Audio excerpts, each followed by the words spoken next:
اليوم الثاني من مؤتمرنا 30. نبدأ اليوم برنامجنا بعودة تعالى بالجلسة الأولى. سيكون رئيس الجلسة يتفضل مشكورا أولا الدكتور علي نجيب، فايس دايركتور أوف فيلا كولج، رئيس الجلسة. أين هو الدكتور؟ إذا available؟ طيب لغاية ما يجي موجود؟ موجود؟ وبروفيسور الدكتور معن علي الخطيب، Vice President of Palestine Technical University. موجود؟ اوكي، تفضل تفضل تفضل. ومس مريم نظمه، Director of Policy and International Relations. Doctor available? Yes. Please have a seat. والدكتور خليفة فرج بعد يلا.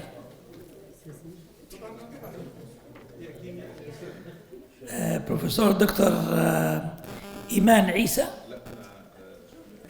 إيمان عيسى اللي بعدها. بعدين خلاص ما في إلا أنا آخر واحد. هذا موجودة. أنا عندي برزنتيشن لوحدي، أنا ما أحتاج. اللي بعده بروفيسور دكتور انتصار عباس. مرحبا دكتور انتصار.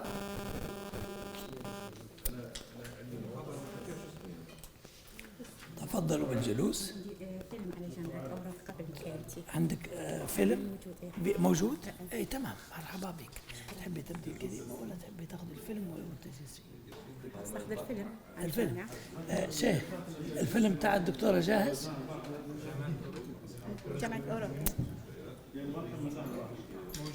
موجود ريدي. وبعدين كيف تحبي تكون؟ تبدي انت الاولى ولا الفيديو بعد الفيديو؟ ألقي بعدين الفيلم. بعد الفيديو. اوكي تمام. تفضلي بالجلوس. تفضلي. مين مازال من الاخوه الاخرين؟ دكتور بسام. جدول ايش يا دكتور؟ كمل الجلسه. دكتور معن موجود. دكتور معن علي. اوكي. مريم خلاص نظميه. خلاص. خليك دكتور ماهر. دكتور ماهر سليم موجود. تفضل دكتور، حياك الله. ايه موجودين تمام، بس نحتاج اكثر حتى تكمل الجلسه. دكتور ابراهيم مو لازم يكونوا كلهم مع بعضهم دكتور. هي الجلسه خلص كملوا. دكتور ابراهيم ولا دكتور غلات استاذ غلات انتهى. طيب تفضل دكتور. لا لسه شوي. مين الاول؟ دكتور انتصار. دكتور انتصار تفضلي. وأنا بالجدول كان أول وحدة. إيه أنا شفت الجدول هون. هاي الأولى يمكن عدتين. هاي يمكن. هذه هي. إيه هاي. أوكي تمام. ما شاء الله. You're all of them. والفيلم about the خلاص. الفيلم جاهز دكتور شيخ؟ إيه. عرضها. إيه. تحب تعرض الأول ولا الكلمة الأولى؟ يعني كنت موجودة. خلاص الكلمة الأولى وبعدين تعرض الفيلم بتاعها. أي شيخ.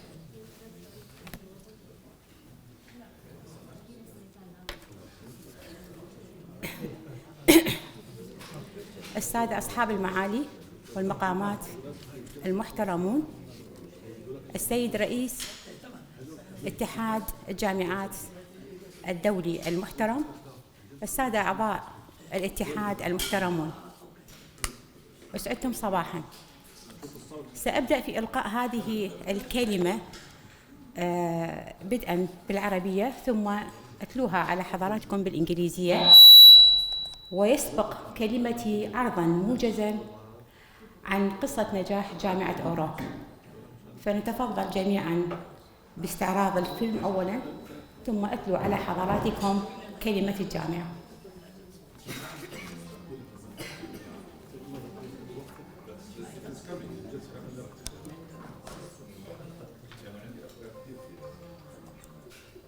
في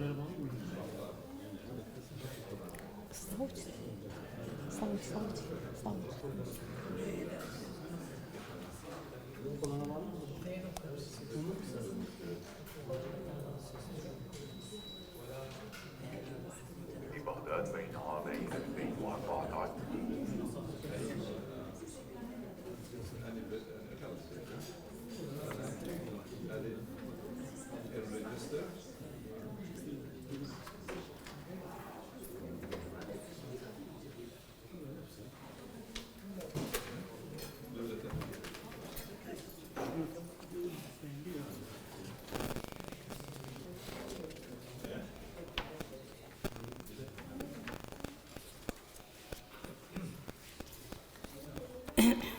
إذن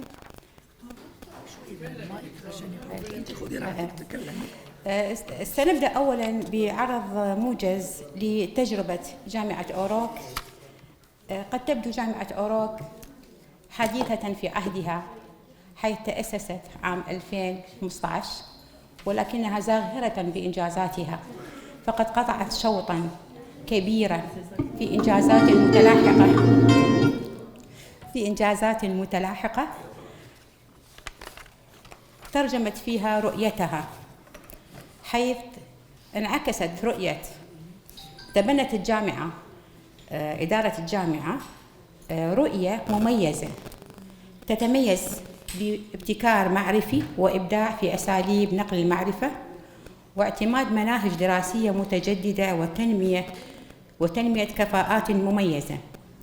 ولأن الورقة وعنوانها يتكلم عن دور القيادات الجامعية في التنمية المستدامة، في تحقيق أهداف التنمية المستدامة، فكان لجامعة أوروك هذا النموذج المميز في تحقيق رؤية مميزة من خلال توفير فرص التدريب وتوظيف الخريجين تواكب سوق العمل. ولقد سعت الجامعة إلى استحداث العديد من الكليات التي بلغت 8 كليات في عام 2022، وبمختلف التخصصات الطبية والإنسانية، منها كلية طب الأسنان، كلية الصيدلة، كلية القانون، كلية الهندسة، كلية تقنيات الهندسة، كلية الفنون التطبيقية، وكلية الإدارة والاقتصاد. وأيضاً في جدول وفي ذهن القيادة الإدارية الاستراتيجية لجامعة أوروك استحداث الكثير من الأقسام المميزة في سوق العمل. وتبنت الجامعة استراتيجية طموحة أيضاً، باعتبار أنها متناغمة مع أهداف التنمية المستدامة، منها الحد من الفقر، حيث سعت الجامعة إلى توفير فرص عمل للخريجين، وتضمنت استحداث كليات مهنية وإعطاء المنح المجانية، مع اعتماد سياسة تخفيض الأجور بالمئات من الطلبة. كذلك إرشاد الطلبة نحو التفاعل مع المشكلات البيئية ووضع حلول لها من خلال تبني مشاريع بحثية مميزة لها علاقة في حل مشاكل مجتمعية لها علاقة بالتنمية المستدامة. كذلك تبنت الجامعة تدريب الطلبة في مختلف المؤسسات، في الوزارات، في الكليات، في البنوك، في كذلك الإدارة الحكومية، وكذلك في المستشفيات الحكومية والخاصة، وذلك لتدعيم الجانب النظري بالعمل.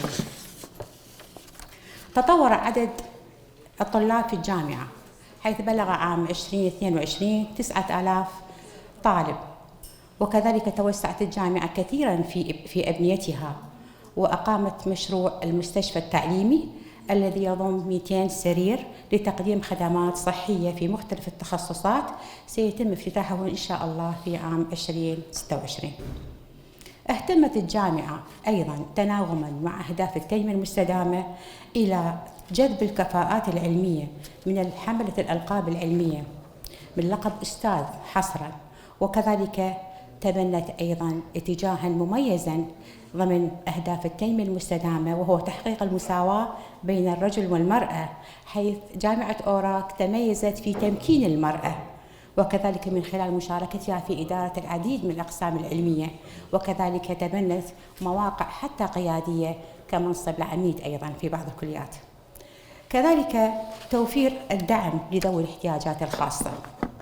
ساهمت الجامعة أيضاً لغرض تطويرها ودخولها في تصانيف عالمية مميزة، توقيع العديد من الاتفاقيات العلمية مع الوزارات والجامعات، فكان لها توقيع اتفاقية مع وزارة البيئة، وأيضا يدخل موضوع البيئة تطابقا مع تحقيق أهداف التنمية المستدامة الذي تبنته الأمم المتحدة والذي تضمن 17 هدفا. وكان من ضمنها أيضا مشاركة جامعة أوروك في المؤتمر الذي تبنته جامعة فيكتوريا من الشركة الأوروبية خلال الشهر الخامس، وذلك من خلال مساهمتها بورقة أيضا مميزة عن أهداف التنمية المستدامة. وأيضا حاليا جامعة أوروك في طور توقيع اتفاقيتها مع جامعة كراون السويدية، كذلك مع العديد من الوزارات العراقية من أهمها وزارة الداخلية أيضا. شكرا لإصغائكم. الآن سأتلو الكلمة باللغة الإنجليزية لكي تتاح الفرصة لزملائنا الحضور ممن يصعب عليهم استيعابها باللغة العربية. The name of God, the most merciful, the Honorable Professor Mohammed Khair Al-Qabbani, the Honorable President of the International Union of Universities, Honorable members of deputies of the Union, and their audience for all. With all the respect, good morning.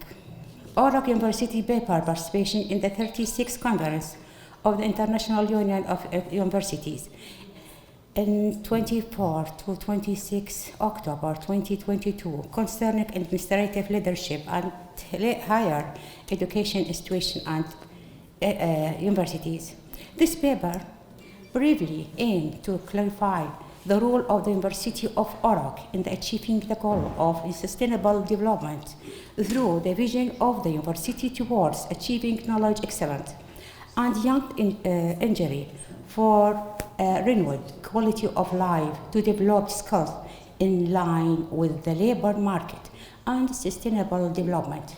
The university's missions aims to first, innovative knowledge and creativity in a method of knowledge transfer, renewed curricula, and the development of distinguished competence. Provide the training and employment opportunities for graduates that keep pace with the labor market. The university has sought to establish several colleges. It reached 8 in 2022 in various medical and humanitarian specialties. They include Dental College, Pharmacy College, Administrative and Economic College, College of Law, Engineering College, Technical Engineering College, College of Applied Art, Health and Medical Technology College. Since the beginning of the establishment of the university in 2015, Orak has adopted ambitious strategy. Use poverty through providing job opportunities for graduates. It includes establishing technical college, providing scholarship, besides including ways for several hundred students. In addition to guiding with environmental problems and seek solution to them. As part of their graduation, at last, all students at Orak take their training. Companies, bank, government, beside the medical training, whether the government or hospital, to link the theoretical studies. Accordingly, your student number increased rapidly as it reached 9,000 students in 2022. The university expanded its building and planning to establish educational hospital project that includes 200 beds to provide health service in various specialists. It will be opened in 2026. The university carried for drawing interest to scientific competence for holder of academic degree and title of professor.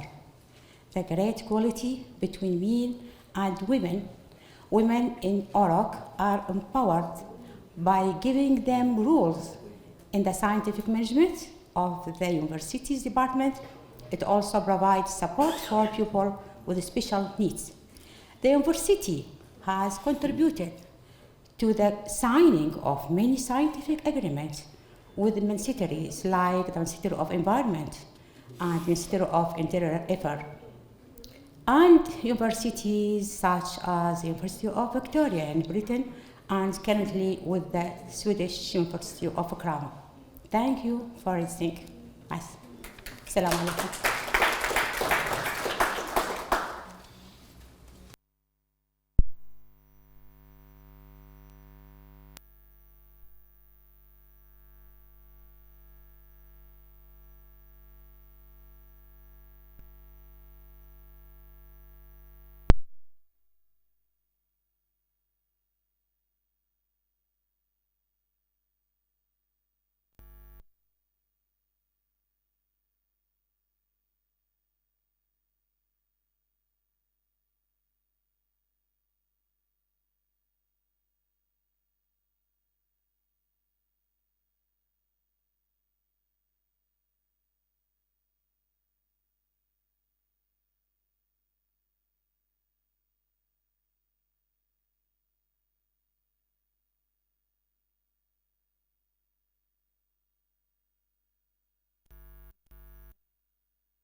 جامعة أوروكا تأسست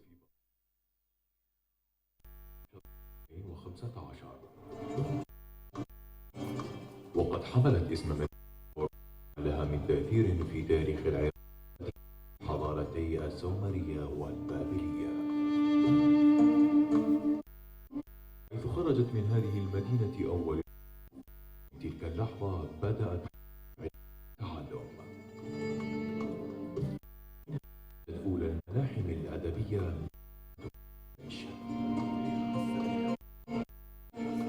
لذلك يعتبر اسم الجامعة مسؤولية معنوية كبيرة تقع على عاتق كوادرها لما يحمل من عمق تاريخي كبير.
بسم الله الرحمن الرحيم، والصلاة والسلام على سيد المرسلين محمد بن عبد الله خاتم الأنبياء، وخير ما أبدأ به حديثي هذا في هذا اليوم المبارك هو بتحية الإسلام، فالسلام عليكم جميعا ورحمة الله وبركاته.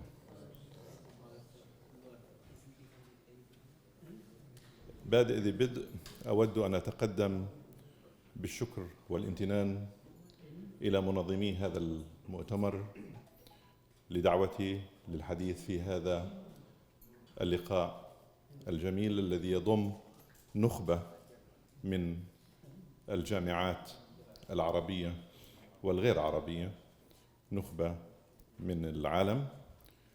وأخص بالشكر الدكتور محمد الغباني اللي هو رئيس الاتحاد، ونائبه الدكتور خالد سعيد، وفريق عملهم جميعا فردا فردا بشكركم.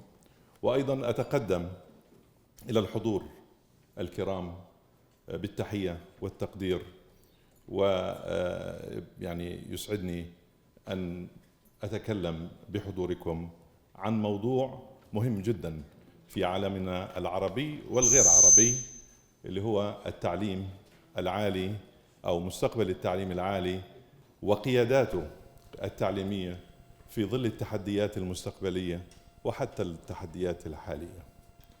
أنتم بتعرفوا أن التعليم هو أساس الاقتصاد وأساس التطور، وبالتالي البلدان العربية التي تعاني من ضعف في التعليم العالي هي البلدان التي تعاني من التخلف. وبالتالي حتى نتطور يجب أن نهتم في التعليم. وفي هذه المحاضرة سأتكلم أعطيني الريموت تبع وين الريموت هذا؟ بيعمل كيف؟ أوكي، كبسة هذه. أوكي. كون أنه التعليم هو أساس التقدم الاقتصادي والاجتماعي، يأتي أهمية محاضرتي عن القيادات الجامعية. Because higher education is important for the economy and for the development. That's why my talk will be about the higher education leadership and their importance, their tasks, their characteristics, and all the challenges they will face in the future. I put my slides in Arabic and English. Who wishes to understand in Arabic, it is written in Arabic, and this is in English also. Then I will save our organizer here the translation. When we talk about the higher education leadership, I'm not talking about the Ministry of Higher Education. I'm only talking about the leadership of the universities. That include the president, the deans, the head of departments, and any administrator from scientific or PhD holder that is a member of staff. These are the higher education leadership, which I'm talking about. They have to have characteristics, and characteristics includes a lot of characteristics. When we say that this is the characteristics of the leadership, I talk about the package, not every point individual. That they have to fulfill or to enjoy the following characteristics: the scientific, the technical, the human skills, the conceptual skills, the elegance, the ambition, movement to globalism. All of these are characteristics. And this is the standards for selecting the higher education leadership. These are all characteristics. They have to be put in one level, and when we select the higher education leadership, we have to put weight on every standard in order to select the right people. It is not proper to choose who have the scientific skills, but he has no vision or no ability to lead a team, or he is an isolated person. You cannot have a leadership with this kind of advantages or virtues. Therefore, it has to be one package. When we select, we have to take in consideration all of these characteristics. Also, when we talk about the leadership, we have to know, or they have to know their tasks.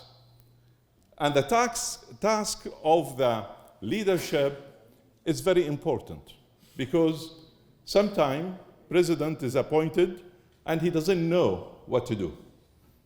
And if he knows, he doesn't know all. Therefore, he will be lacking something. In this slides, I will include all what the leadership require if they are appointed. First thing is to promote justice, integrity, and follow up. A president who doesn't follow up, he will fail.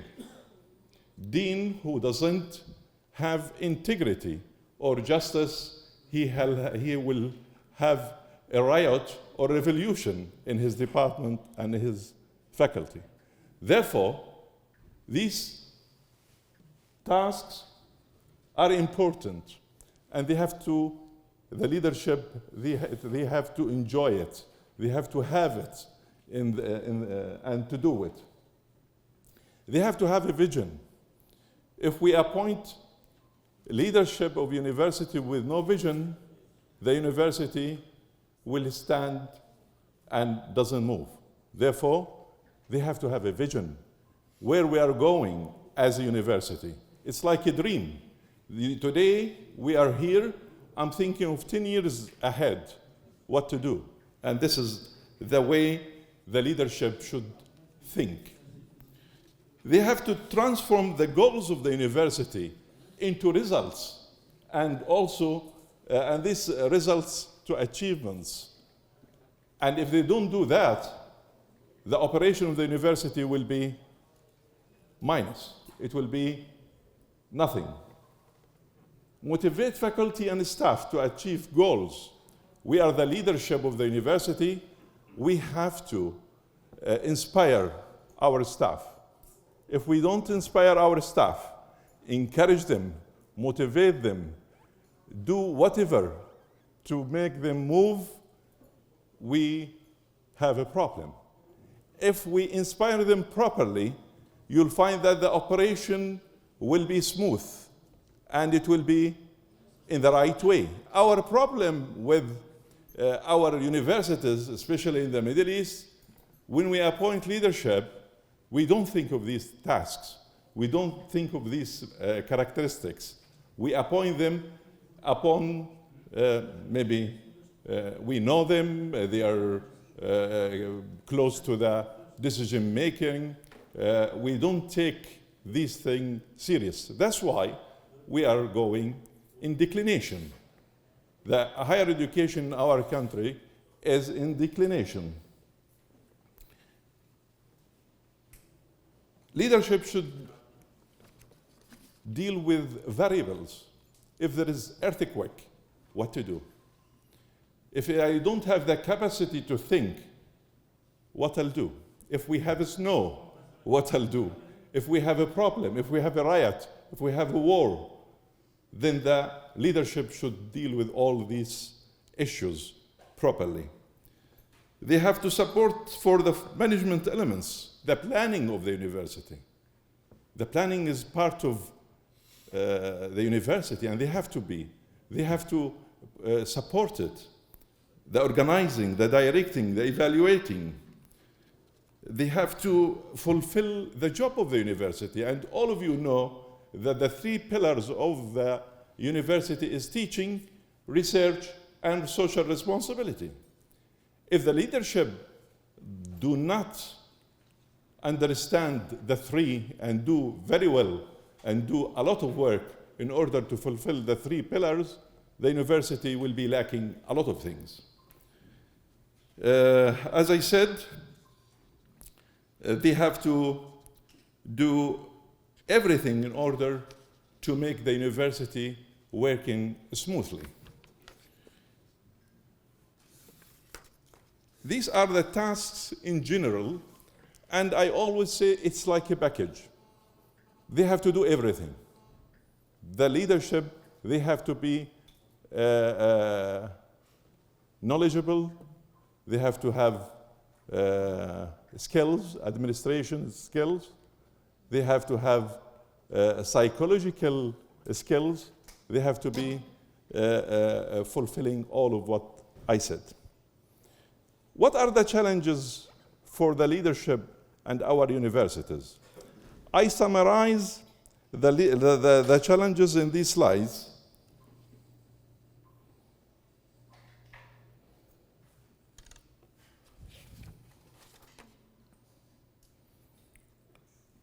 You know that the world is facing a revolution in everything.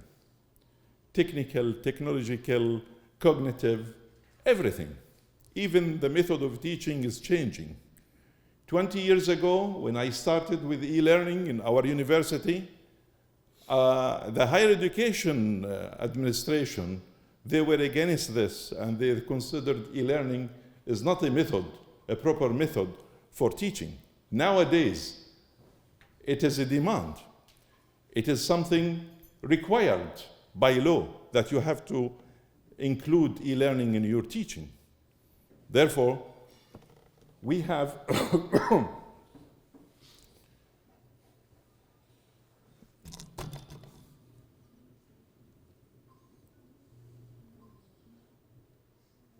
we have to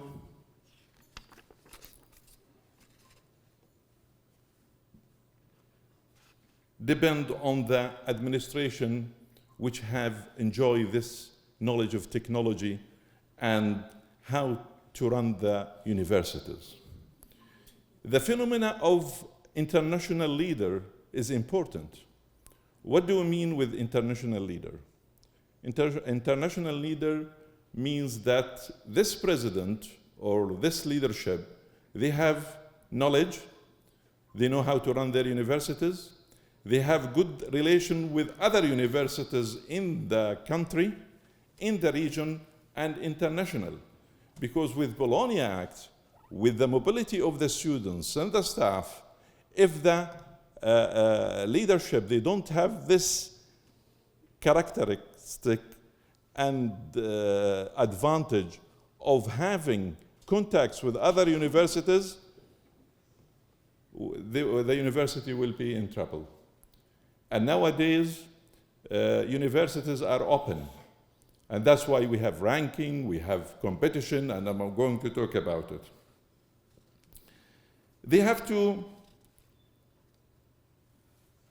meet the requirements of the competition and the standards of classification and global ranking. Our universities now, they are competing to be in the list. And unfortunately, all our universities, or most of our universities, are not recognized or not in the list, except 4 or 5 universities from Saudi Arabia, Lebanon, and Egypt. They are within. There are a few, and this is, it's a negative point for our universities, that we have almost 1,000 universities in the Middle East, and only a few, they are enjoying the ranking, the international ranking. And this is... ليش تلفوني؟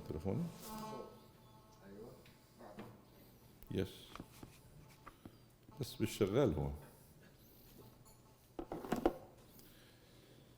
Then the international classification and global ranking is important, and this is a challenge for our universities. What do we require to be in the list? We have to be good in research. We have to be good in employment. We have to have good staff. They have good publications. Our outcome is good. They have to compete for jobs locally, regionally, and international. The reputation of the university is important. The connection of the university is important. This kind of activities are important, and it will be recorded and considered in including the university in the ranking or in the international ranking. The other challenge is competitiveness. All the universities, they are competing for the students. In Jordan, we have around 32 universities, and they are competing with each other. And these universities are competing with the Iraqi universities to attract Iraqi students. And in the past in Jordan, we used to attract students from the Gulf. Now, the universities in their country, they are competing for the students. Then, the challenge for the higher education leadership is to attract students, and this is part of the competitiveness.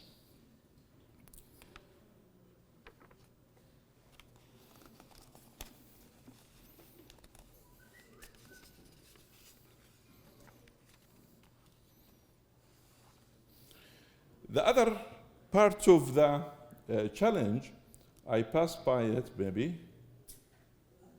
is the legislations from the government. We always talk about that the legislation from the government or the higher education administration, like Ministry of Higher Education, always they have put some legislation, it could be an obstacle about the development of higher education. They don't have, in general, a vision how the higher education internationally is going. And this will make our movement as universities very limited. Therefore, this is one of the challenges we have in our universities, is the public administration. As all of you know, that the number of universities in the Middle East and internationally, it's increasing. In the past, we were around 20, 30 universities in the beginning, in the 60s, in the Middle East. Now it's over 1,000. And this applies everywhere, in Europe, United States, in the other Arab countries, in the Far East, all over, that the number of universities are increasing. And this is a challenge for the higher education leadership, that to start with, to select the leadership is important, is a vital issue. And the other thing is to establish university, proper university, serving the community properly is another challenge. We have a problem in the modern technologies in our teaching and in our infrastructure. And this is a challenge. It requires a lot of money, financial support, in order to be like other good universities in the United States and Europe. The governments of our countries and the owners of the universities, they have no intention to invest in this kind, and this is a challenge for our universities.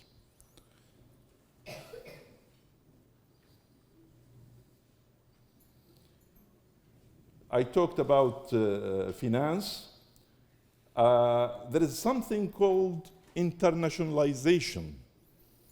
You know that many foreign universities, they are now in our area, in Jordan, in United Arab Emirates, in Egypt, in all Arab countries. This is kind of that we should look at, that our universities, they have to accept the phenomena of internationalization, because it's open now. GATT allows any university to come to any country. This is open border. And if this is kind of challenge to our universities. Like in Egypt now, the most, we'll say, flourishing universities are the international ones, like the British University, the American University, the French University, the Chinese University. This is kind of the internationalization. And I think to be, and this is a part of the challenge for the leadership of the higher education institutes. We have to invest in the infrastructure because the method or the methodology of teaching should be changed and adopting the technology. And this is, as I said, not all universities are enjoying the good infrastructure for teaching.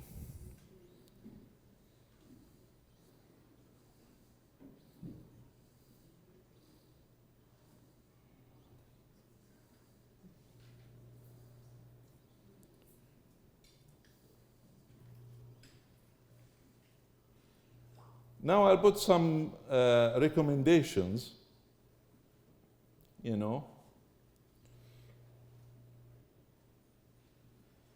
I hope that it will be inclusive and we can look at it as individual or as a package, really.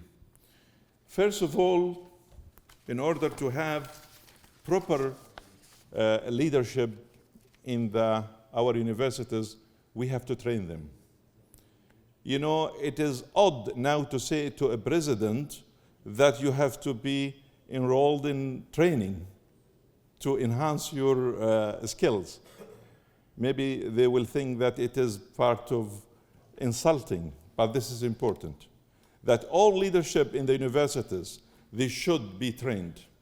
And there should be continuous training to adopt or to inquire certain skills, if they have the skills, to enrich them.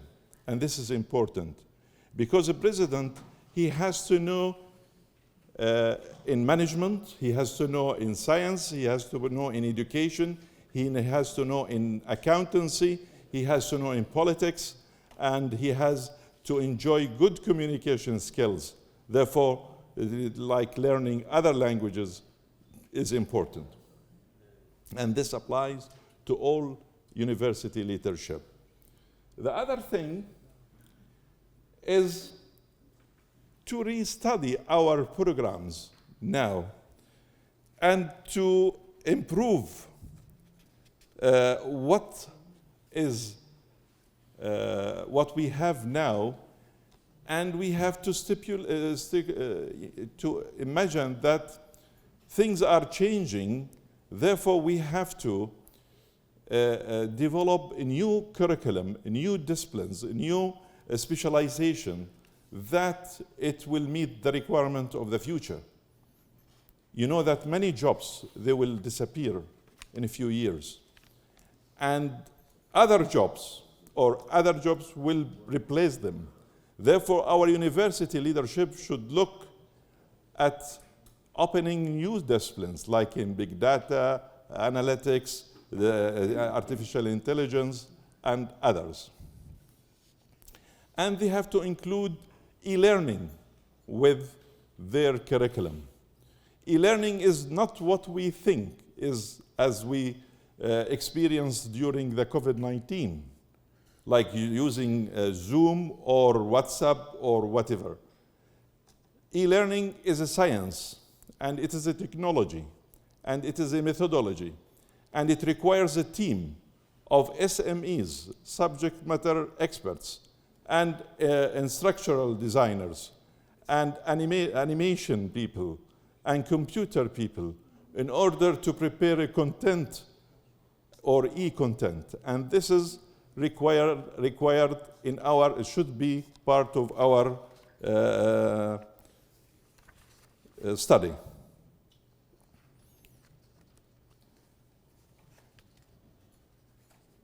As I said, skills they are part of the person, but also we have to include training for our people in order to enhance the whole process. We have to offer the right infrastructure for our higher education. And this is important, like labs, computer terminals, internet, because most of the problems during COVID-19 that the capacity of the internet was poor, therefore the education was altered or not executed properly. We have to look at more into entrepreneurship and innovation and incubators in order to convert these ideas into startups, and this will contribute to the national economy. We have to look at the school leaving certificates, and this is not an easy issue, that our way of enrolling students is wrong. It depends on the school certificate, whether it's prepared by the ministry or by the schools. It has to be through the university. Then the leadership, they should think of having entry exams for the universities, and this entry exams is based on integrity, competitiveness, and justice, without referring to the geography or to just only to the skills of the student and the competency of the students. We have to link our universities as leaderships with the public sector and the private sector in order to exchange experiences. We have also, as a leadership, in order to pass this era, we have to establish centers for content design, e-content design. And this is what I said. It has to have a group of people like the subject matter experts, the instructional designers, the computer people, the people who are in charge of the animation and others, in order to change our content into e-content. We have to invest in our research centers, because this is part of the ranking, part of the listing of the universities. If we are not publishing or doing good research, that our university will be as it is with no development. And this center should be linked locally, globally, regionally, and this is an issue easy. Like COVID-19, many research centers collaborated together and produced something.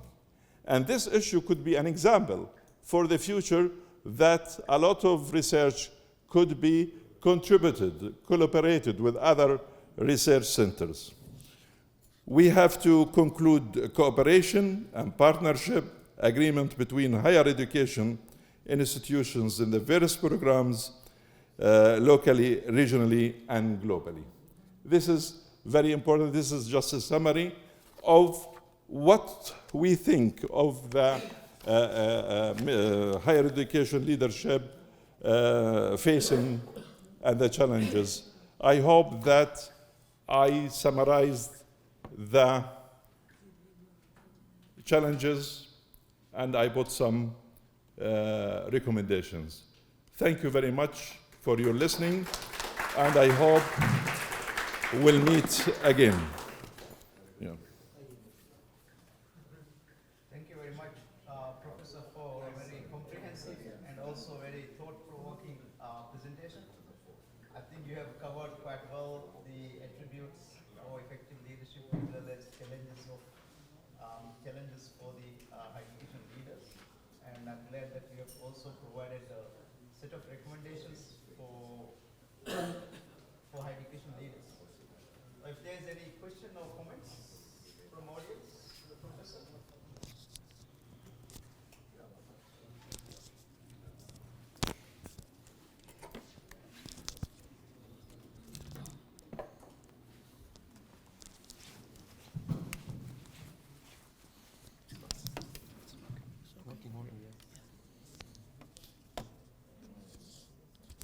Any comments or questions? Mic has to go there.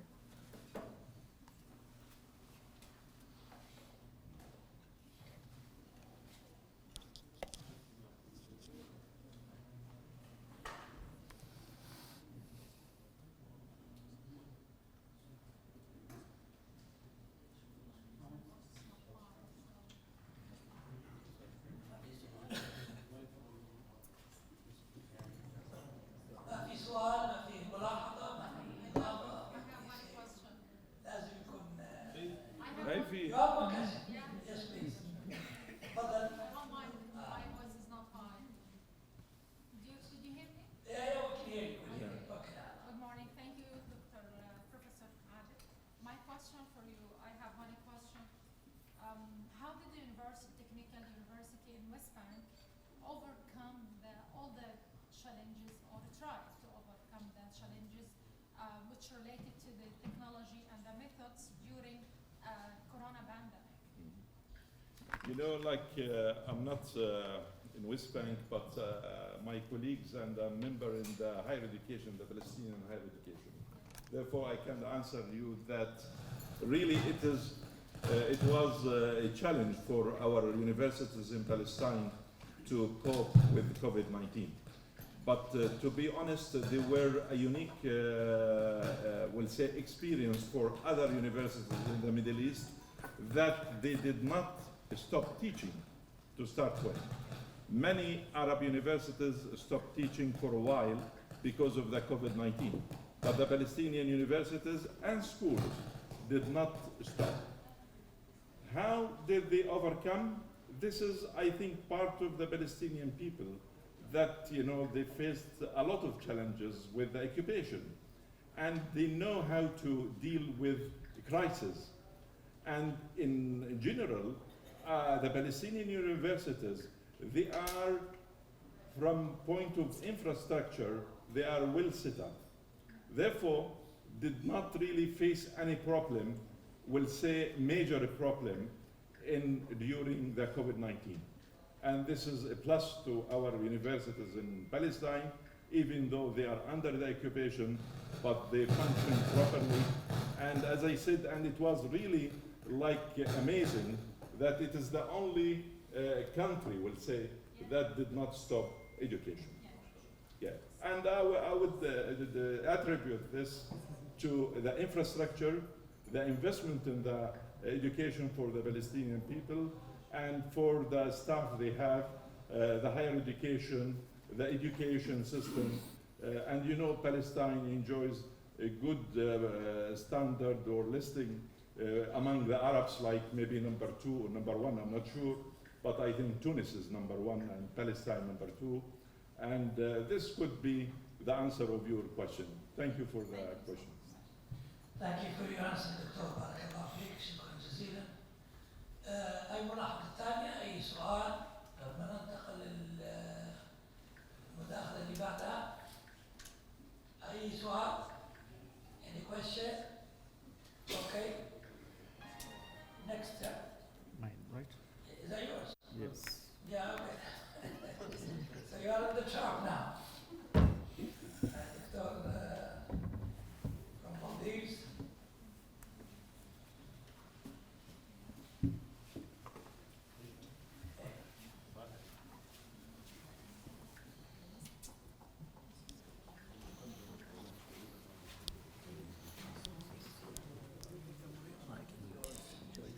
Thank you. Okay.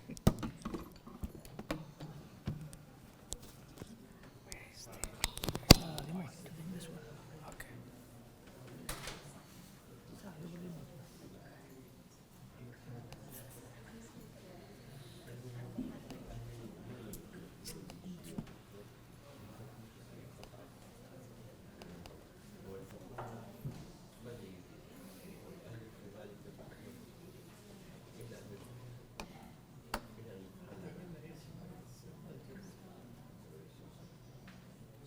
Where is the presentation?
Bismillahirrahmanirrahim. Assalamu alaikum.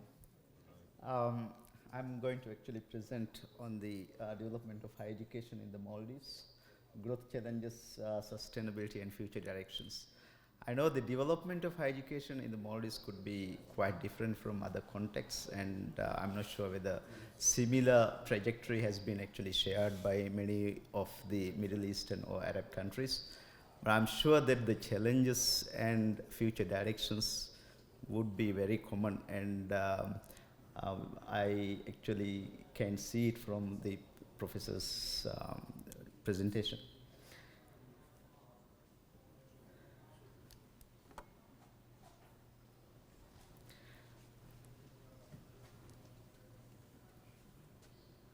Maldives is a middle-income country, and which is renowned for its beauty, natural beauty, and it attracts more than 1.5 million people every year.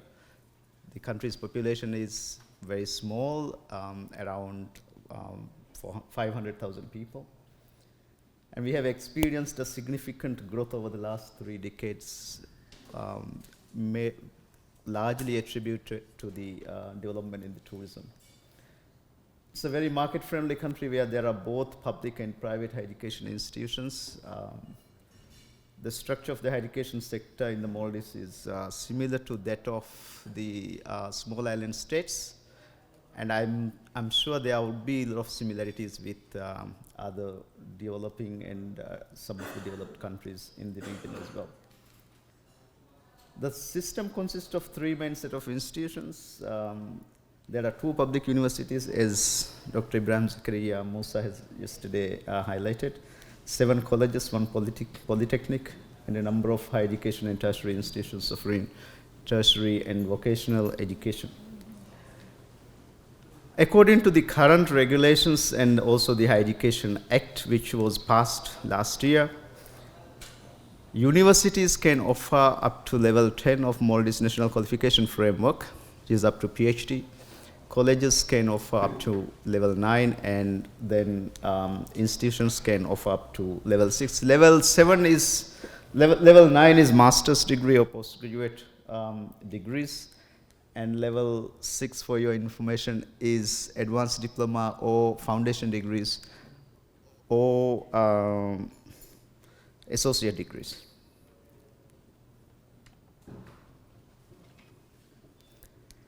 So as far as the development is concerned, I've identified some of the critical events, the timeline, as well as the actors responsible for the development.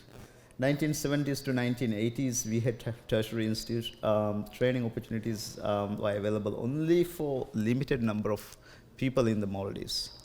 I know that there is a history in other countries for the universities, been there for 100 years, 200 years, 300 years, and it's not like that in the Maldives. Even in 1970s and 1980s, we had very limited number of opportunities available for locals. And a lot of our people, a number of people actually studied abroad during this period. For example, at the moment, the people at the top of a lot of Maldivian government positions, they probably have studied in American University of Beirut in 1970s and 1980s. I know one of them, our current gender minister and former president of Maldives, studied in American University of Beirut. Like in other countries, post-secondary small state training institutions in the most needed fields, such distinct institutes such as health, education, management and administration, accounting, technology, maritime and hospitality. developed over the years were brought under the umbrella of state public college universities as faculties. For example, 2001, we had the first public college established. And then all these institutions which have been actually training professionals for the economy were brought under the under the umbrella of the Maldives College of Higher Education. So the number of institutions actually emerged during the 1970s and 1980s would actually shows that the growing demand for the skills and higher education in the Maldives.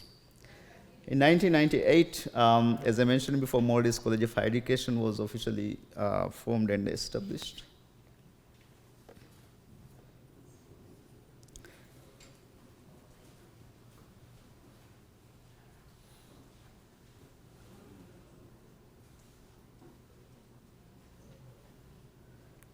In 2011, Maldives National University was established. That was the first time we had a university in the Maldives.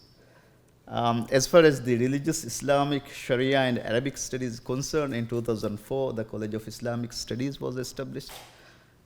And from a high secondary school to a tertiary institution, it was called Mahad before. And in 2015, Islamic University of the Maldives was established. So from a high secondary institution to a college, then to a university. So we have 2 public universities now. Tertiary and vocational institutions are concerned. There was a concept, Maldives started the vocational training centers in the name of Rural Youth Vocational Training Centers. In 1980s, they were established in a number of atolls. And in 2010, Polytechnic was established, and those centers were actually brought under the Polytechnic. And I think very few at the moment exist in atolls. Private higher education institutions emerged in 1990s. So until 1990s, there were no higher education institutions formally recognized or formally established. And then the first private college was established in 2007. So we are very proud to be the college, the first private and the largest college in the Maldives, which is Villa College.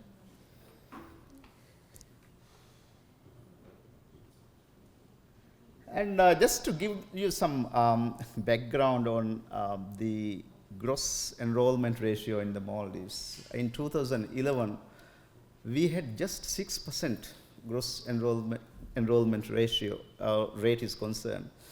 And the region at the moment had up to 24%. But if you see now, I think it would be around 30 to 40%. And even the first generation degree holders, I think it has grown significantly over the last decade or so.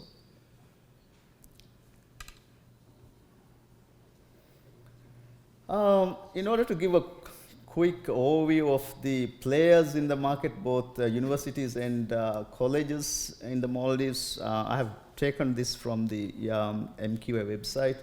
You could see the number of programs and then offered by the various institutions in the Maldives. I think it's a huge program portfolio, even though we have limited number of players in the market and also serving to a very limited population in the Maldives.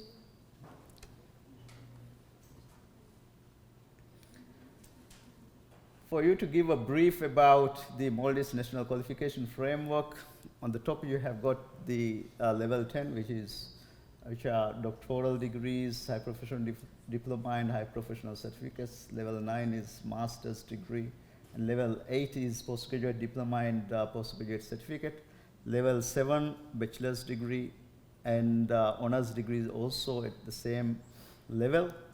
And then you have advanced diploma level 6, diploma level 5, and advanced certificate at level 4, and various other certificates under.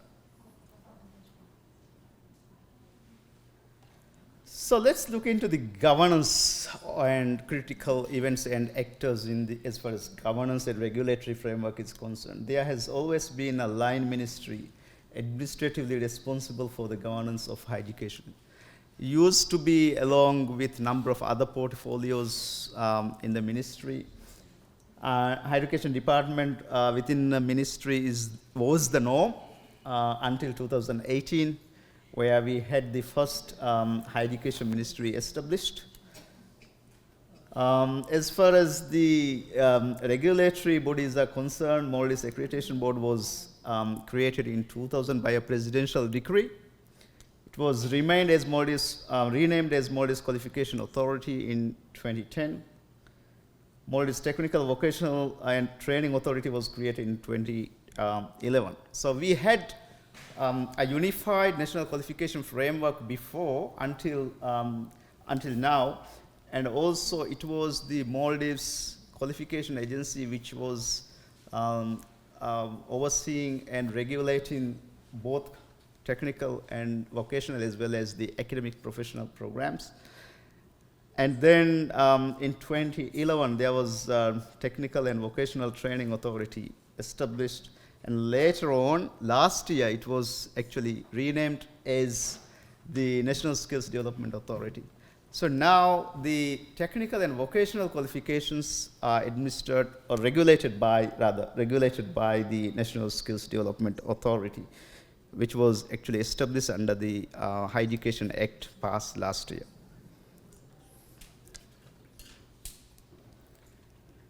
The Higher Education and Training Act was, as mentioned before, passed last year. This was a very remarkable landmark decision by the current government, and which actually provides the mandate for the Maldives Qualification Agency and also the legal mandate for the Ministry of Higher Education to oversee the and regulate the higher education system in the Maldives. So under the Act, the colleges and higher education institutions were required to re-register again. So that actually provided an avenue for the Higher Education Ministry to check whether the higher education institution has got the standard they aspire to develop. So it provides for the establishment and development of the technical, vocational, and skills development programs, and MNSD is given a comprehensive mandate as far as the vocational element is concerned to regulate the technical vocational education and training. National discipline specific or professional bodies have upper hand in the regulating their disciplines or professions as per the law. This is really a challenge for the higher education institutions in the Maldives. Now, professional accreditation is councils and bodies were not developed up to the standards. They don't have the resources and capacity to actually regulate those professions, and it seems that the law has given them a mandate. I mean, particularly saying that if for the professional programs, for specific disciplines, they have an upper hand over the even the Maldives Qualification Agency or Ministry of Higher Education can't overrule.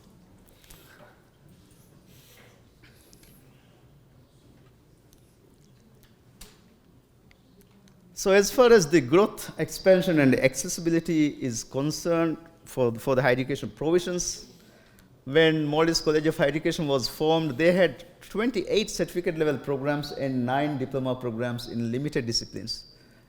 Until 1998, we had no degree programs, undergraduate or master's programs offered in the Maldives. We had few diplomas, we had few certificate programs. And in 2000, Maldives College of Higher Education started offering a few local degree programs, which is limited to teaching and Sharia and law and some language degree programs. In 2009, Villa College started offering Malaysian university degree programs. I think that was the first time franchise programs, degree programs were offered in the Maldives from international or overseas universities. By 2011, Maldives National University as well as some private colleges, Villa College and Mandu College, if I remember correctly, and if that's what the documents, the literature available says, started offering postgraduate programs in the Maldives. In 2012, for the first time, a master's degree program was offered outside Male, which is a very isolated atoll in Formula. Now, this is very interesting. It's a very landmark decision as well.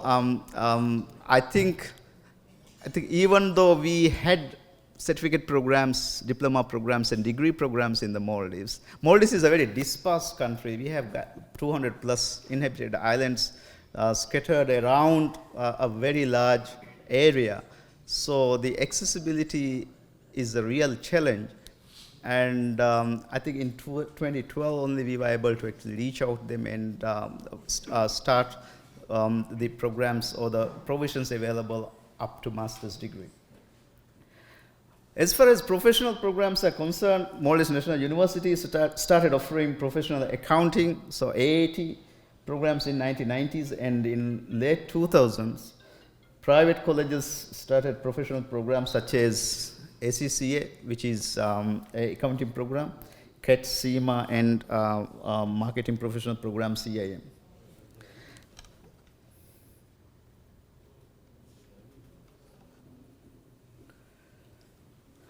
Internationalization of higher education, as far as internationalization, there are some critical events and actors as well. When Maldives College of Higher Education was established, they started collaborative arrangements with Open University of Sri Lanka and Open University of the UK. In 1990s, they also had a collaborative arrangement with the University of Wollongong, Australia. In the mid-2000s, Faculty of Hospitality and Tourism started offering diploma and degree programs of the University of Birmingham. There were also ad hoc student exchange programs in 2000s between Malaysian universities and Maldivian higher education institutes. International franchise program for the first time in the Maldives was started in the Maldives in a structured and organized fashion in 2009. Since then, several franchise programs are offered by the private colleges, since then dominantly in association with Malaysian and UK universities. Several student exchange programs are in place, several staff exchange programs are in place. And as far as my knowledge is concerned, there is only one offshore campus or establishment at the moment by a Maldivian higher education institution, which is located in Sri Lanka, which was done by the Villa College in 2019.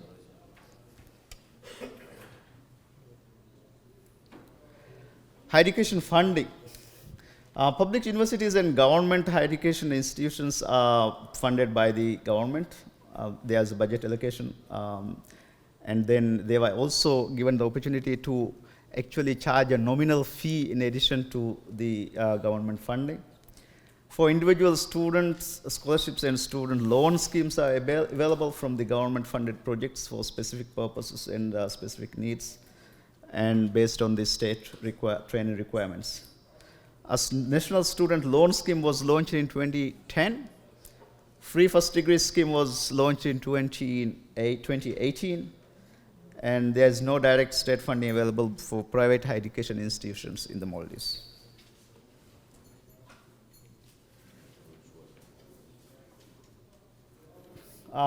Private education sector, there is no private university at the moment. When the current Higher Education Act was passed, it was limited further by putting a number of years to be completed as a college to become a university.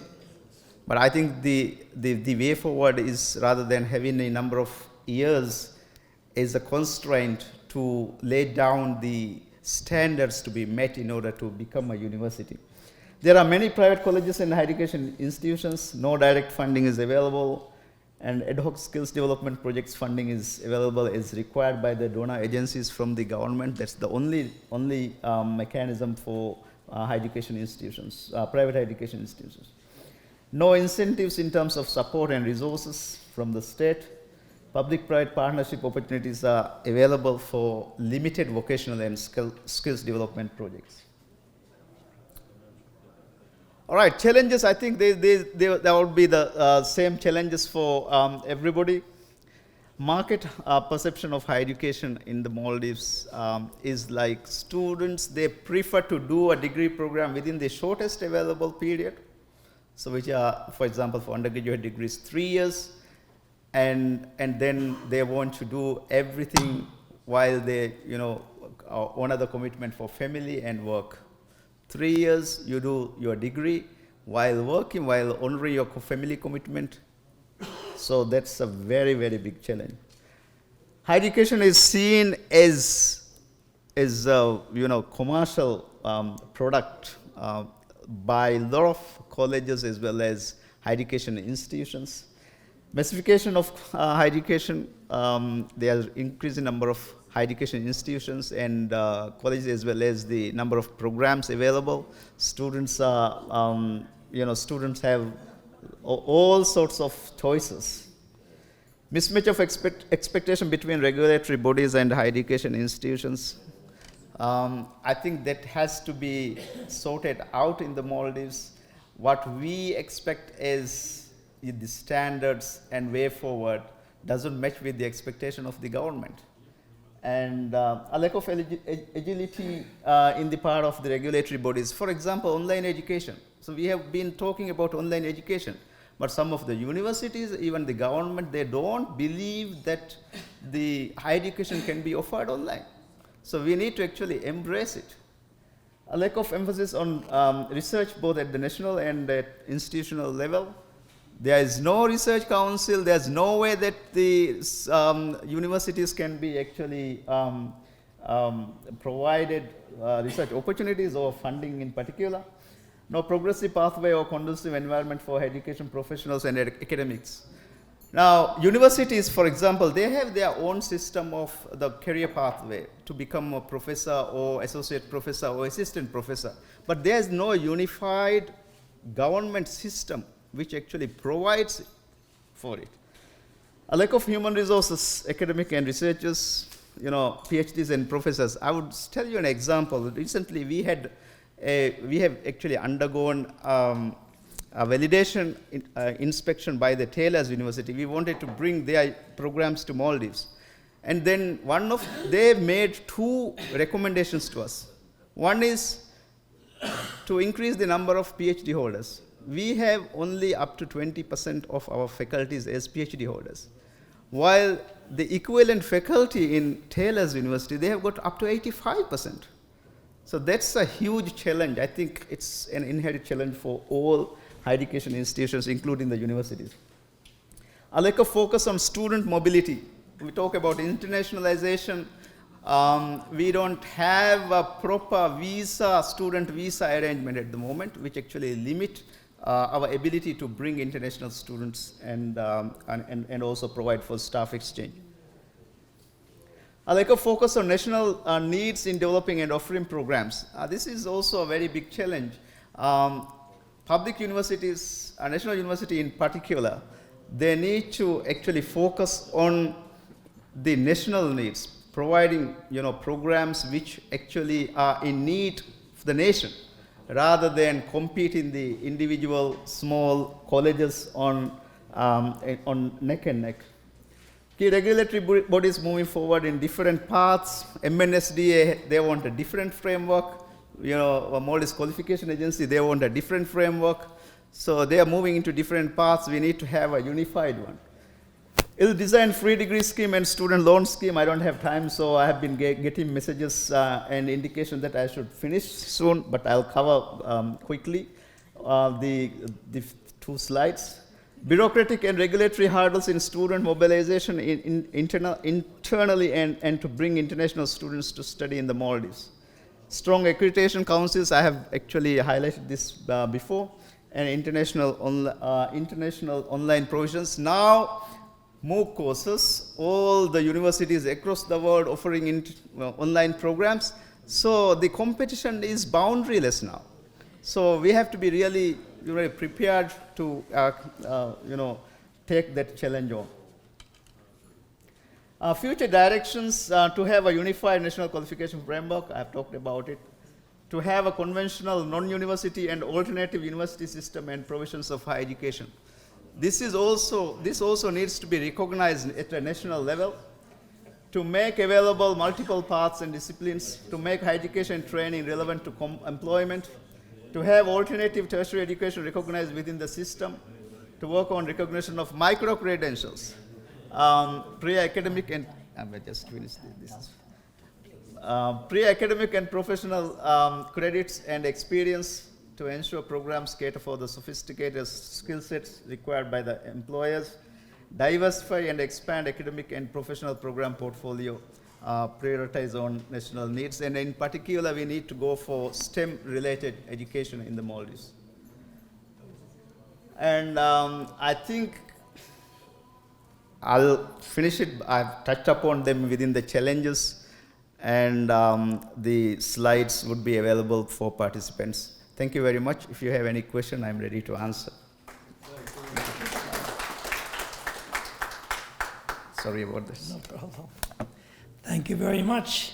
And I'm very sorry to interrupt you because we're short of time. Any question or any comment or anything you would love to add to the speaker, please do. Any question? So that means he did a good job and you understand everything. That's good. All right. The next one then now.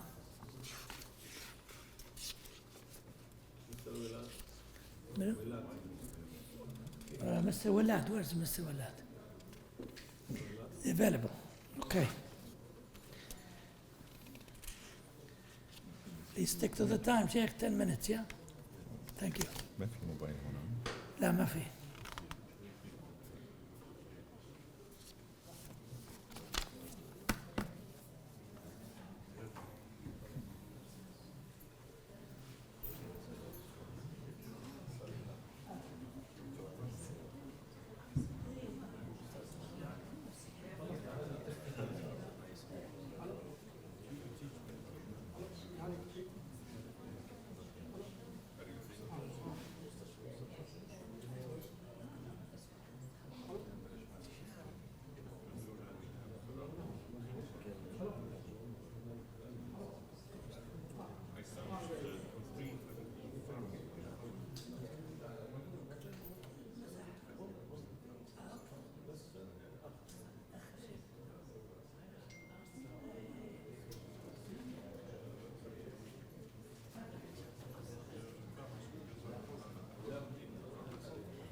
عربي tamam.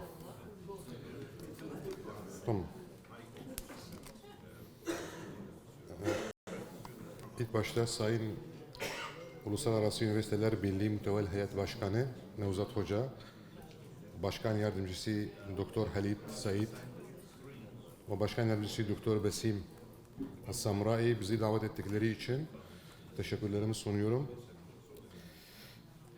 Benim adım Velat Ağırman, International Future College temsilcisiyim.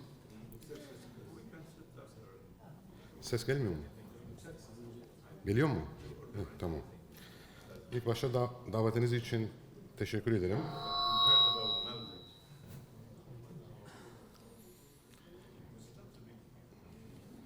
Biz burada akademimizde tüm üniversite rektörleri ve dekanları, öğretim üyeleri ve bütün misafirlere hoş geldin diyoruz. Konferans konusuyla ilgili gelince bu kadar tecrübe sahibi bilim insanları içinde bulunduğumuz bu ortamda herhangi bir briefing vermek yakışık kalmaz benim için. Ben size burada kısaca akademimizle ilgili biraz bilgi vermek istiyorum. Bu bizim akademiyemizdir. Gördüğünüz gibi biz burada sadece mesleki eğitimle ilgili kurslar vermekteyiz. Bu kurslar devlet kurumları, kuruluşları ve resmi ve özel üniversiteler ve bütün müesseselere idari kadrosuna gelişmek adına mesleki kurslar sunmaktayız.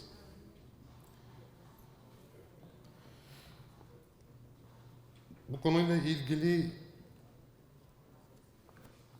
biz bütün üniversiteler, eğitim kurumları beraber çalışmak arzusundayız.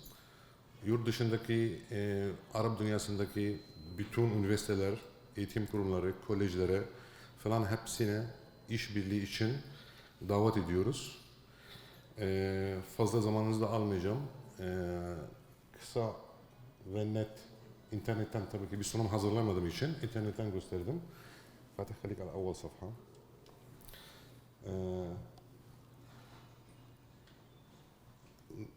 ترجمة عربي. أول شيء نبذة قصيرة. قدمنا شكرنا لرئاسة مجلس أمناء اتحاد الجامعات العربي ونائب الرئيس الدكتور خالد والدكتور بسيم. نشكرهم لدعوتنا إلى هذا السمينار. كما قلنا أن بحث المؤتمر بوجود هذا الكم الهائل من الأكاديميين لا أستطيع أن أقدم أي بريفينج في هذا الاختصاص، ولكن لمحة قصيرة عن أكاديميتنا. عملها هي تدريب مسلكي ايتيم، تدريب المهني لجميع أعضاء الجامعات، المؤسسات الحكومية الخاصة والعامة.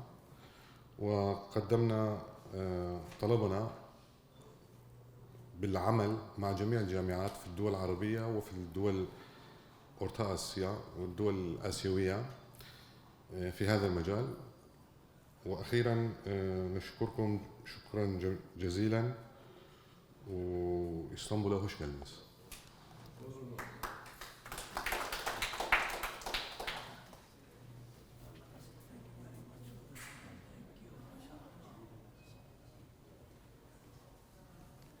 Doctor, now you're on the safe side because the time you took, he made it shorter, which was good. Alhamdulillah. Okay. Next one, Dr. Bassam.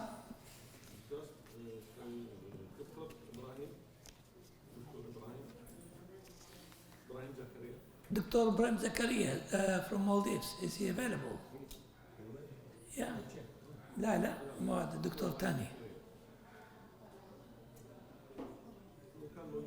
Sister Aisha, where's Aisha? Can you? If he's not available, then you can start. Aisha and you, yes. Are you ready, Maryam? Yeah? Okay. حتى ما نضيع وقت ناخذ مريم تفضلي مريم. Yes, please.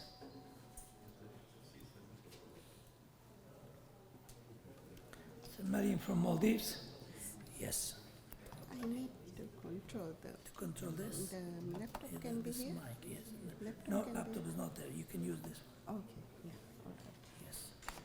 Make it precise and short. Yes. It's presented by myself and Mr. Munnim. Yeah. Okay. That's fine.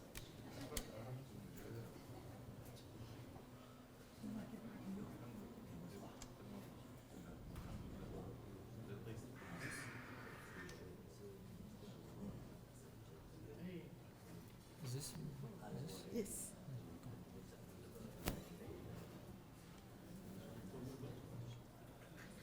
Bismillahirrahmanirrahim. Assalamu alaikum wa rahmatullahi wa barakatuh. My name is Mariam, and I work in Villa College as Director of Policy and International Relations. Today I will be presenting along with our Deputy Vice Rector, Administration and Finance, Mr. Abdul Munnim, on the investment opportunities for higher education in the Maldives.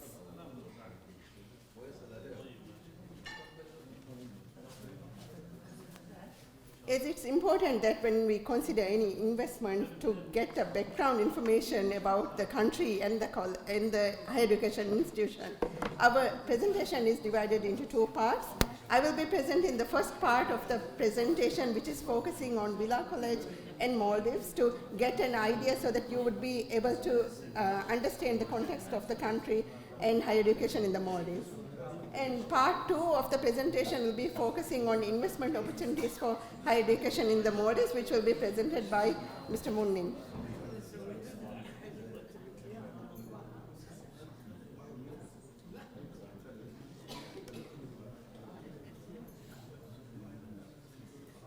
I think all of us will be aware that Maldives is a very tiny country located in the Indian Ocean, and we are just 200 islands scattered across 800 kilometers, and Villa College is located in the capital city of Male.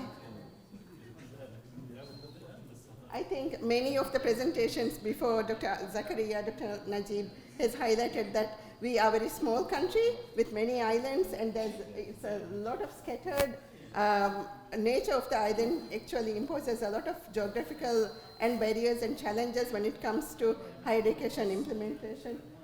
And moving to Villa College, the profile of Villa College, I'll brief all of you. So Villa College is the first private higher education institute registered in the Maldives. In 2007, we were the first private higher education institute registered with the Department of Higher Education. And we have around 6,000 students each year enrolled, and we are considered to be a very large institute in Maldivian terms. And higher education of the Maldives is actually divided into public and private sector, with the 2 public universities, Maldives National University and Islamic University, and we have sisters and brothers from Islamic University present here with us today. And Villa College, of course, falls under the private sector, and there are several other higher education institutions in the country offering degree programs and master's programs. And our regulatory body is Maldives Qualification Authority, and we also have, we are governed by the Ministry of Higher Education. In Villa College, we also have degree awarding authority granted by MQA, so we are considered in some ways like a university. Our founder is Honorable Dr. Qasim Ibrahim. He's a philanthropist, entrepreneur, and chairman of Villa Group of Companies. So in terms of investment, we have a very strong backing when it comes to Villa College. There are 9 academic units in Villa College: Faculty of Business Management, Faculty of Educational Studies, Faculty of Health Sciences, Faculty of Sharia and Law, Faculty of Engineering and Technology, School of Computing Science, Institute for Research and Innovation, Center for Postgraduate Studies, and Center for Foundation Studies. There are 6 campuses spread across the Maldives, and we are, of course, in the capital city in KUI campus. Our vision is to be the leading higher education provider in the Maldives, highly valued locally and recognized internationally. Our governance structure is like a university with the college council, academic departments, and academic senate is also there, along with the deputy vice rectors, undertaking their role in monitoring and overseeing all the functions of the college. These are the guiding pillars: quality, affordability, accessibility, flexibility, and industry engagement. We are very proud of these achievements. We are the first in the Maldives to offer many new degree programs and master's degree programs in different disciplines, quite often even before other higher education institutions in the country. We have offered engineering programs in different areas such as accounting, econ, HRM, undergraduate programs. In these areas are offered various postgraduate disciplines we have offered for the first time in the Maldives. And we also work very actively in establishing a research culture in the Maldives. In this regard, we have established the first Institute for Research and Innovation in 2012. It's a dedicated institute focusing solely on research, and international research conferences are also held annually. And we also have a dedicated specialized program in research studies. We are the first in the Maldives to obtain several international recognition and accreditation, which is a testimony to our quality of the operations within Villa College. We have got membership and accreditation from quality assurance agencies such as Asia Pacific Quality Network, International Quality Assurance Agencies in Higher Education, AMDISA, ACSP, and SAQS. These are also international recognition which we are working towards. We are also recognized by Commonwealth accreditation Agency, Association of University and International Association of Universities, and several professional bodies also recognize us. We are the first in the Maldives when it comes to sustainable and environment-friendly operations. In this regard, at the national level, we were the first to be registered under Japanese JCM project. Carbon credits, net metering approval by our electrical company was also given first to us, and we have the largest rooftop solar panel system. This is the roof system in the college. It's all solar. Solar panels are covered. And we are very proud of the fact that we have the largest number of undergraduate and postgraduate students enrolled with us, and largest number of degrees and masters program among all private higher education institutes, and largest portfolio of programs when it comes to international affiliations. We also work very closely with the government and industry leaders, and industry partnerships, government initiatives, and other initiatives. Those are our forte because we are always trying to collaborate and grow. As I mentioned earlier, international accreditation and recognition is also a very big part of, and our growth can be seen.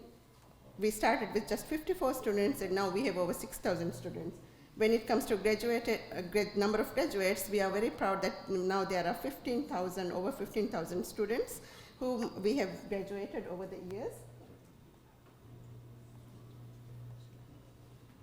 And our program portfolio is also diverse, and we are open to continuous improvement.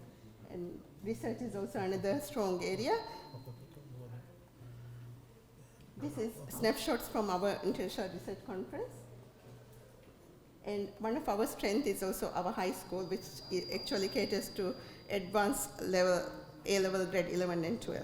So this covers, in a nutshell, about Villa College and the background of it. And from this point onwards, Mr. Munnim will be covering the aspects related to the investment opportunities in higher education. Thank you. Munnim. Assalamu alaikum. This is quite... Assalamu alaikum. I'm just going to present about the investment opportunities. It has been found in most of the universities around the globe that relying only on students' fee is not the way of sustainability. The universities find an alternative source of revenue in terms of to sustain in the future. So similarly, Villa College, we also have many projects that we actually try to diversify our revenue base, not only solely relying on student funding, because we are a private institution, we don't have public funding, we only look for self-financing students. But university to sustain in the future, it needs funding and source of funding that is diverse funding, which does not only depend on student fee as well. So I'm going to put 3 projects that we have where our universities can be able to invest with us and go ahead. So one thing is we have one of the lands in Hulumale for development of a private school from K-12, from kindergarten to grade 12. And this is also, you may find some universities around the world, they do have the feeding schools. I mean, they have schools from grade 1 to grade 12. So similarly, we have a project here. So it is in Hulumale. Hulumale is a part of Male city, which is the largest piece of land that has been reclaimed, and most of the development facilities are now in Hulumale. It's a full-fledged school, having more than 40 classrooms, catering for 1,000 students for one-session school. And if you look at the investment side, is what you may actually interested. Some of university may be interested on this area. So we are looking at the investment of roughly $110 million in terms of investing in a school like this. But the recovery is the most important thing. The recovery comes within 7.5 years, the school can be repaid. So this is an investment opportunity that we have to be open for universities to collaborations with us in joint system, or maybe, for example, say, in the bond system where lend money in term plus bond itself fund through bonding as well as equity holding can also be possible under this investment. Then one of the interesting thing I want to mention is the second project we have. that is operation of a junior college. Junior college concept where vocational training, government of Maldives has given a piece of lands in the Maldives to build a junior college. Junior college caters for vocational training. So we have got 2 pieces of land. One is close to Male, Tulustu, which is 32,000 square feet of land. In Maldives context, it's quite small, but the income generation is very huge. And we have one other piece of land in Kendikorodu, which has around 90,000 square feet of land. So now in junior college, Tulustu and just about Tulustu, for example, I just go through the both at once because to save the time. This Kendikorodu is we have atoll in known atoll. We have this is how the island, some of the facilities you can see in the island, where people are living in that. So we have got 43,000 square feet of land for development of commercial activity. The most important commercial activity found is that the run a city hotel. So city hotel is mostly Maldives. We have a resort concept. We have one island, one resort. But city hotel also is one of the business arrangement where we can start with small investment and we can build on to maybe in the future to convert into a resort. So it's located nearby international airport. This is known Mafar, and this is you can find the island there. We are building, our proposal is to build 75 rooms with multi types of capacity rooms, which include even the beachfront rooms, with the private pool, all could be managed with this funding.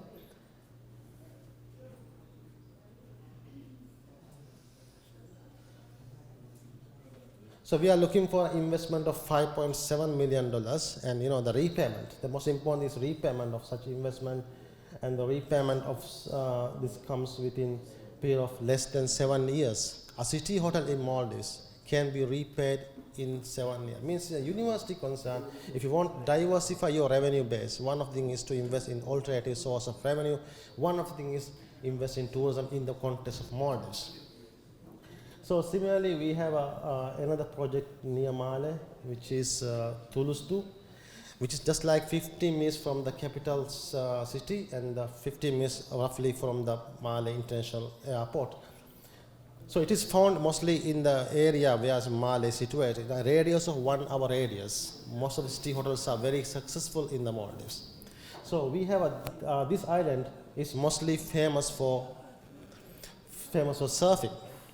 So we have a very surfing crowd, so therefore this is involved. We have Russian guests coming from the Ukrainians and many parts of the globe youngsters who likes actually to do surfing. They come here and they pay a good amount of money, and then investment wise is a quite feasible investment.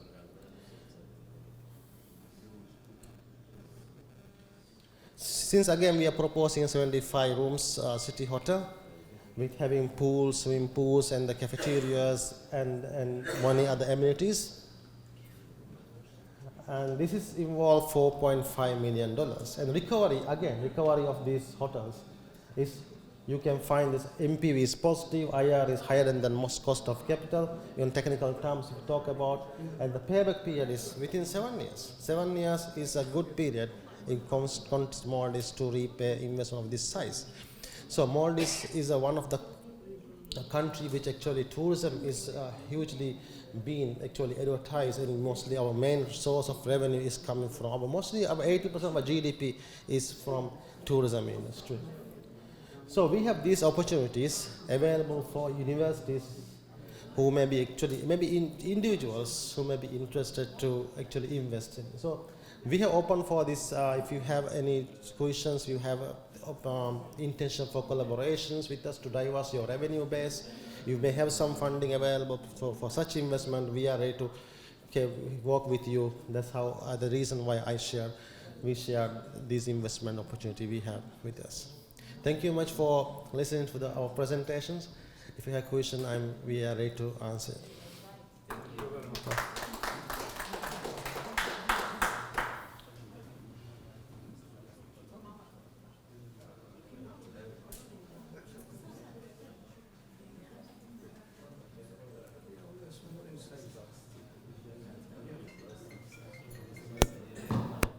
Hi.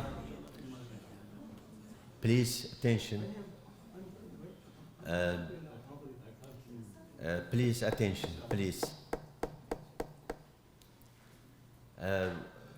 It will be a round table between 12 and 2 to between universities agreement. So will be chairs, and there is 2 universities or anyone to want to be collaboration, bilateral, face-to-face, and signing of the MOA when they want. So will be tables between 12 and. The second things, we need the presentation. We shall give you a paper to put your name and position and universities and contact number for all the audience, all the participants of the conference. The other things which is important, we need from everyone who want and everyone head of the university to put 2 recommendations to the conference to be collected and to be union and be as a recommendation of the conference. And if there is any suggestion for the continuity, it will be listening. The other things to be give you free time more, so we have had consequence our timetable to 2 days, and yes, tomorrow it will be free day for you. Thank you very much for your audition.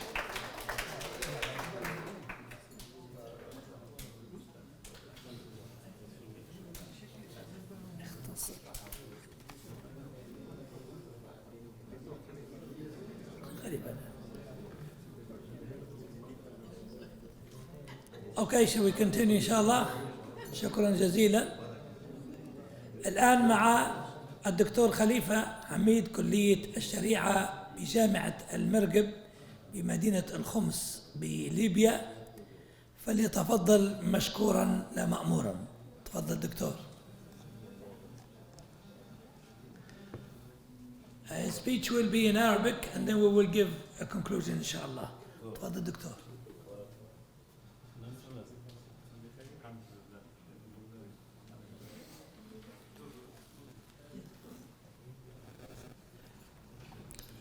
بسم الله الرحمن الرحيم. الحمد لله رب العالمين، والصلاة والسلام على نبينا محمد وعلى آله وصحبه أجمعين. تحية طيبة للجميع. أولا هذه الورقة هي يعني ليست ورقة بحثية علمية يعني أكاديمية 100%، ولكن هي مشاركة مني خاصة أمام حضراتكم من الأكاديميين والعلماء والخبراء، ولكن لننتقل إلى جانب آخر من هذه الجوانب التي كنا نذكرها. وباعتباري أنا متخصص في علوم الشريعة، فأحببت أن أشارك بكلمة في هذا الموضوع تتعلق بالأمانة الأخلاقية للقادة، باعتبار أن نحن نتكلم عن مؤسسات التعليم العالي. ومؤسسات التعليم العالي فيها الوزراء ورؤساء الجامعات وعمداء الكليات، وهؤلاء ولاة في هذه المؤسسات، وهؤلاء تترتب عليهم أمانة أخلاقية عظيمة. لنجاح هذه المؤسسات لابد أن يتحلى هؤلاء القادة بمجموعة من الأخلاق والأمانة لنجاح عمل هذه المؤسسات. علماء مقاصد الشريعة قسموا، وهذا شيء معروف، أن مقاصد الشريعة قسموها إلى ضروريات وحاجيات وتحسينيات. وأغلب علماء مقاصد الشريعة جعلوا منظومة الأخلاق في التحسينيات، يعني في أدنى مراتب مقاصد الشريعة. فهل هذا صحيح؟ لو تتبعنا نصوص القرآن والحديث نجد أن منظومة الأخلاق هي في أعلى مراتب مقاصد الشريعة وليست في أدنى مراتب مقاصد الشريعة. فسبب البعثة مثلا الله عز وجل يقول: هو الذي بعث في الأميين رسولا منهم يتلو عليهم آياته ويزكيهم. تزكية الأخلاق، إذن هي في أولويات بعثة النبي صلى الله عليه وسلم. وكذلك يقول النبي صلى الله عليه وسلم: إنما بعثت لأتمم مكارم الأخلاق. هذه نقطة. ماذا نقصد بالأمانة الأخلاقية؟ الأمانة هنا نقصد بها هي ما يوكل إلى الشخص ثم يؤمر أن يؤديه، وهي المقصود بها الولاية.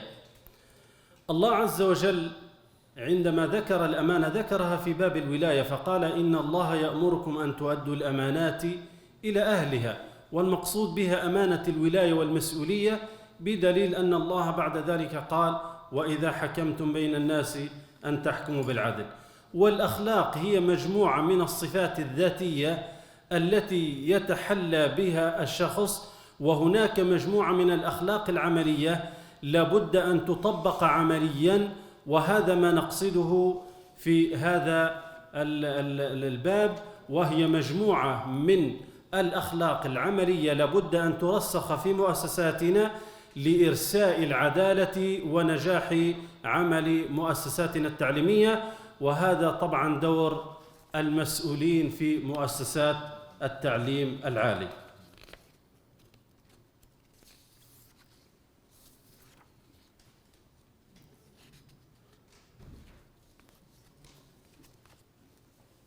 الأمانة الأخلاقية أو الأخلاق بصفة عامة، ولنذكر أهميتها، فإن الله عز وجل ذكر أن هلاك الأمم بسبب ضياع منظومة الأخلاق وليس بسبب الكفر، فقال تعالى وما كنا مهلك القرى وما كنا مهلك القرى إلا وأهلها ظالمون. إذن الظلم هو ضد منظومة الأخلاق. وفي المقابل قال وما كان ربك ليهلك القرى بظلم وأهلها مصلحون. إذن الإصلاح هو سبب بقاء الأمم، وهو يتعلق بمنظومة الأخلاق. ولذلك كما قال كثير من العلماء فإن الله يحفظ أو يبقي الأمة العادلة ولو كانت كافرة، ويهلك الأمة الظالمة ولو كانت مسلمة. إذن نحن نتحدث عن منظومة الأخلاق في كل جوانب حياة البشرية، فإذا ضاعت هذه المنظومة ضاعت كل حياة البشر وبما فيها الأمانة التي أوكلها الله عز وجل لنا. هناك صفات ذاتية، وهي قد تكون صفات عادية تتعلق ليست بالمسؤولين في مؤسسات التعليم العالي، وإنما هي صفات كل مسلم يجب أن يتصف بها.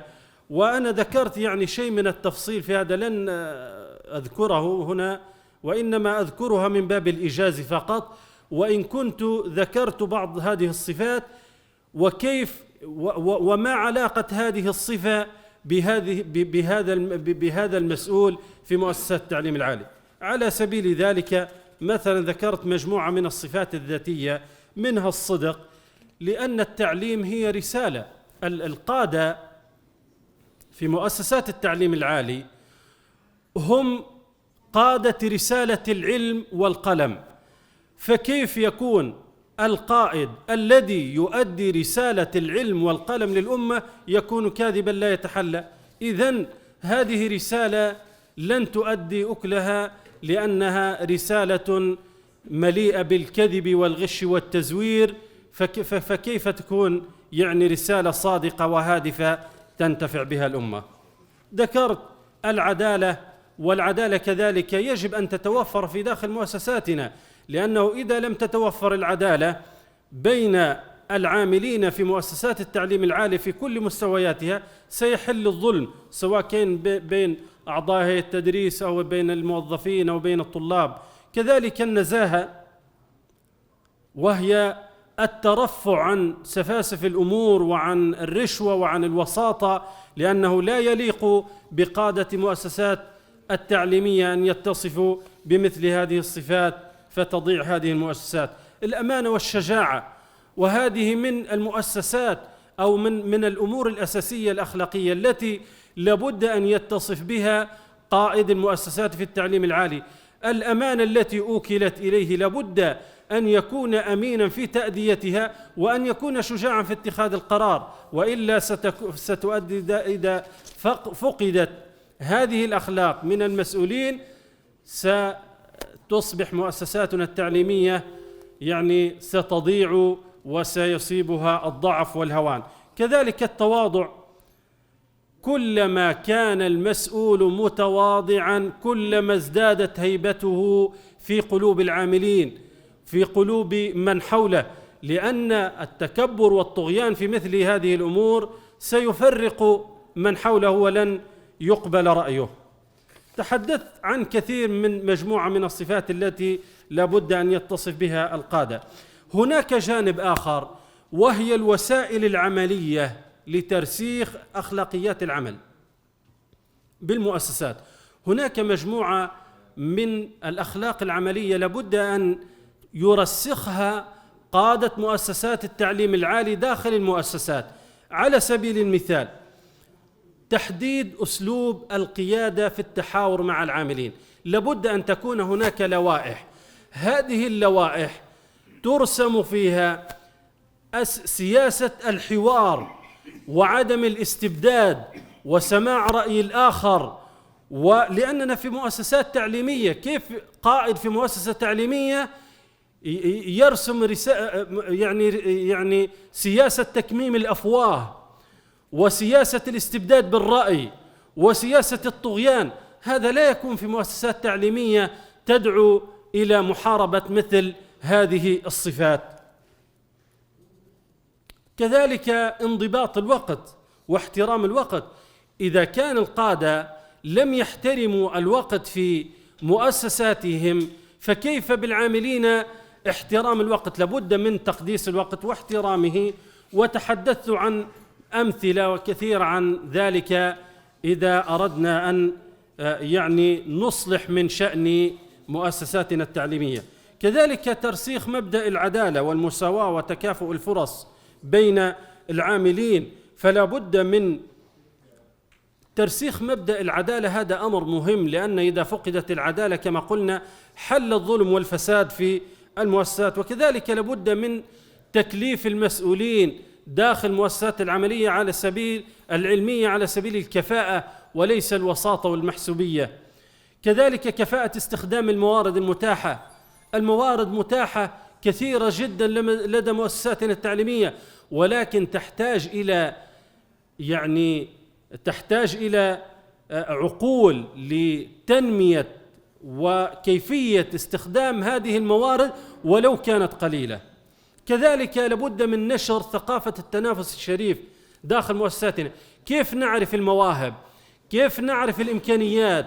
كيف نعرف القدرات؟ إذا كان كل مسؤول يتولى الكرسي الذي يجلس عليه ولا يريد الخروج ولا يريد الانصراف عنه، كيف ننمي فكرة الرقي ونشر الثقافة والتنافس في مؤسساتنا؟ لابد لكي نربي قيادات جديدة ونمكنها من مؤسساتنا التعليمية لابد أن ننشر مبدأ أو ثقافة التنافس داخل المؤسسات للاستفادة من المواهب. كذلك تنمية وتجهيز القيادات الجديدة، لأن القائد إذا لم يعمل على هذا الجانب معنى ذلك أنه رجل استبدادي، يعني لا يريد أن يمكن غيره من المكان الذي هو فيه. لابد من تجهيز القائد الناجح في مؤسسات التعليم العالي، لابد أن يعمل على جانب تجهيز القيادات الجديدة التي تتولى الإدارة بأي شكل من أشكال التنمية ويعني إقامة الندوات العلمية لتجهيز هؤلاء القادة. كذلك الشفافية خاصة في اللوائح التي داخل جامعاتنا ومؤسساتنا، لابد أن تكون اللوائح شفافية، يعني بأن تعطي اتجاه واحد وقول واحد، لا يكون فيها وجهين ويكون فيها رأيين ويكون فيها تخمين، لابد أن تكون صريحة واضحة حتى لا يكون هناك يعني تساهل وتلاعب في اتخاذ الإجراءات بعد ذلك. كذلك تنمية الرقابة الذاتية. إذا لم نربي في نفوسنا الرقابة الذاتية من أنفسنا فمعنى ذلك أننا لسنا مخلصون في العمل، إذن سيضيع العمل وستضيع ثمرة العمل. لابد أن نربي ثقافة المراقبة الذاتية في نفوسنا، بحيث لا نجعل أحد يحاسبنا، وإلا تكون هناك رقابة خارجية، وإلا نخاف من خصومات الرواتب وتسجيل الغياب. لا، إذا كان القادة في داخل المؤسسات التعليمية يفكرون في مثل هذا الأمر إذن هم ليسوا مخلصون في أعمالهم. كذلك ترسيخ الفهم الديني للوظيفة داخل المؤسسات. نحن نعمل، لابد هذا العمل، وخاصة ونحن نؤدي رسالة علمية للأمة ونصنع أجيالا للأمة وقادة للأمة، لابد أن نرسخ للعاملين أن الوظيفة هي قربة إلى الله عز وجل، هي عبادة، لأنها يعني كما ذكرنا تصنع الإنسان الذي يصلح شأن المجتمع والذي يؤدي الرسالة العلمية للمجتمع. كذلك لابد من ترسيخ محاسبة المسؤولين والموظفين، بداية من محاسبة القادة أنفسهم، لأننا إذا لم نرسخ هذا المبدأ داخل مؤسساتنا سيحل الفساد والنهب وإلى غير ذلك. هذا ما أردت أن أقوله باختصار، وإن كنت ذكرت بعض التفصيلات في هذا الموضوع ولكن لضيق الوقت فأردت أن أشير إشارة إلى مثل هذه الأمور. نسأل الله سبحانه وتعالى لنا ولكم التوفيق والسداد، والسلام عليكم ورحمة الله تعالى وبركاته.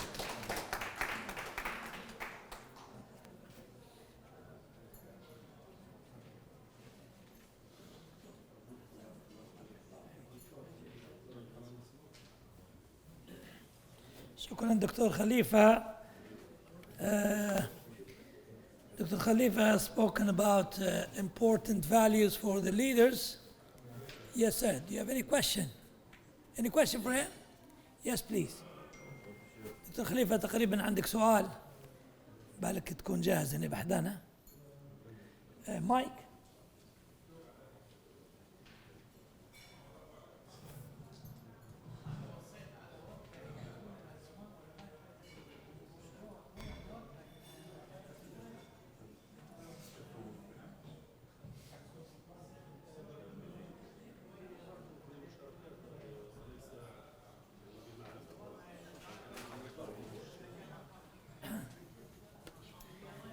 خلاص دكتور خليفة كان تكلم عن values for the leaders at the for the universities. He spoke about the justice and a role model. He spoke about the importance of honesty and how to use the sources of universities in the right way. Also discovered the talented people. That's very important because they are going to be the leaders of the Ummah later on.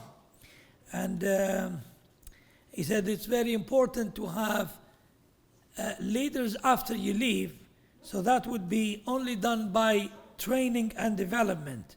And also he said it's important to have the real discussion with the employees and students and staff members. And he spoke about transparency, الشفافية. And he said that's very important at university leaders. And finally he said self-control is very important. We don't have to wait for people to control us, but we have to have our own self-control. This is the final conclusion for Dr. Khalifa's speech. And now we have a question, inshallah. تفضل أستاذنا من هناك. تفضل. تفضل.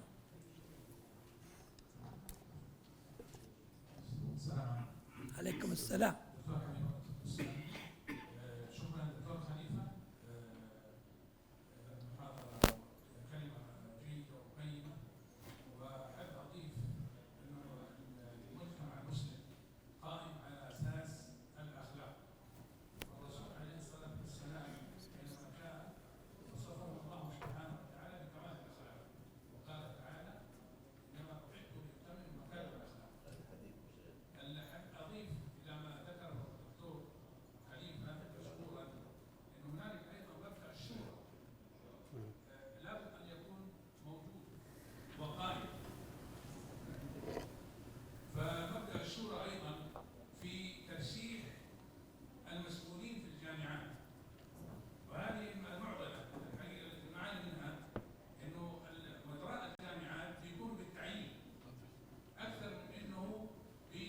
الترشيح او ما يسمى بالانتخابات اليوم، وهذا الحقيقه يعني يعطي نوع من المحسوبيه، وربما يؤدي الى الفساد الاداري، وربما يؤدي الى كثير من الاشياء التي يضع الرجل الغير مناسب في المكان المناسب.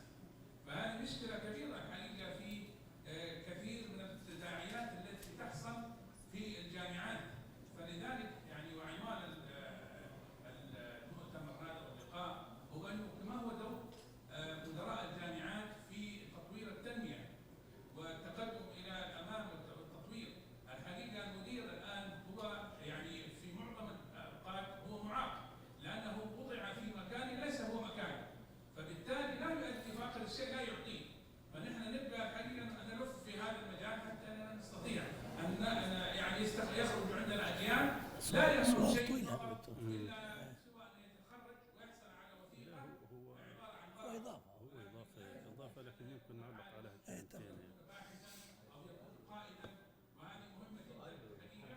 ونعيد هذه الامور الى ما ذكره الدكتور خليفه بان الاخلاق هو اساس اي عمل، ونسال الله سبحانه وتعالى ان يجعلنا كذلك. شكرا لك، شكرا لك. تفضل دكتور خليفة، تعليق تفضل. دكتور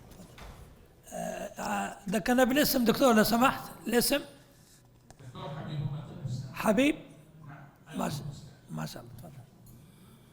شكرا دكتور حبيب. طبعا إضافة يعني مهمة جدا، وهي مبدأ الشورى في الجامعات. طبعا هذا موضوع مهم جدا، وهو اختيار رئيس الجامعة وعميد الكلية خاصة بيعتبروا من أكبر مسؤولين في الجامعات. الجامعات منظومة، يعني مجموعة من الأساتذة والخبراء. الآن الموجود يعني في أغلب الدول، يعني خاصة احنا وأتكلم حتى عن واقعنا، يتم تعيين رئيس الجامعة لا يعرف من أتى به، يأتي من الوزارة، بل أحيانا يقوم مجموعة من الناس خارج الجامعة يعني بدفع ببعض الأشخاص لتوليتهم هذه المسؤولية. هذا المبدأ لابد على الوزارات التعليم العالي. اختيار رئيس الجامعة لابد أن يكون بانتخاب وترشيح من داخل الجامعات وداخل الكليات، يعني كل كلية أو مجموعة الكليات يقومون بترشيح أفضل شخصية قيادية، ثم بعد ذلك يتم اختيار شخصية من بين هذه الشخصيات المترشحة من داخل الحدود الجامعة، ثم بعد ذلك يتم التصويت عليها وانتخابها فيختار الأفضل. هذا طبعا هذا أفضل، لكن أن يؤتى برئيس جامعة من خارج اختيار أهل الخبرة وهم الأساتذة داخل الجامعة، ويأتي ربما بمحسوبية أو برشوة وليس بكفؤ وليس عنده شيء من القيادة، يعني هذا فعلا من الأمور التي قد تكون سببا لفشل التعليم العالي. وكذلك حتى عميد الكلية، يعني ينبغي أن يكون عميد الكلية من داخل اختيار الكلية، مع أن هذا موجود هو في بعض اللوائح في بعض الدول، ولكن غير معمول به. أن يجتمع مجلس الكلية وأعضاء هيئة التدريس بالكلية ويرشحون شخصيتين أو 3 شخصيات، ثم تختار أفضل شخصية بعد ذلك حتى يكون الناتج بين أيدينا وبمعرفتنا. شكرا، هذه إضافة مهمة. بارك الله فيك. السلام عليكم. أي سؤال ثاني أو إضافة أخرى؟ Any more questions or comments? Okay, thank you very much. Land back to Dr. Ibrahim Zakaria. I hope you are ready. Make sure that's only 7 minutes. Don't make it 8. Okay? جزاك الله خير.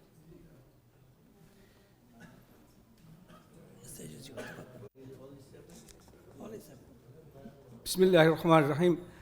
Whenever been given slot at a later time, I remember a professor's quotation quote. He said that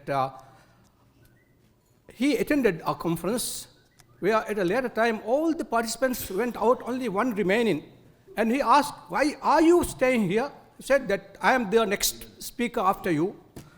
So I don't know whether I can be achieving my goals by giving 7 minutes. Anyway, I would like to second what Professor Khalifa has mentioned. Actually, so far all the presentation been mostly focusing on legal and infrastructure aspect of building and procedural aspect of running higher education institutes. But as Professor Khalifa has mentioned, there are a very important aspect of handling higher education sectors by giving focus on moral aspects as well. Whenever we talk about moral aspects, we emulate what our Prophet, peace be upon him, has left, passed on us, the legacy of giving good examples, building on good moral standards. I remember one professor shared me an experience. He said there was a conference. The theme was the relationship between employer and employee. While the discussion was going on, the question came, why do not employees speak and discuss with the management about their grievance, about their problems? So the answer came, there is no any good in discussing malaria problems with mosquitoes. I hope you understand what I'm going to say. The employer and employee relationship, when it becomes so bad, so intense, what kind of achievements can we expect out of that? Therefore, it is very, very important if we are to aiming to achieve our goals by providing high education to focus on human resources. Human resources. No matter how sophisticated the equipments are, no matter how the infrastructure is equipped with the international standards and how much facilities are provided, but the manpower and the human resources are not being fully trained, well equipped with handling all these affairs, no result will be achieved, believe me. Therefore, it is very important to have a band of people committed to move forward achieving the goals that we have laid in front of us. Now, one aspect I would like to mention here. Now, if you look at Japan, we are talking very boastfully about the progress of Japanese societies. And the secret, there are so many secrets maybe. One of the secrets that the success of Japanese are, because if you go through the history of Japanese people, most of them, till their death, they will be sticking to one single profession. They will be not skipping from one profession to another profession, contrary to what we see in our Asian parts of the world. They are skipping from one job to another job. I can boastfully say, I, for one, happen to be a person who preferred to stick to the academic circle entire my career, although I have been offered so many fat salary jobs and also high-profile political jobs in our governments. But I preferred to be as an academician. Therefore, I think for the academicians, in order to bring up develop an institutional brand, it is a must to stick to these professions to go forward. And from here, we can build a belongingness to our professions. I remember once, John F. Kennedy, once when he appointed as the President of the United States of America, and he visited the NASA Center. At the lobby, he met a sweeper engaged with sweeping and cleaning. John F. Kennedy asked the sweeper, Mister, what is your job here?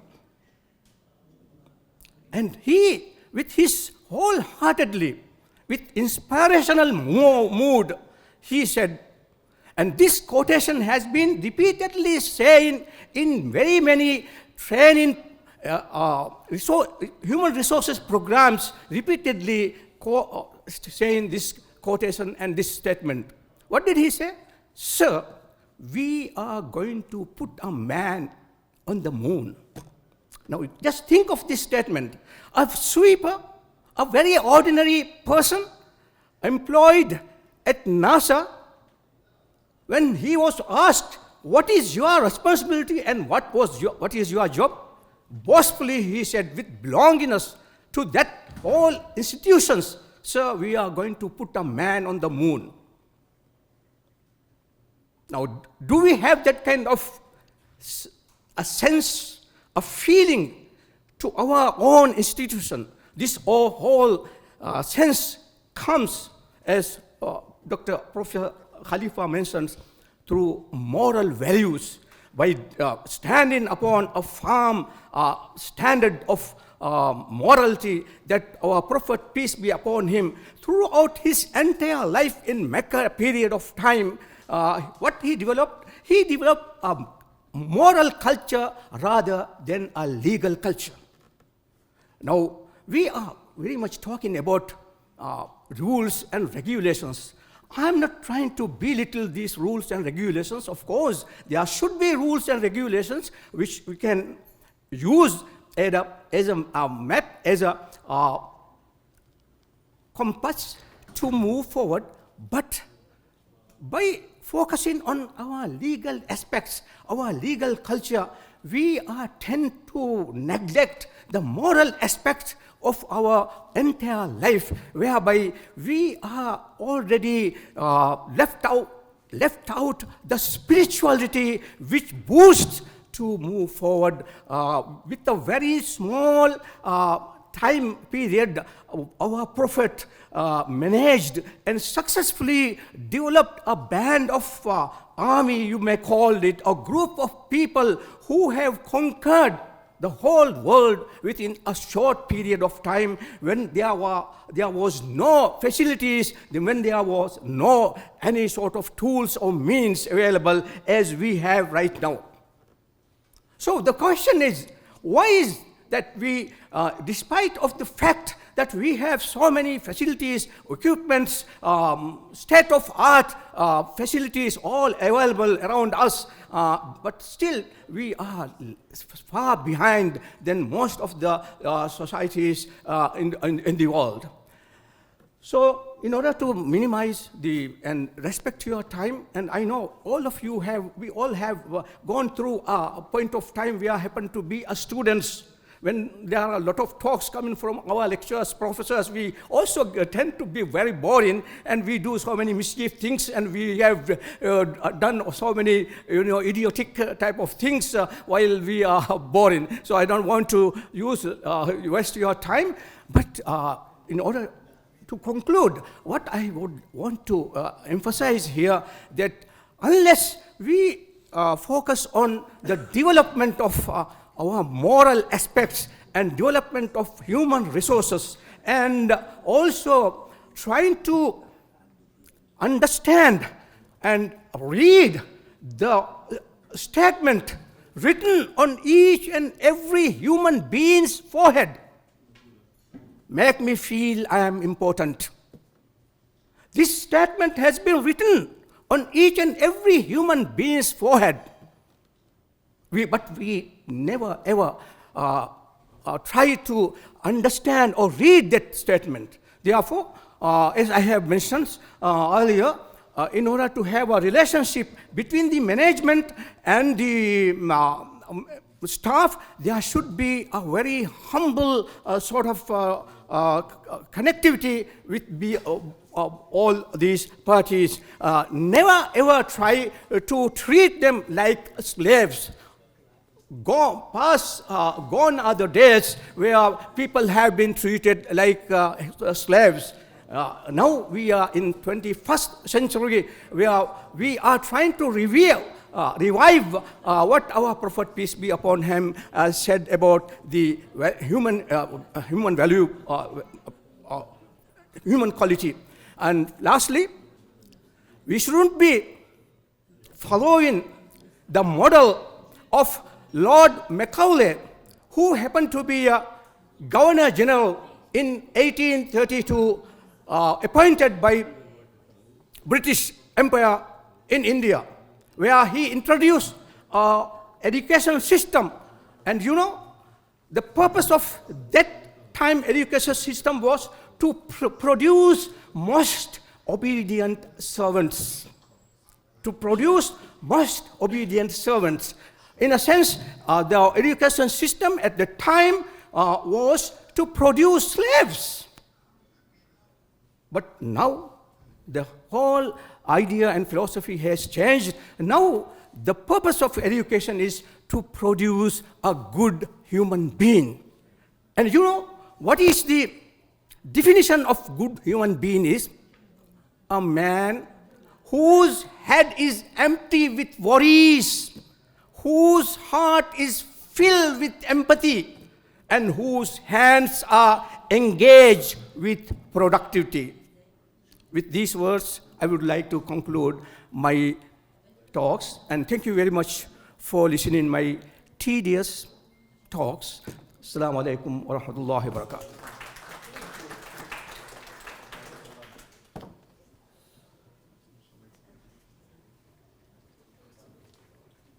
Thank you very much, Dr. Ibrahim. Thank you. It was a good speech. Any comments, any question? دكتور حبيب حياك الله من جديد. المايك ما زال عندك هناك؟ أعطيه المايك.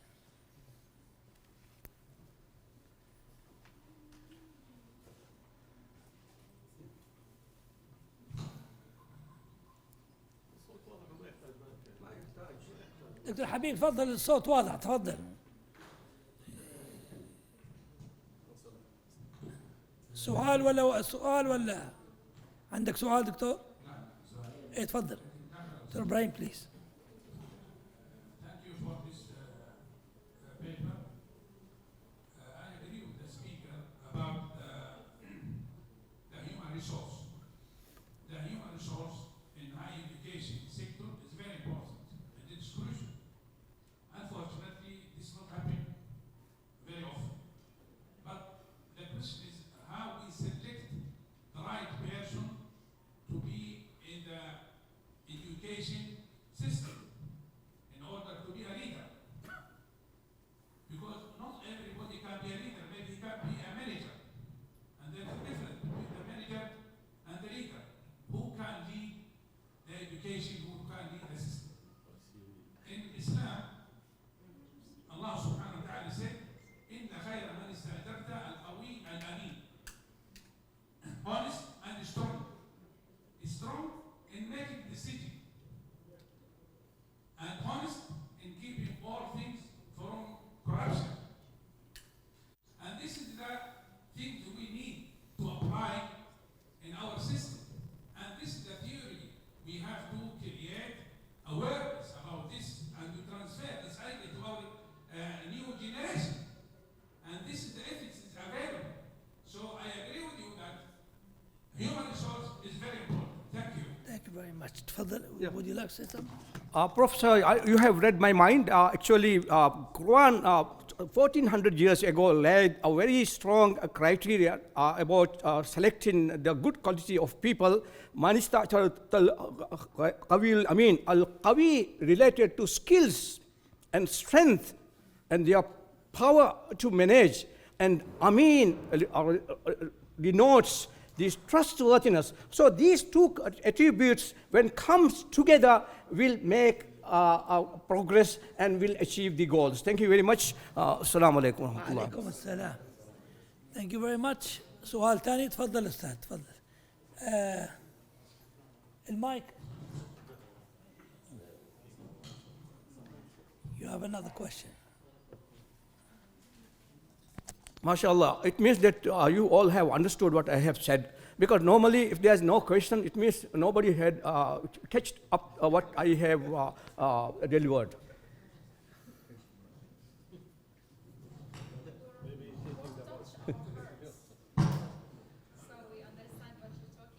And my voice is also very hard. So, you know, I even no need to have a mic. تفضل دكتور مرحبا بك تفضل. Thank you so much. Clear. Thank you so much, Dr. Ibrahim, for your important speech, and what moved us actually your pattern that is in your speech. I really would like to add, to complement your speech, add a very important issue, which is the effective leader who is the one that bring about great achievement to the organization or to the university. And Michael Burns, in his book Leadership, he said the best quality of a leader is the transformational leader, the leader who actually transforms his environment from good to excellent or from bad to good. What I see in universities, especially in the Islamic world or in the Middle East or in the Arab world, I see actually the lack of achievement when it comes to our universities. For example, we don't have, except a few of universities who made it into the 500 list of the best universities in the world. That comes to your speech when you said that the employees or the professors or the staff of the university has to be engaged and have to be motivated to achieve great achievements. I see lack of that in our universities. And effective leaders have to have at least 3 values transcending into the organization of the universities. One is the accomplishment, second is the precision or perfection, and the third is creativity. And these values, 3 values, are those values adopted by the superpowers and the industrial countries. And you find the universities also adopt these values because research centers are in these universities that cater into the progress of those countries. I hope that we would listen to more talks, and I hope the IUU would carry on these values and try to carry them in order to uplift the university's level in our area and our region or in our world. Thank you so much.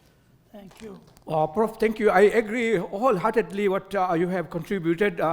And of course, to be a leader, it is very much important to discover himself or herself who he is or who she is, because we regard ourselves as a person who is lost in the midst of the ocean where we want to go a destination. In order to go out and reach that destination, he must discover the strength and the weakness and where he is standing in order to move forward and find the direction. Thank you very much, Prof, for the valuable and rich contribution. Thank you very much. Thank you, Dr. Ibrahim. Thank you very much. All right. Any more comments, questions? No? Thank you very much. في عندنا مشاركة الآن من الأخ فهد أنور الرميان، وهو باحث في العلوم النفسية من دولة الكويت، يعمل بمجلس الوزراء بالكويت وهو تابع المعهد الدولي الكويتي، فليتفضل مشكورا لا مأمورا ويأخذ الوقت المحدد إن شاء الله. تفضل دكتور. Assalamu alaikum. Thank you all for giving me this opportunity. Thank you for the organization who organized all this. As he has said, my name is Fahd Anwar Al-Ramyan, and I'm here to talk about some psychology facts. You're all talking about leadership, time management, education, but you have all concluded that one of the most important parts of all that is the human resource. What is a human without their mental health? Correct? So, if a human's mental health is not intact, how do you expect them to do all these things you're talking about? So, this is where I'm going to start talking about time management, or mostly lack thereof. First of all, what is mental health? Mental health is basically the cooperation of your emotions and your state of mind and thoughts at the same time. That's the simplified version of it. Okay, so what is the negative effects of too much free time on the mental health? Because in our Arab society, especially in Arab society, you will notice that for the Arabic speakers, you have all heard the word واحد فاضي. I'm sure you have all heard that sentence, واحد فاضي. For the ones who do not understand, the actual meaning of it is someone who has nothing to do. Not utilizing their time in any good shape, way, or form. Basically, exactly. So, what is too much free time? You heard of too little time, too much free time, but what is too much free time? Basically, too much free time is when you don't do anything of value. And when you don't do anything of value, that has a lot of negative effects on you, which I've written down here. So, how does it impact you? It makes you lazy. It makes you look for problems. As we've all even heard in our society, when someone's looking for problems, or someone on the road is angry and stuff like that, واحد فاضي. Isn't that correct? So, that's how it impacts an individual. Makes them lazy, problematic, annoying to cooperate with. So, how do the others with this state of mind affect you?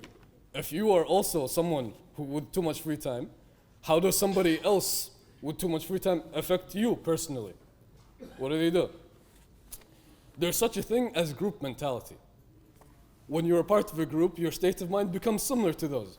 So with time, you will also become lazy and problematic. So that's a group of people. And what is composed of society? Groups of people. And how does a group of people like that affect society? Basically the same thing as I've said, but there's 3 stages to it. It affects the adolescents, the young adults, and the mature and elderly, handsome men that we have here, but you guys don't have the state of mind. How does it affect the adolescents? It makes them lazy, stubborn, antisocial, just using their phones all day. They don't do anything of value with their time. How it affects the young adults, 18 and above. Smoking, drugs, feeling of insignificance will cause household problems, will probably not manage any time, not do anything useful in the house. The mature elderly people. Now this is where it gets even worse for the elderly people, because if you've been in the state of mind for your whole life and you reach a certain age, your mind refuses to evolve. So, the mature and elderly people have the emptiest mindset of the 3 categories if they don't utilize their free time properly. Most prone to depression, since they don't have anything to do and they're also retired, not much to do with their time. They just sit there and kind of try to mentor people, and they themselves haven't mentored anyone. Teach what you preach. Okay? So, how does psychologically affect certain aspects of your brain and behavior? When you have too much free time, and I'm sure everyone in this place has experienced this, but when you sit there with a lot of free time and just with your own mind and thoughts, you will start to make up scenarios in your head. You will start to look for problems. Some people look for solutions, but the majority of the time, when the subconscious takes over, and majority of our subconscious brain is negative thoughts. So when the subconscious takes over, the negative thoughts start to pour out into your conscious brain, and that's where problems start to arise. And when problems arise, a lot of conflict happens inside the household, or wherever it is that you happen to be when you have too much free time. And then, when you get too comfortable with too much free time, you start to get too comfortable with achieving nothing and doing nothing. No leadership, no resource management, no time management. How is a human of any use for any of these things you have talked about when they don't even have the need to achieve anything in their lives? Okay? Next point. Effects of too much free time on self-development. I touched upon this on the last point. No goals or ambitions, no mental balance, which is basically no mental health properly, and no development of social status. So as an individual gets older, too much free time, no goals or ambitions, what do? They don't evolve in any regard, they don't teach themselves, they don't educate themselves. As I heard in the first day, someone said the most important thing, he's not here right now, but he said, education is the most important. So why is it that sometimes we're not educating our youth about mental health? Why is it not taken seriously in our society? You take care of your cars, you take care of your houses, but the things that operate them or created them are not taking care of themselves. So, with that said, the effects of free time on self-esteem. Lack of confidence, nothing special to offer, since they haven't done much to offer in the first place, and no external gratitude. To keep someone in check or in a happy state, they need some form of gratitude from their family or people surrounding them. So if they're not doing anything of value, no gratitude, and as we always say, واحد فاضي. Okay? So, the thing is, this affects our youth the most. I'm being one of them, I'm 24 years old, okay? This affects the youth the most. Effects of the youth's free time on sustainable development on society. Technology has made them lazy, has made them uncreative. Usually now, when when parents get new kids, they just give them an iPad or something, go play. No development, no teaching, no mannerisms, just the YouTube will teach them, right? And then, since they're not being taught at a certain age, lack of innovation. If there is no innovation, there is no development in society as a whole. And if there is no innovation or motivation, how is there motivation to go to work or be educated? Those are things that are hand in hand together, and if one hand lets go, one goes the separate way, and one goes the separate way, and no one cooperates at all. Okay? So, with all that being said, there's a lot more to say about that, but there's the advantages outweigh the disadvantages, because the way to fix it is extremely simple, very simple. But it is seen as taboo in our society. What to do to reverse these effects? Therapy. جلسات علم النفس. Okay?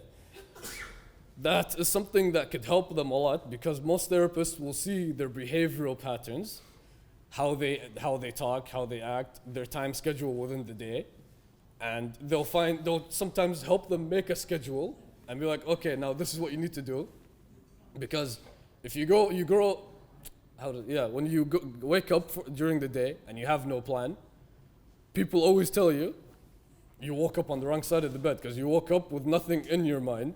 So therefore you just look for something to fill that void in your mind, which is usually negative problems, negative situations or whatnot.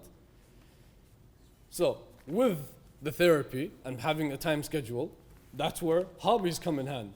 It can be any kind of hobby as long as it is not individually negative, grouply negative, or society-wise negative, which are like addictions or stuff like that, because that is not a hobby, that is a taboo. And then with the hobbies comes the last part, which is time management itself. Which is time management itself. With all of these in hand, the most important part of it is time management. Because if you notice a pattern, if people go like, I don't have enough time, I have too much time, so where's the middle ground with all of that? And that's where the therapist comes in, because they can also help you with that. So I hope I have given you some good points about why you should keep mental health in mind for the human resources, especially the human resources. And thank you very much for giving me this opportunity.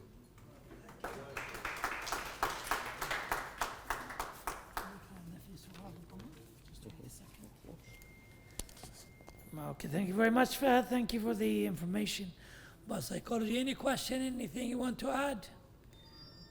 No? Are you sure? Dr. Habib, مرة ثانية, Dr. Habib. Summary in Arabic. تقول السيد فهد يقول تحدثتم عن القيادة وعن الإدارة وعن اسمعني دكتور. تحدثتم عن القيادة وعن الإدارة وعن إدارة الوقت وعن الفاليوز في المؤسسات، ولكن هو أمر مهم أنكم تهتموا بالصحة النفسية، لأن الصحة النفسية هي التي تقود لهذه الصفات ولهذه المعاملات ولهذه القيم. فالصحة النفسية هي من الأمور المهمة اللي تساعد الإنسان على التخطيط وعلى اتخاذ القرار وكذا. ولما يكون عندك مشكلة كبيرة مثل الوطن العربي بصفة عامة الآن، وهي الفراغ، انك انت ما عندك شيء تعمله، بس واحد فاضي زي ما قال الشيخ فهد، واحد فاضي ما عنده ما يعمل ولا شيء. ليش؟ لأنه لا عنده خطة في حياته، ولا عنده دراسة أو تخطيط الوقت، ولا عنده يعني أشياء قيمة يحب يعملها، ما عنده أهداف، ما عنده خطة، ما عنده، فهو فاضي، ما عنده ولا شيء، حتى الشيء اللي بيقوم به ما عنده قيمة. ولذلك قال إن من أساسيات التخلص من هذا الوقت الفاضي أن يكون عندك جلسات في علم النفس حتى يوضح لك أهمية استغلال الوقت وينمي لك عقلك حتى تكون صحتك النفسية متوازنة. كل ما تكون هي متوازنة تساعدك على اتخاذ القرار، وأن يكون عندك أهداف ويكون عندك خطة استراتيجية وتستطيع تأثر في المجتمع بصفة كبيرة. هذه خلاصة الكلام. شيخ حبيب تفضل. بارك الله فيك، بارك الله فيك. من حسن الحظ أن الماجستير بتاعي في علم النفس، ولذلك كنت قريب الموضوع يعني. نسمعك دكتور، تفضل، صوتك واضح، صوتك واضح، نسمعك من هناك، تفضل.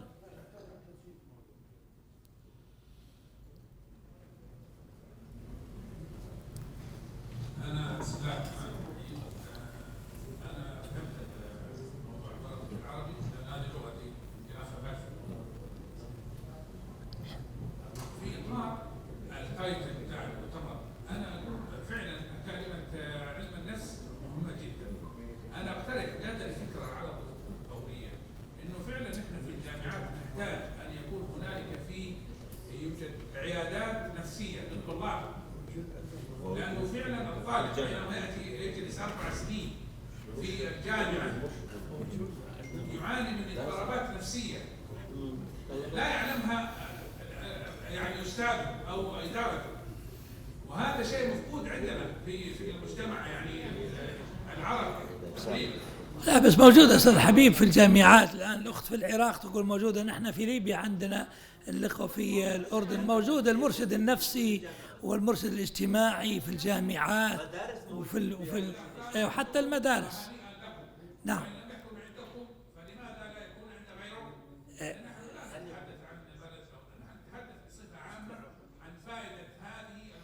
أي لا، هي مهمة صحيح. صحيح.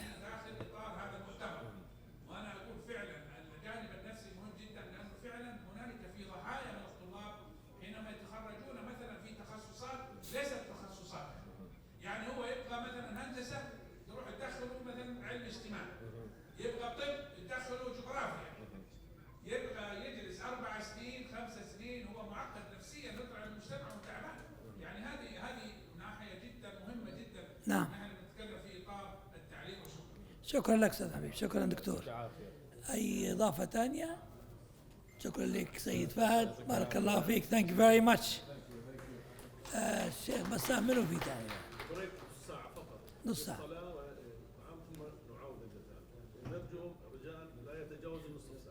طيب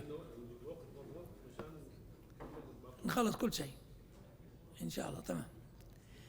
اذا لأنكم كنتوا ناس طيبين وتفاعلتم، فنعطوكم بريك الآن لمدة نصف ساعة تستريحوا، تأخذوا شاي قهوة، لكن stick to the time. It's only half an hour please.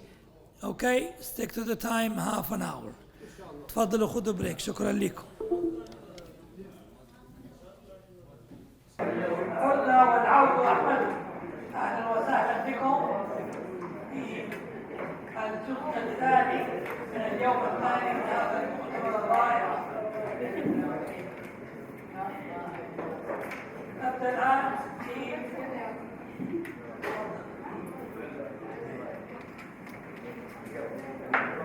تفضلوا بالجلوس كل محل لو سمحتوا. تفضلوا بالجلوس.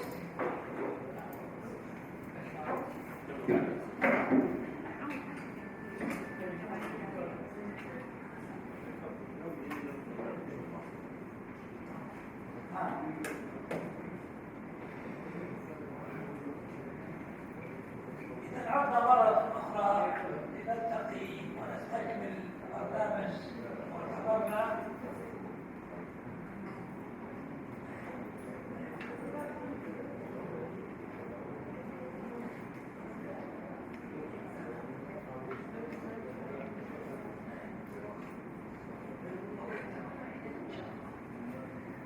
الآن مع دكتورة منيا كشوت من الجزائر، طبيبة وباحثة، وتقدم نفسها، هي حابة تقدم نفسها ثم تقدم عرضها. لو في استشارة أو في استفسار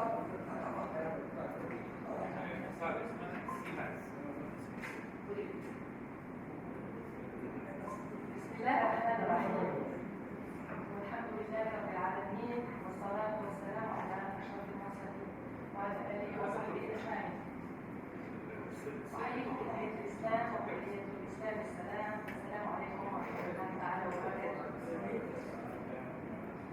أتقدم بشكر العام لكل من ساهم في تنظيم هذا المؤتمر من قيادة اتحاد الجامعات الدولي، ونحن أصلا نجتمع حول هذا الموضوع ونستفيد ونحقق الفعالية المرجوة لنلتقي بها ببدائل مميز بالقيادة بعنوان القيادة الإدارية لدى مؤسسات التعليم العالي والجامعات. أشكر كل أعضاء الاتحاد الدولي للجامعات وعلى رئيسهم البروفيسور الدكتور محمد والدكتور باسم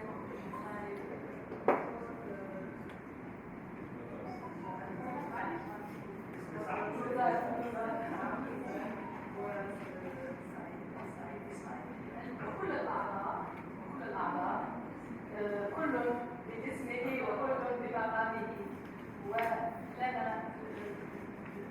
لكم منا أسماء عبارات التقدير.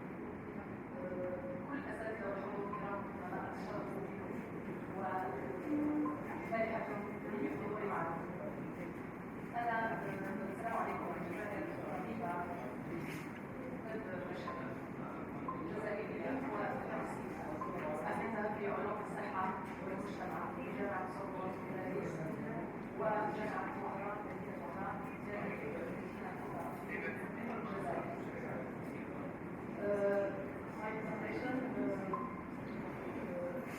was in French. I translated into Arabic. After the protest of the protest, I translated into English.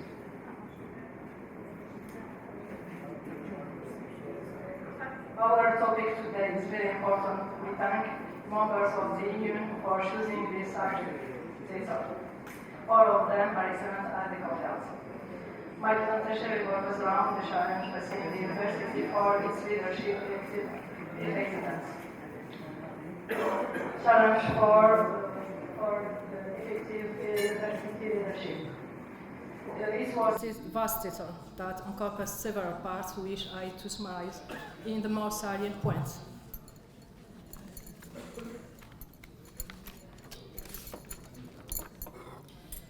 The governance of university is particularly mobilizing subject, especially for teachers, researchers, and students, because over the past 10 years it has become central element of the evolution of higher education, to the constant link to the emergence of the knowledge economy and the construction of the efficient university model.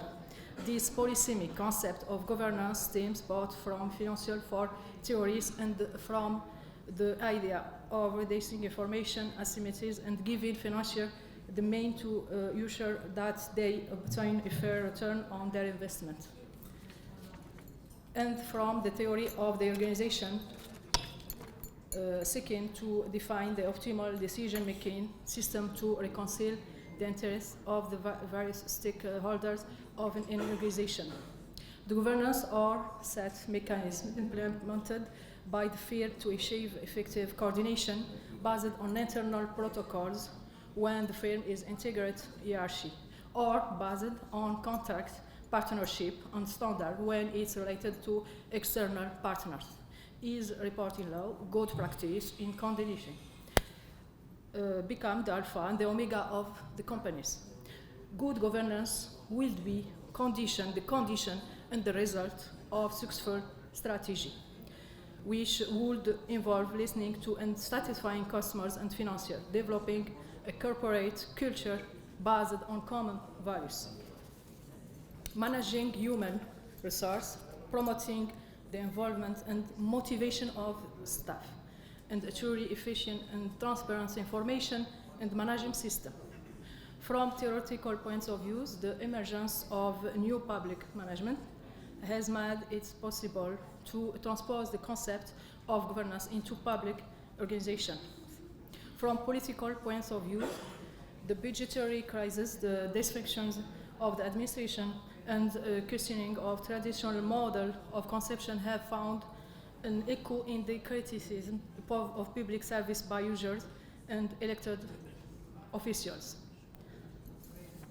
At the same time, the growing complexity of public operation due to the involvement of the state in the economy and the participation of companies is in public service within the framework of public-private partnership have recorded the execution of new decision-making methods, new methods of control and allocation of resources. This movement has been all the more reinforced as the accessibility of budget has been reduced in inverse proportion to the assessment of rating agencies, interest rate, the price of oil, organization controls or tax acceptance, planning budgetary control, rationalization of budgetary shows, dashboards, service projects, training plans, support unit, committees, project groups have become so many means to better manage and better inform managers and stakeholders. The notion of efficiency. Ah, il ne passe pas? Il n'a pas passé. Ici, là? Ah oui, d'accord. Où ça? Aïe. Quel bouton? C'est lequel bouton? Non, non, je regarde. Attendez. Il est où, là? Comment faire pour passer les diapos? Ah, voilà. Eh ben, ça, non. منذر من فضلك أخ منذر كيف يعني lequel bouton montrez-moi أنا حسبته هو اللي يفوت ah bah oui نفوت je suis passée là juste là non ça passe pas non mais je veux passer je suis là راني هنا فوت بزاف لي ديابو لا فوت بزاف لي ديابو eh bah oui il a d'ouvrir la première diapo il n'a pas suivi moi j'ai cru qu'il était là il suit il faut passer je suis pas là je suis passé plusieurs diapos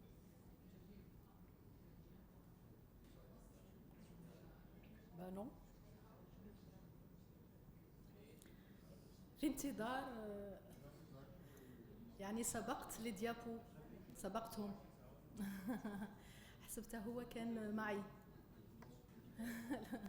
تذهبت بقينا في الديابو الأولى لم يتابعون الكلام مع بس هنا ينتقل هنا كبسة واحدة d'accord ok donc on va revenir ici ok the notions of efficiency and the performance of public action listening to user adaptability and mobility are now part of the discourse of leaders.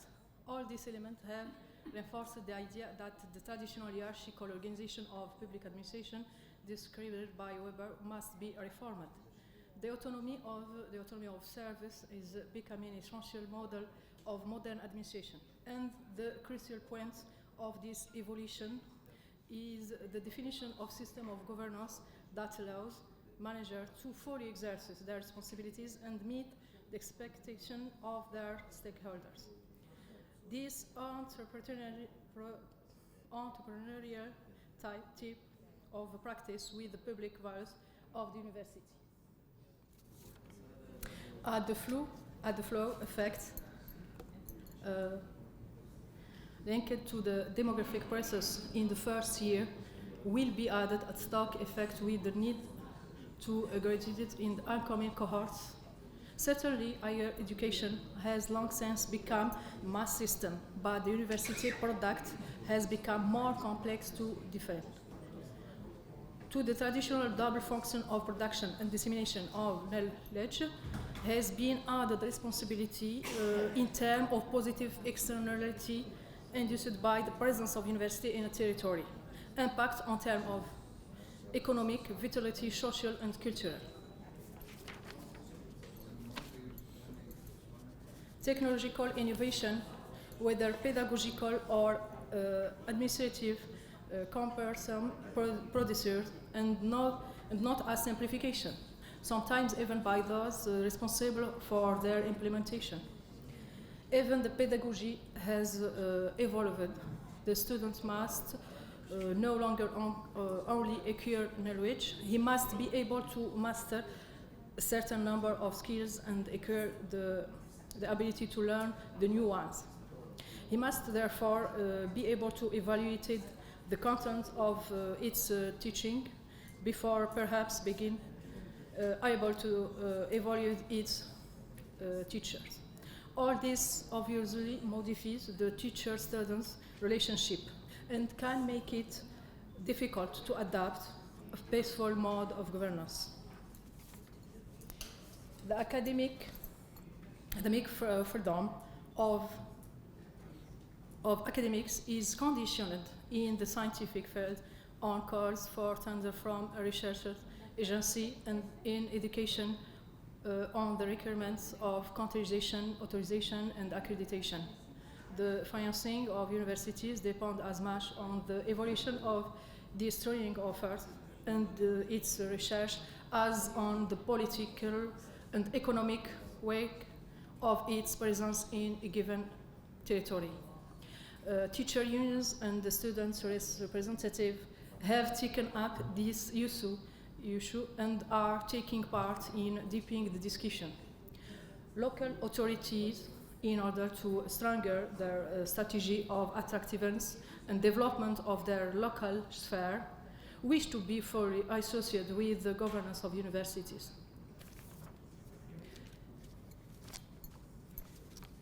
researchers feed this debate with their writing, particularly in the field of public management. However, in the diagnostic if the diagnostic is relatively common, the solution and their methods of implementation diverge, in particular because the system of governance induces the distribution of powers and manner in which they are exercised. The governance of universities is more autonomous framework, but just as formed by the power public. Turner within the University of Professional Hierarchy and Management still focused on accounting and responding to ministerial requests to the detriment of piloting.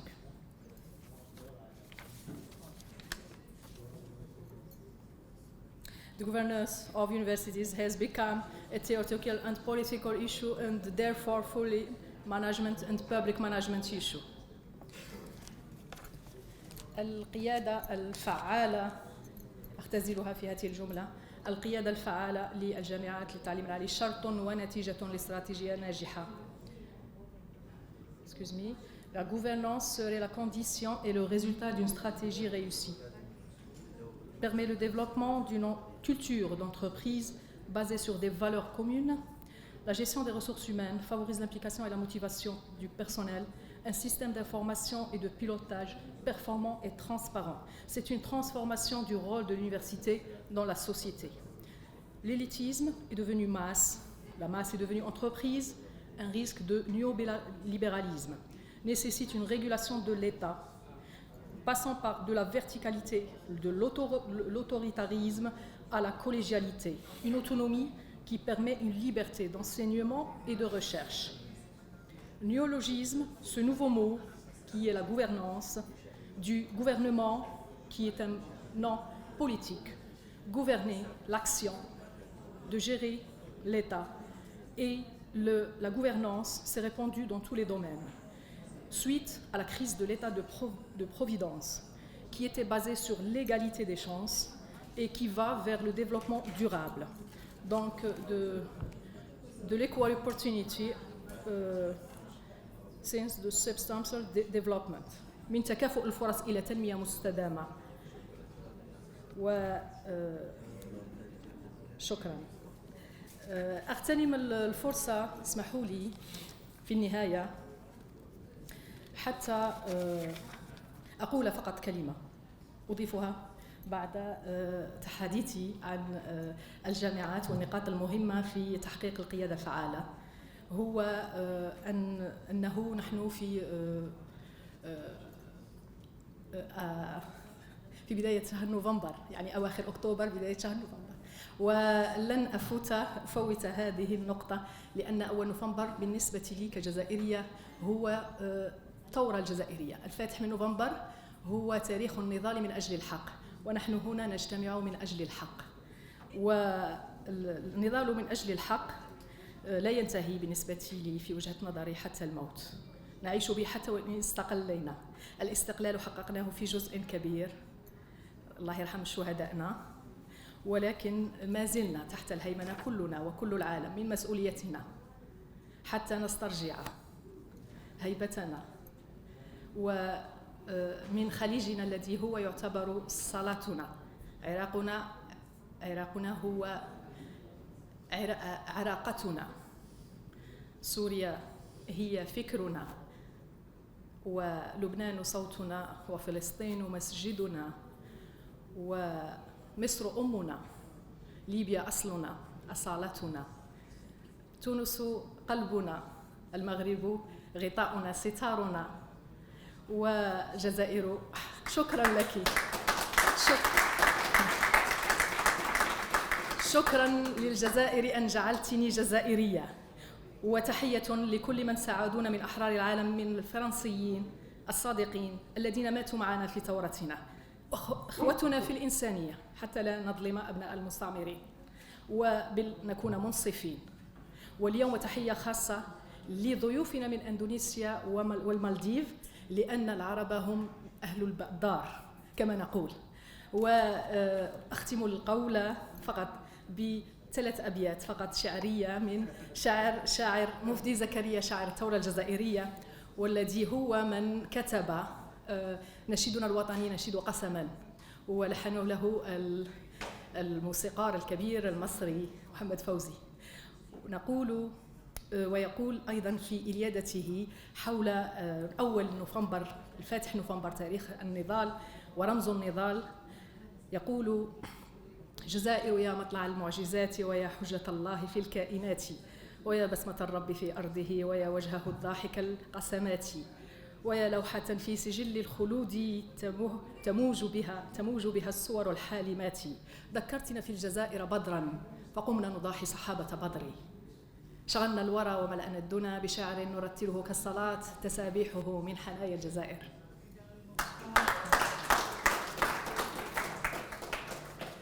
شكرا لك دكتورة منيا، بارك الله فيك. كنت رائعة ومميزة والله، شكرا لك. المداخلة أخرى دكتور بسام، دكتورة أميمة. دكتورة أميمة جاهزة؟ تفضل دكتورة أميمة. دكتورة أميمة من الكويت. الكويت ومصر، تمام. يا تفضلي. عندك قدمي نفسك، لأن احنا معطينا ورقة ونقدمك، فقدمي نفسك. ماشي، اوكي، شكرا. السلام عليكم ورحمة الله وبركاته. معكم الدكتورة أميمة عزت حمد، استشاري نفسي إكلينيكي والصحة النفسية، كبيرة مدربين علوم نفسية واجتماعية وتربوية، معتمد من البورد الأمريكي والبورد البريطاني، مدرب معتمد من جامعة عين شمس وجامعة القاهرة، حاليا المدير التنفيذي لإكسبشن سوليوشن، وكمان رئيس قسم علم النفس في المعهد الدولي الكويتي. احنا عندنا المؤتمر الخاص فينا اللي هو مؤتمر الصحة النفسية للاستراتيجيات الحديثة. المؤتمر القيادة هو مهتم أكتر بالجانب الثقافي أو الجانب التعليمي الخاص بالعلوم التعليمية اللي موجودة داخل الجامعات. احنا اهتمامنا منصب فيه البيهيفير، السلوك، المنتل هيلث. كل واحد فينا عنده العقل بتاعه الخاص فيه، ودايما مع التطور العقلي والتطور الثقافي والاسلوب العلمي اللي احنا بنتعلم بيه بنلاقي ان مش كل الناس عندها استجابة واضحة للعلم والتعليم. الهدف الرئيسي بتاعنا هو توضيح الفكر ما بين التعليم كإديوكيشن وما بين المنتل هيلث، بمعنى ان البيهيفير بتاعنا، السلوك بتاعنا صادر من الدماغ، من العقل، الذاكرة، التذكر، كل شيء خاص بالعمليات العقلية هي من الدماغ. بالتالي ان الانسان لو فقد المنتل هيلث نتيجة للضغوطات النفسية، البريشر اللي هو بيتعرض له يوميا، الحياة الصعبة اللي احنا بنلاقي الانسان فقد بوصلة طريقه. هدفنا الرئيسي نرجع كل انسان المنتل هيلث، الصحة النفسية، وبالتالي كل انسان فينا يقدر ان هو يعبر عن ذاته، عن وجوده، عن قيمته، عن الفاليوم بتاعه. اتمنى الفكرة تكون واضحة ونستناكم ان شاء الله. المؤتمر هيتم في مصر بعد 3 شهور مع اتحاد الجامعات، واحب اوصل الشكر والتقدير لكل القائمين على المؤتمر القيادة، يترأسهم الدكتور محمد الغباني الحاضر الغايب، الدكتور باسم، كل دكتور قائم على هذا المؤتمر الثقافي العلمي الجميل. شكرا رؤساء الجامعات، وشكرا لكم لوقتكم الجميل. السلام عليكم.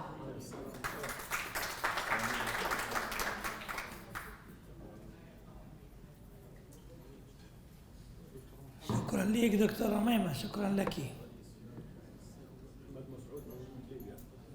دكتور؟ لا عندي، لكن دكتور أحمد مسعود، محمد مسعود، في محمد مسعود من ليبيا؟ لا ما لا لم يحضر.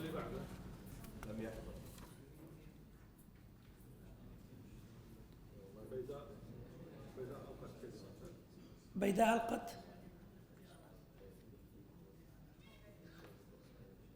رافع الحميد،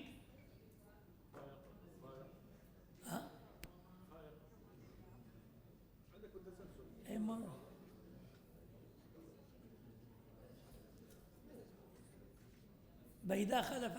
كمل. اي خلاص شوف بيداء ما في. اي خلاص. انسان فايق عبر الزوم. جاهز هذا؟ يلا ظبط نفسك وشوفها. طيب دكتور رفال حميد رشيد، هذا خلص.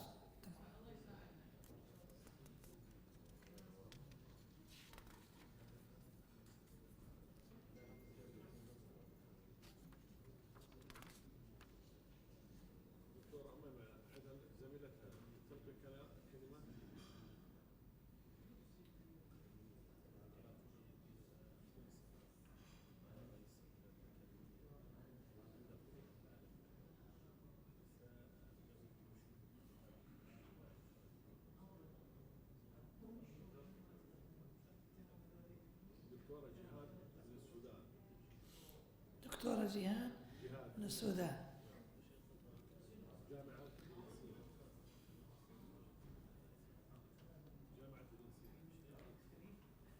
جامعة جاهزة الدكتورة جهاد؟ جهاد تفضلي دكتورة.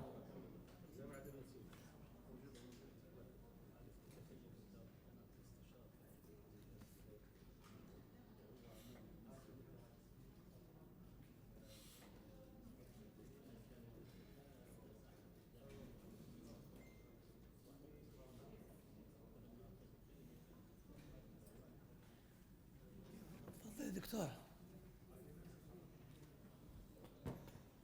بسم الله الرحمن الرحيم. السلام عليكم ورحمة الله تعالى وبركاته. دكتورة جهاد محمد مرغني من السودان، جامعة ابن سينا.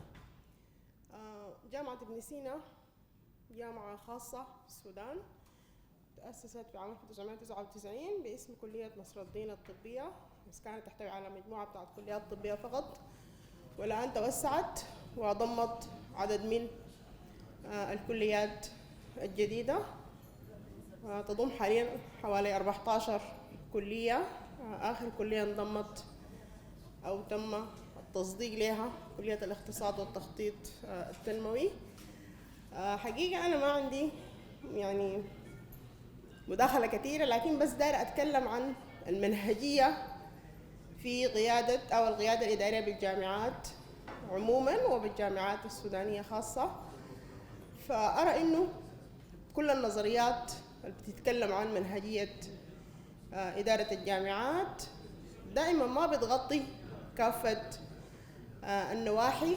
ففكرت في البحث عن منهجية جديدة أو حديثة يمكن تبنيها لإدارة العمل داخل الجامعات، باعتبار أنه العلاقة معقدة جدا بين الطلاب والجامعة والمجتمع من جهة أخرى، لأنه طبعا الجامعة يا جماعة دورها ريادي، فهي بتتمثل في دور أكاديمي ودور إرشادي وخدمة مجتمعية. فإذا ما قدرنا نوفق بين الثلاثة أطراف دي بتكون الجامعة ما أدت رسالتها على أكمل وجه. أنا أرى إنه أحدث منهجية ممكن نتبناها في إطار الإدارة الفاعلة بالجامعات، ممكن نتبنى منهجية كيفن. هي منهجية حديثة لطرق إدارة الجامعات. وأشكركم على حسن الاستماع وشكرا جزيلا.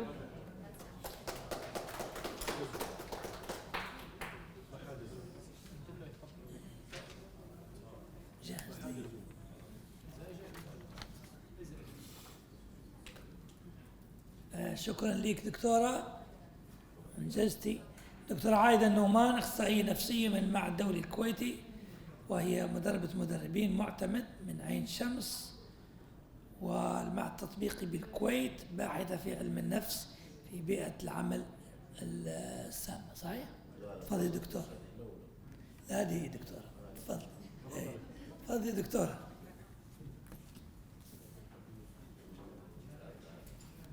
السلام عليكم ورحمة الله وبركاته. اليوم أنا سعيدة بتواجدي بهذا المؤتمر، لأن قاعد نتكلم عن تطوير التعليم والقيادة في مجال الجامعات والمعاهد. كل بيئة محتاجة إلى أن الإنسان ينتبه إلى الصحة النفسية للمتواجدين فيها. فمن خلال البحوث والكلام اللي سمعته من حضراتكم حبيت أني أبين لكم أن الصحة النفسية أن نحصل على بيئة عمل صالحة، إحنا لازم ننتبه إلى الصحة النفسية للموظفين اللي موجودين معنا.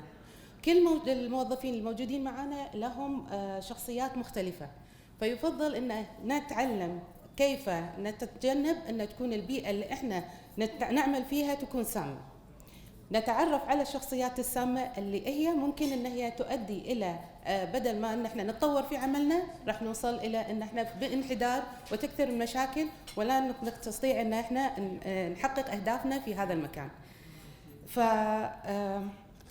في البداية حبيت أعطيكم أن يعني تعريف للشخصيات السامة. الشخصيات السامة هي الشخصيات اللي تتسبب في بث السموم في مكان العمل وبيئة العمل، وتسبب إلى الزعزعة النفسية والفكرية والجسدية للمتواجدين في بيئة العمل.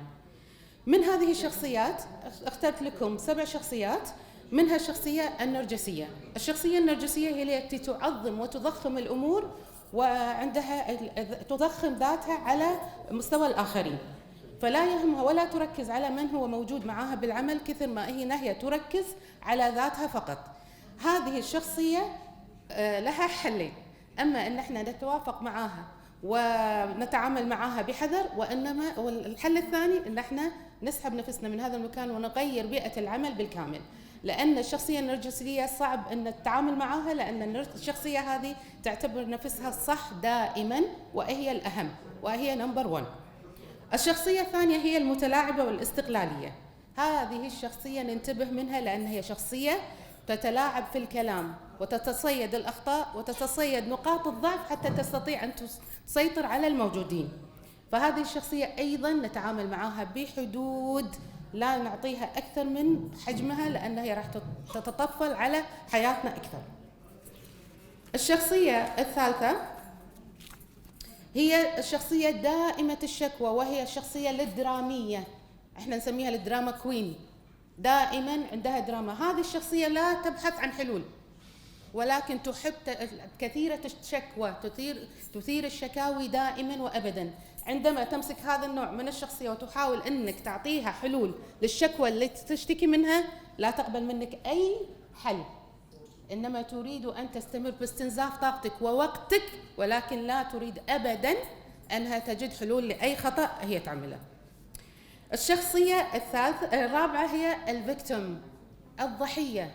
دائما هذه الشخصية هي المسكينة، هي التي دائما يبعدونها عن أن هي تؤدي واجباتها، دائما تعترض على الرؤساء ومن هم أعلى منها، ولكن هذه الشخصية هي الخطأ منها لأن هي لا تريد أن تنتج، هي شخصية كسولة، فدائما تلجأ إلى الشكوى وإبداء بأن هي الضحية والبقية هم المسيطرين عليها.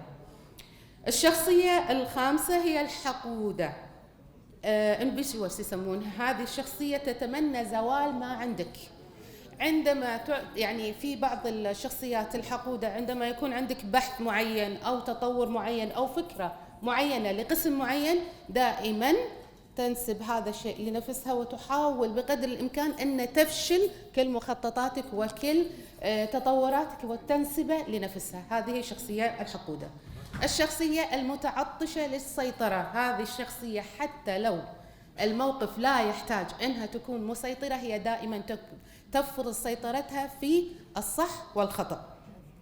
الشخصية التي تحب الثرثرة والنميمة، وهذه الشخصية تحب الفضائح والمشاكل ودائما تتسبب في دمار الأقسام اللي ومن موجود فيها. أوكي. الشخصية الشخصية العصبية، هذه الشخصية التي تثير المشاكل دائما ولا تتميز بأي ثبات انفعالي، ودائما تثور على أتفه الأسباب، وبدل ما أن نحل المشكلة هي تضخم المشاكل أكثر وتسبب قلق في القسم وفي الوحدة التي تشتغل فيها. الشخصية التي لا تعتذر أبدا، لا يوجد إنسان لا يخطئ سواء كان موظف أو رئيس أو دكتور أو بمنصب كان، لا يوجد شخص لا يخطئ، ولكن عندما يخطئ يعتذر. هذه الشخصية لا تعتذر أبدا وتستمر في الخطأ بمجرد أنها هي كلمة أنا آسف أو أنا آسفة مو موجودة في المصطلح، أو هذا المصطلح موجود عندهم في المعجم. الشخصية الأخيرة وهي الشخصية المتعصبة، متعصبة لأفكارها لآرائها، تهدم آراء الآخرين. كثير من هذه الشخصيات نراهم موجودين في بعض الأقسام، في بعض الوزارات، في بعض الجامعات، تتعصب لرأي معين رغم أن الكثير يقول لها ممكن أن احنا نغير ونطور ونعدل، وممكن أن هي تطلب من الجميع عمل أبحاث ودراسات والنزول إلى الميدان وإعطاء كل المعلومات للتغيير. ترفض لتعصبها لرأيها. هذه الشخصية متعبة جدا. إذن كيف نتعامل حاليا مع هذه الشخصيات في بيئاتنا، إذا كانت في وزارة أو في جامعة أو في أي مؤسسة تعليمية؟ بالأول نتقبل هذه الشخصيات. احنا شخصياتنا مختلفة تماما عن بعض، فلازم نتقبل كل شخصية ونفهمها صح، ولكن لا نجعل سمومها تدخل إلى داخلنا. الشخص المتعصب لا نجعل تعصبه يؤذينا، الحسود لا نجعل حسده يؤذينا، الشخصية التي لا تعتذر لا نأخذ موضوعها بشخصنا، ولكن نتقبلها بقدر الإمكان. ندعمه ونسانده إذا أراد التغيير. أي شخصية من هذه الشخصيات إذا أرادت التغيير ممكن الدعم، ولكن إذا رفضت التغيير فيفضل أن يا إما أن إذا كنت أنت يعني حضراتكم ذو سلطة نقل هذا الشخص إلى قسم آخر، أو إذا كان هو المسؤول أنا أنتقل إلى مكان آخر وأطبق ما أريد. 3، نضع حدود في التعامل مع هذه الشخصيات. لا نجعلهم يتمادون علينا، لأن تماديهم سوف يؤذينا ويفقدنا صحتنا النفسية. المحافظة والمحافظة والمحافظة على الثبات الانفعالي مع هذه الشخصيات السامة. هي توجد في كل مكان في حياتنا، مع أسرنا، في وظائفنا، فإحنا لازم نتعلم أن احنا نكون هادئين في التعامل معهم. في الختام حبيت بس أقول شغلة معينة. الإنسان هو نتاج 5 أو أكثر من الأشخاص الذي يقضي وقتهم معهم. والبشر نوعان، ناس ممكن أن هي تلهمك وناس ممكن أن هي تستفزك. لذلك لابد أن يكون عندنا حكمة بالتعامل معهم، أما بالابتعاد عنهم وصيانة أنفسنا وصحتنا النفسية، لأن التعامل معهم هو مهدرة للوقت ومضيعة لطاقتنا.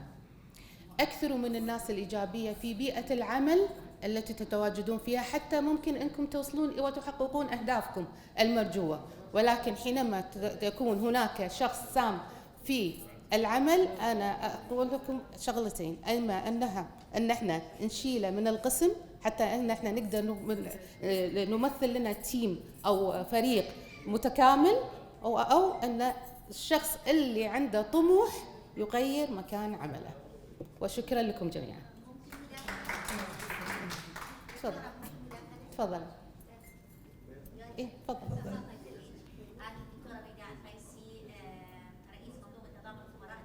أهلا بك. كل البحوث بما أن موجود الكم الخير من الأكاديميين، كل البحوث اللي يقدموها الأكاديميين العرب، هسه ما نقول لا عراقيين ولا لا دولة معينة، نعم، تكون النظرية غير قابلة للتطبيق. ليش؟ شنو هذا نفسيا إنه يحضر البحث على مود إنه فقط إنه ياخذ ماجستير أو دكتوراه، أنت تجيني تريدين تنفذين البحث مالته على أرض الواقع، ما تقدرين، مو حقيقي بالتنفيذ. ممكن أسأل سؤال: الهدف من عمل البحث، ما هو الهدف من عمل البحث؟ يعني على انه ياخذ الماجستير او لا، ايضا اكو العمل العلم شنو هو، يعني شنو الهدف من العلم غير الارتقاء الفعلي بالواقع. نعم. سواء كان مستوى تحت الفقر او حتى لو كان مستوى معتدل لاي دوله متقدمه تتقدم تتطور.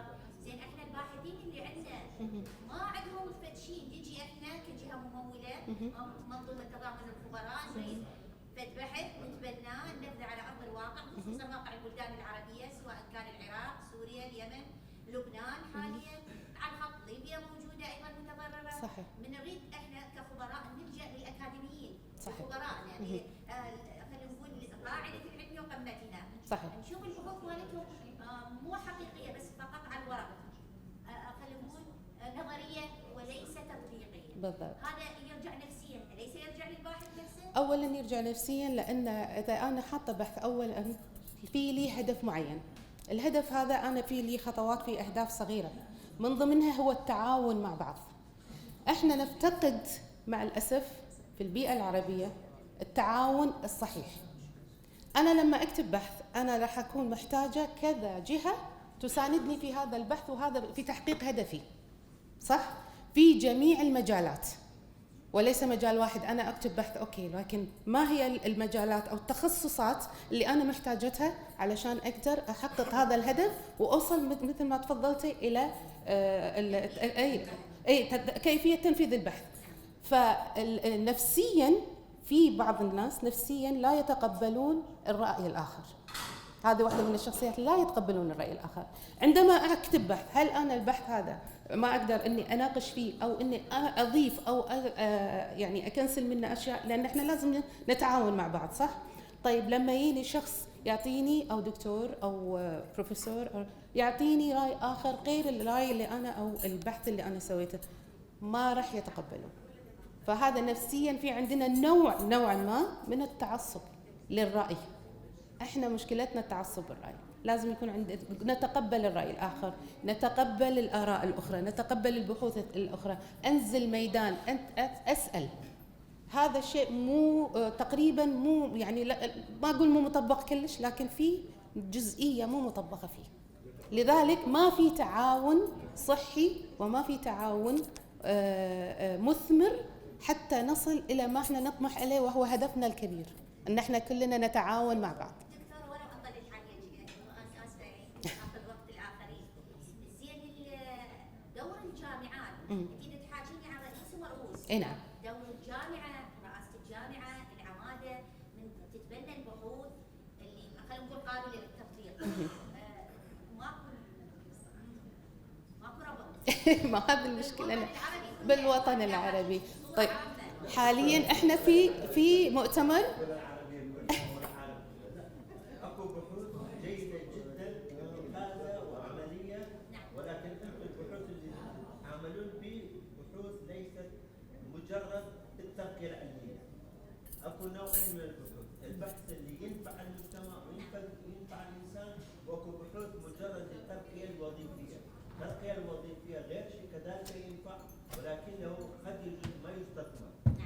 الاستثمار في البحوث في البلدان المتخلفه يكون لعدم وجود الرأسمال ولعدم وجود البنية الأصلية، لعدم وجود التخصيص لأسباب كثيرة وكثيرة. عفوا. البنوك البحثية وين؟ البنوك البحثية اللي موجودة عندنا في العراق، مثلا أنا حاجي حاجة. أنت ما تعرفين أنا ما تعرفين. دكتور وزارة التعليم العالي والبحث العلمي. لا. أكو كثير من البحوث جيدة جدا وراقية، ولكن هذا لا يعني أنت تعرفينها أو أنا أعرفها أو حتى الاختصاص يعرفها. إذا أكو بنك بحثي أنا أرجع له كمنظومة أريد عفوا ممكن بس أضيف شغلة مثل ما تفضل الدكتور.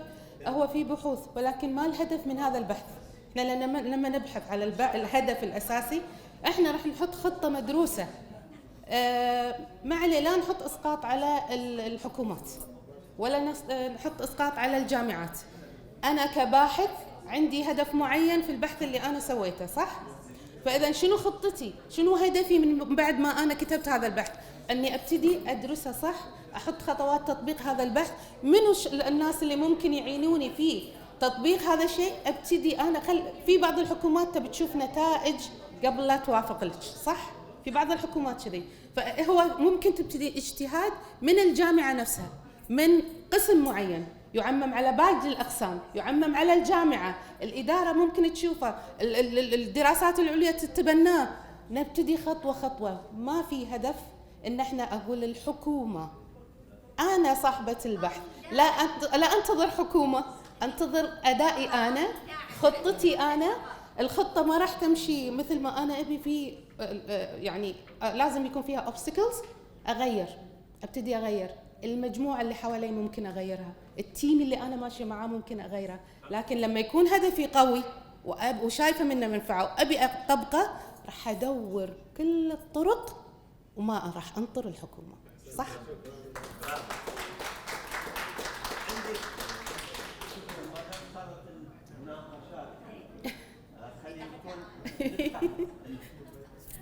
أنا كطبيب، نعم، العلم السيكولوجي والعلم السيكولوجي المرضي، السايكاتري والسيكولوجي.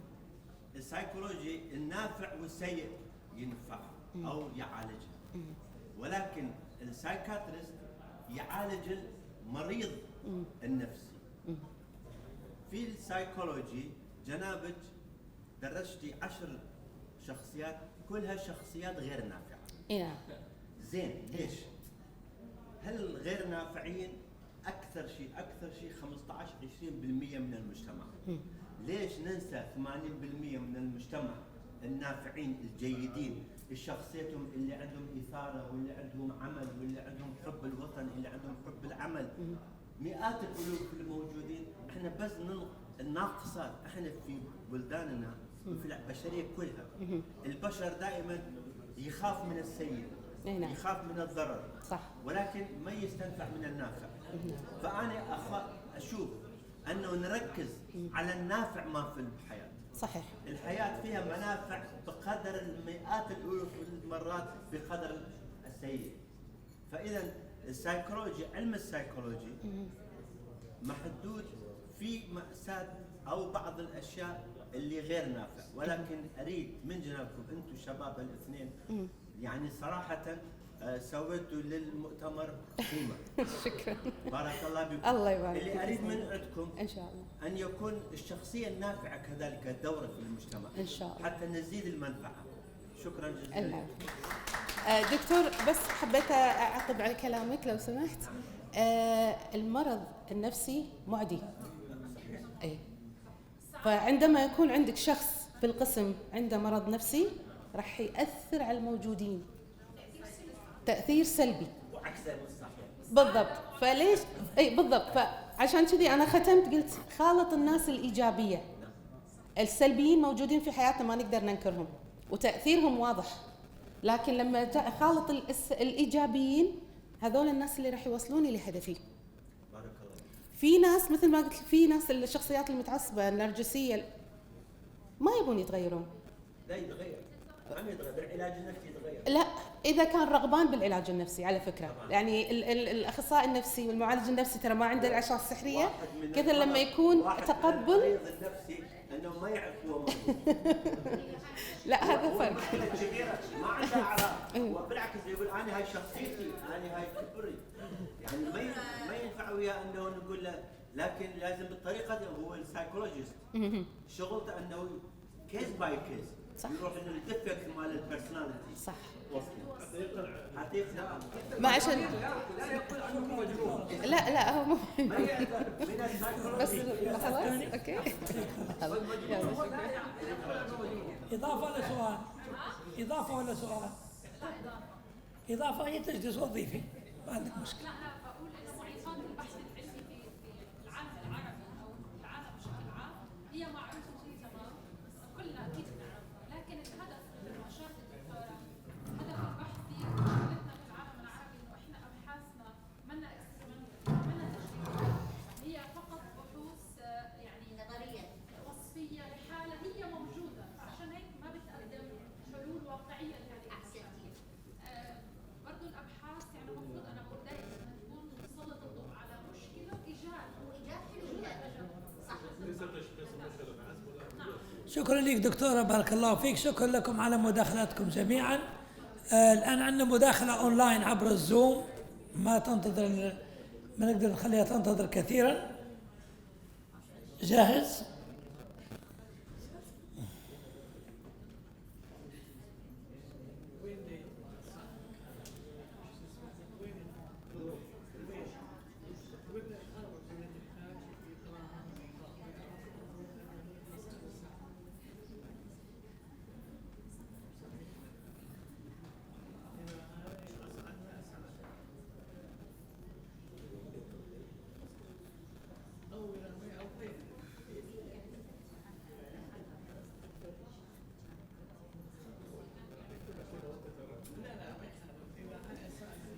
دكتور إبراهيم اسمه؟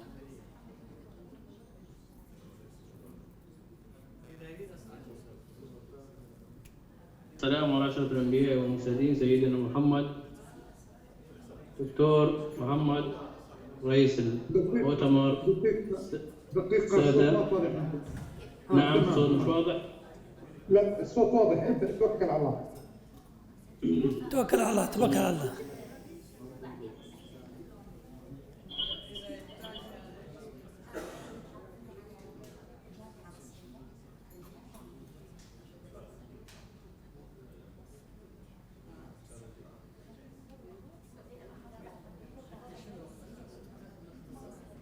سلام. أحيي السادة الكرام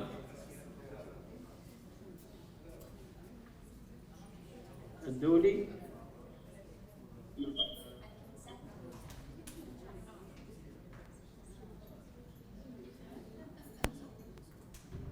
دكتور. نعم الصوت واضح، تفضل دكتور. الصوت واضح، تفضل استمر.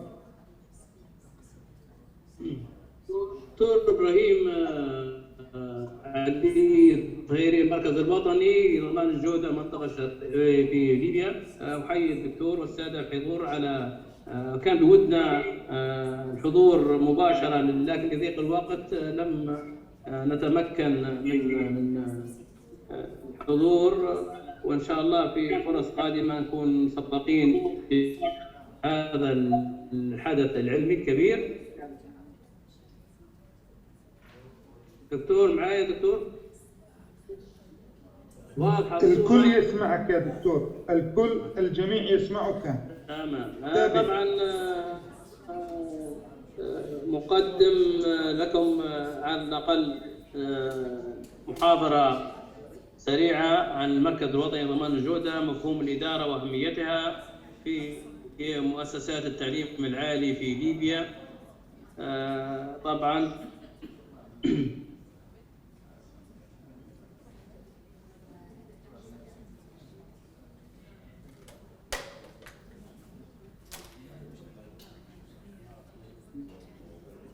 طبعا المحتويات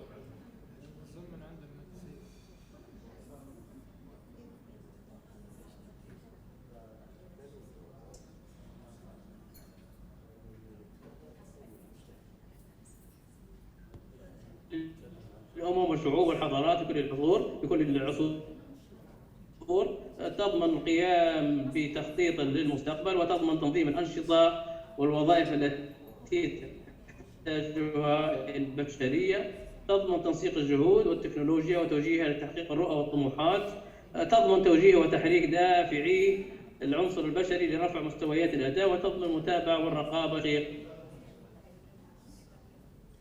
المستهدف والمأمولة منها. ترى وظيفة التخطيط ووظيفة التنظيم ووظيفة التوظيف ووظيفة الرقابة، التوجيه ووظيفة الرقابة. وظائف الإدارة طبعا هذه الخطة اللي هي تتحدث عن الإدارة ووظائفها. وظائف المنظمة تختلف عن وظائف الإدارة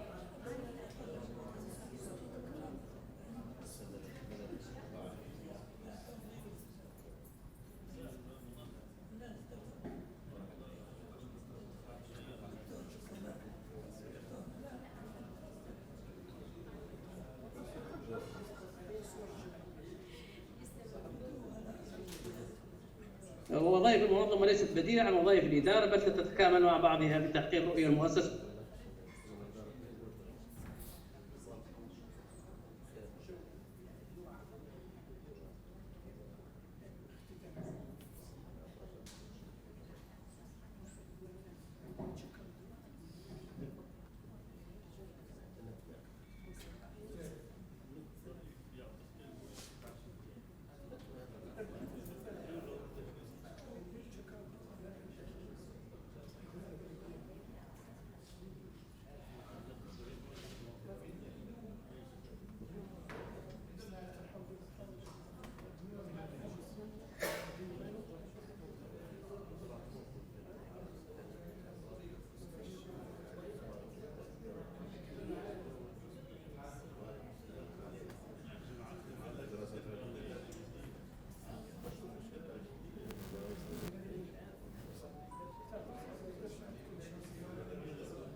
مسؤولية وصلاحية العاملين ورسم خطوط بينها. الهيكل التنظيمي هذه هيكلية تنظيم لوزارة التعليم العالي. طبعا شنو فوائد التنظيم؟ تحديد صلاحيات ومسؤولية العاملين في المنظمة، واستثمار أوقات المدراء وتوجيهها نحو القرارات الهامة من خلال تحقيق أهداف المنظمة كالكفاءة، القضاء على الصراعات التي قد تنشأ داخل المنظمة من خلال الالتزام بالأوصاف الوظيفية.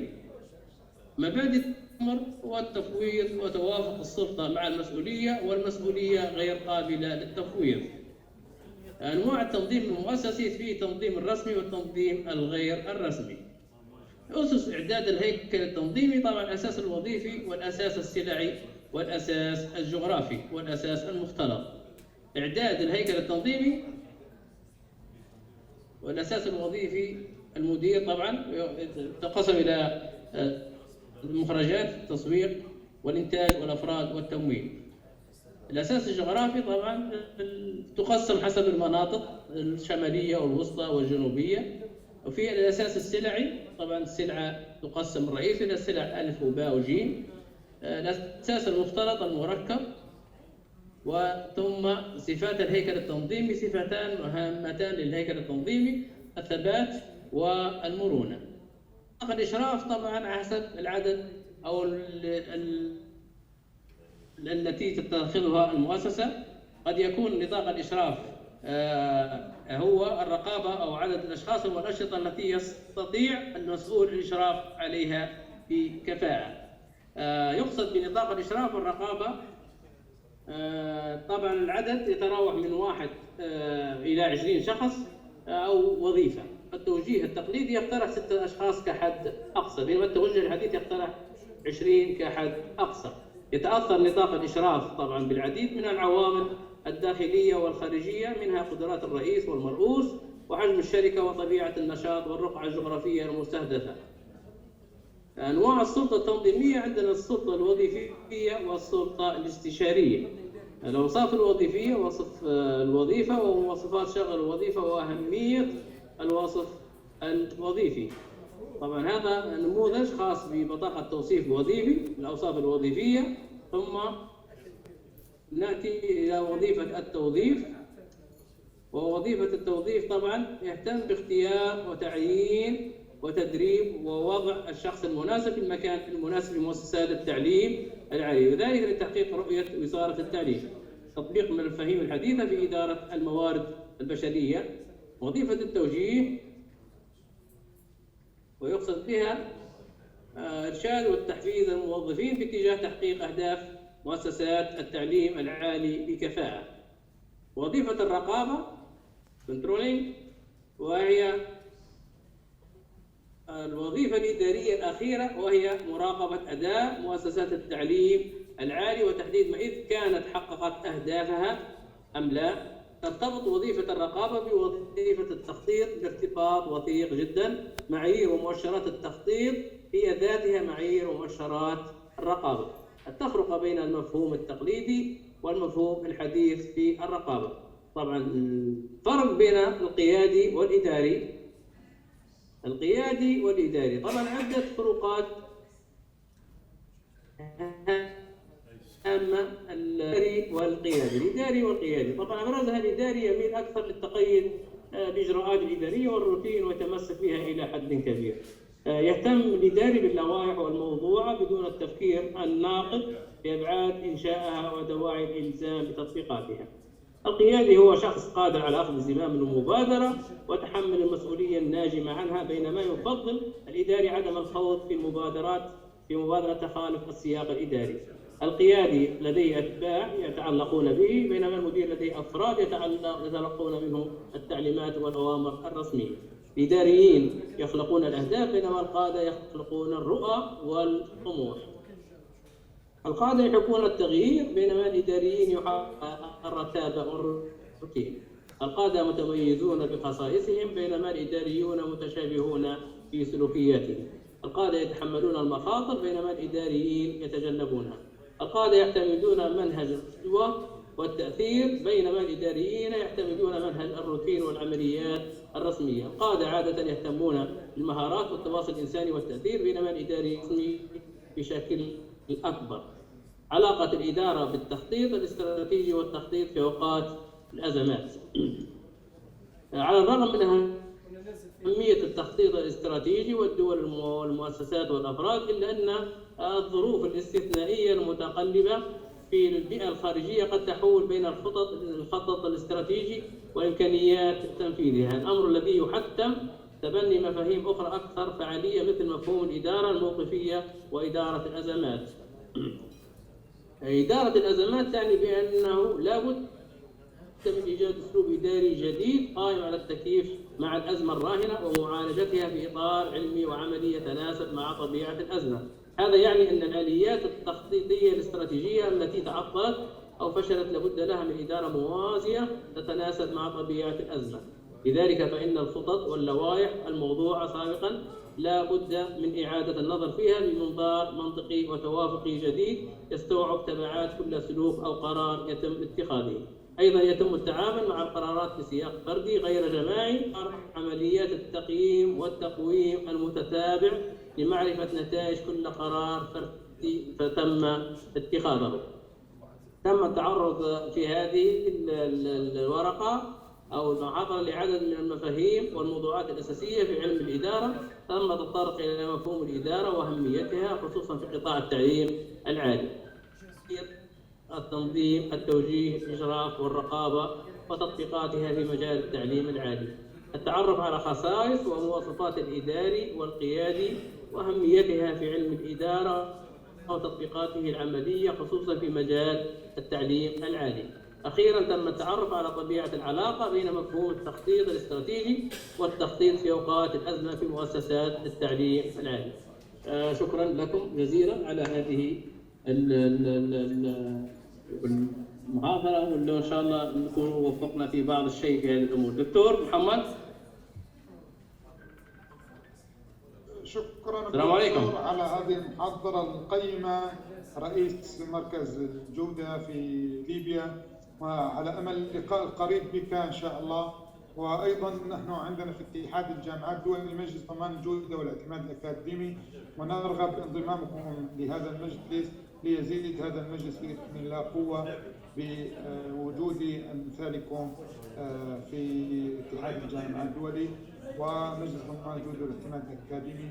شاكرين لكم هذه المداخلة وهذا البحث الطيب، وجزاكم الله خيرا، والسلام عليكم ورحمة الله. شكرا للحاضرين، جزاك الله كل خير، ونلتقي على خير إن شاء الله تعالى.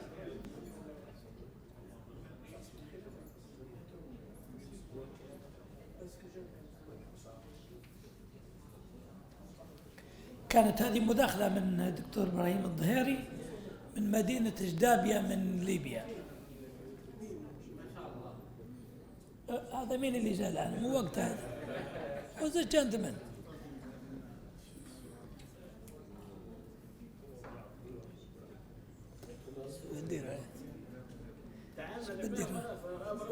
تعاملوا معه، معلش تحملوا. والله كثير هنا واحد وغادي واحد. تفضل دكتور. تفضلوا بالجلوس لو سمحتم. عندنا ورشة عمل الختامية، بعد إن شاء الله نقدم الدروع والشهادات.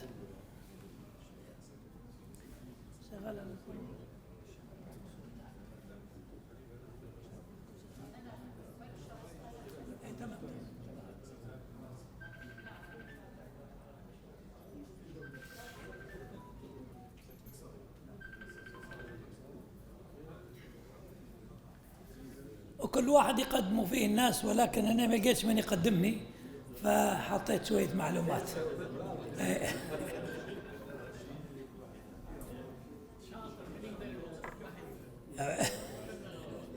لا ما شاء الله.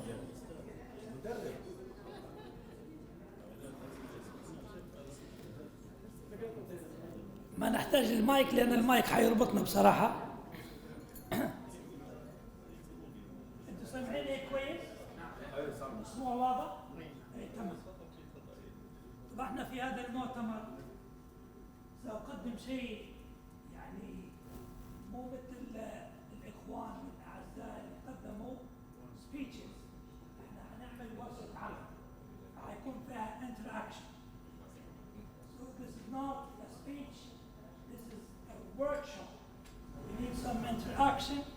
from all of you. هنتكلم على المهارات القيادية. قبل ما نتكلم عن المهارات القيادية ممكن نسألكم كل واحد يشوف لهون شوي لو سمحتوا. شوف شوي هون. كل واحد يعطينا ابتسامة. ما شاء الله. كل واحد يبتسم للي جنبه لو سمحت. اي والله. هذه حركات التنمية البشرية دائما يحاولوا يغيرون الأجواء بشوي بس نعرفوا الانفايرمنت تكون تختلف شوي. حنمر على المهارات القيادية وأهمية المهارات القيادية، وحنشوف بعض الصفات الشخصية وكيف تطور المهارات القيادية هذه. من أهم المؤسسات اللي يجب الاهتمام بتطويرها وقيادتها هي المؤسسات التعليمية. كل بلد يريد أن ينهض ويتحول من الركود إلى التقدم يفكر في المؤسسات التعليمية. Sure.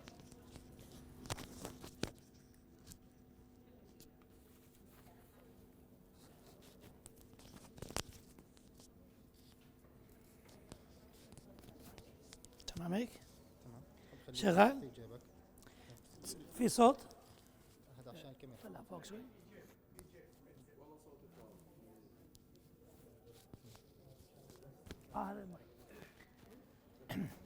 كل دولة تريد أن تغير من حياتها وتريد أن تواكب ما في يحدث برا لازم تفكر في المؤسسات التعليمية. ولعل أفضل مثال هو فكرة وتجربة سنغافورة. الكل يعرف كيف كانت سنغافورة.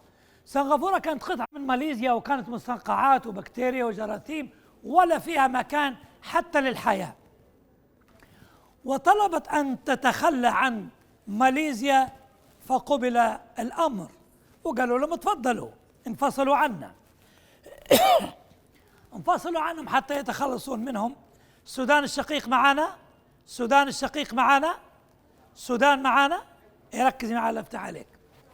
انفصلوا عنهم وجاء مستر لي كوان وفكر أن يفعل أو يصنع شيء مغاير ويهتم بشيء يصنع المستقبل لسنغافورة. فاهتم بالروضة كيندرغاردنز، اهتم بالمرحلة الابتدائية بالإعدادية بالثانوية، واهتم بالمعلم والتعليم. وقال أول شرط كم مرتب المعلم كم مرتب الوزير؟ قال الوزير 2000 والمعلم 200. قال يكون متساوية إن شاء الله.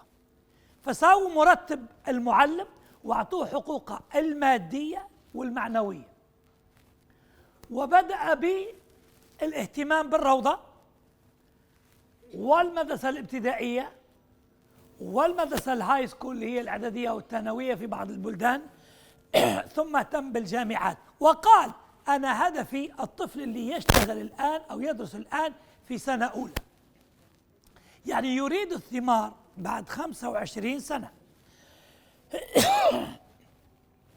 بعد 25 سنة سنغافورة أصبحت شيء آخر، لأنه ولد ليدرز، صنع قادة، ما صنع منهج دراسي تلقيني يعتمد على الحفظ، وإنما صنع personality. فكر أن يكون الأمر غير شكل. أصبحت الجامعات في واحدة هنا قوية هنا شكلها، ها؟ أعطينا مي لو سمحت. يا ستير، هو المعلم كان راح صوته ما عادش ينفع خلاص. اتصل أفضل. بسم الله.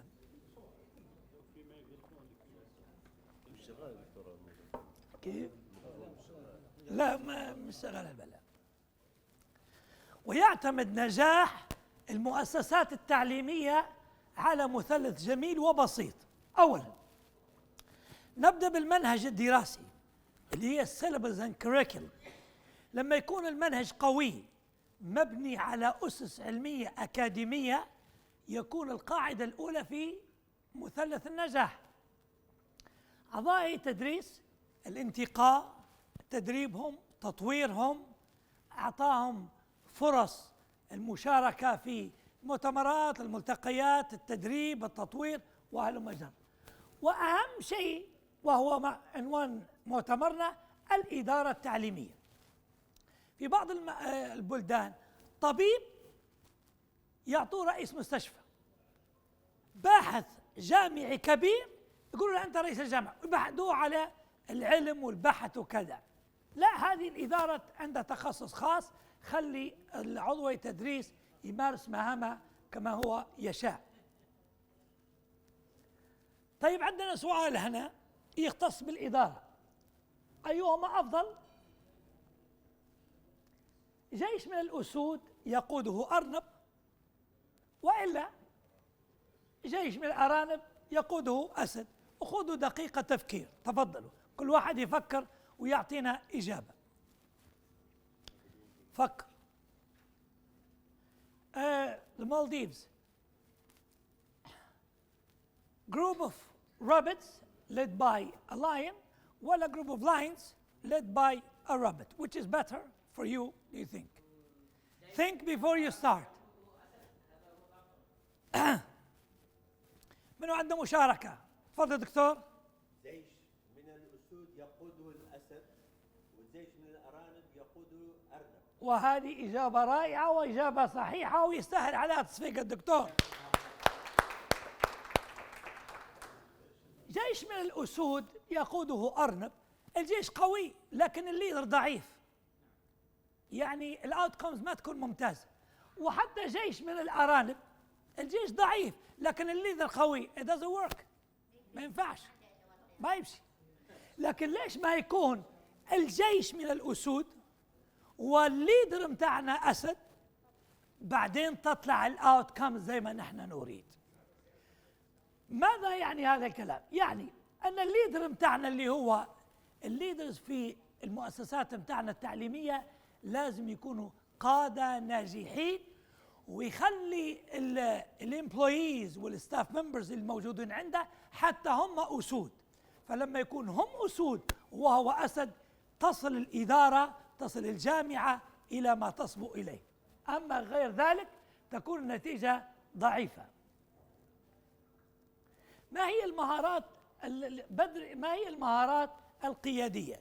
الدكتور تكلم عن بعض الإثكس، الفاليوز، تكلم عن الإخلاص، عن الأمانة، عن قيم رائعة. نحن في التنمية البشرية نتكلم عن أشياء أخرى يمكن الإنسان أن يتحصل عليها. هي شيء، والإدارة وصفات الإدارة هي عملية تنظيم الآخرين والعمل معهم لتحقيق هدف، سواء كان هذا المنصب اللي أنت فيه إداري أو مسؤول عن مشروع ما. يعني الليدر شو صفته؟ هو عنده صفات يستطيع أن يقود الجميع اتجاه أهداف ورؤية وخطة المؤسسة.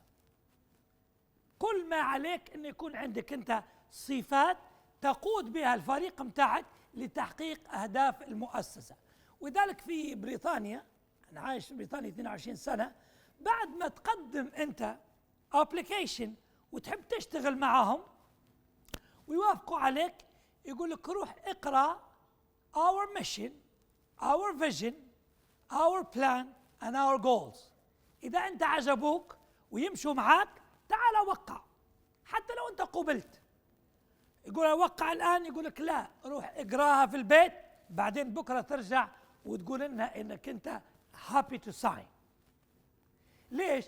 لأن ما تقدر أنت تشتغل في مؤسسة عندها أهداف وعندها رؤية تختلف مع أهدافك ورؤيتك الشخصية، ما تمشي.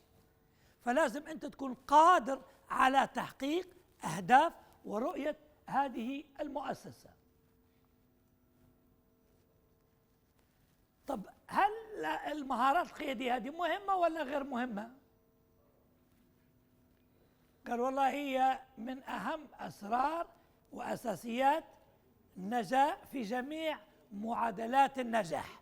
يعني صفات القيادة لازم تكون موجودة حتى تحقق المؤسسة نجاحها. والقادة هم ناس فاعلون، هم الذين يمتلكون صفات القيادة ويسهمون في رفع إنتاجية المؤسسة، ويكون ولائهم دائما للمؤسسة. من أهم الأمور اللي تهم الليدر في المؤسسات الجامعية أو الجامعة أو المؤسسات الأكاديمية هي أن يكون ولائك للمؤسسة قبل أن تكون الفائدة لك أنت شخصيا. It's important برضو لك أن تستفيد، ولكن لازم يكون هدفك اللويالتي متاعك تكون للمؤسسة. leadership القيادة، مهارات القيادة فطرية أم مكتسبة؟ هذا السؤال شائع كثير، ويقول لك هل هي فطرية وإلا مكتسبة؟ دكتورة تفضلي.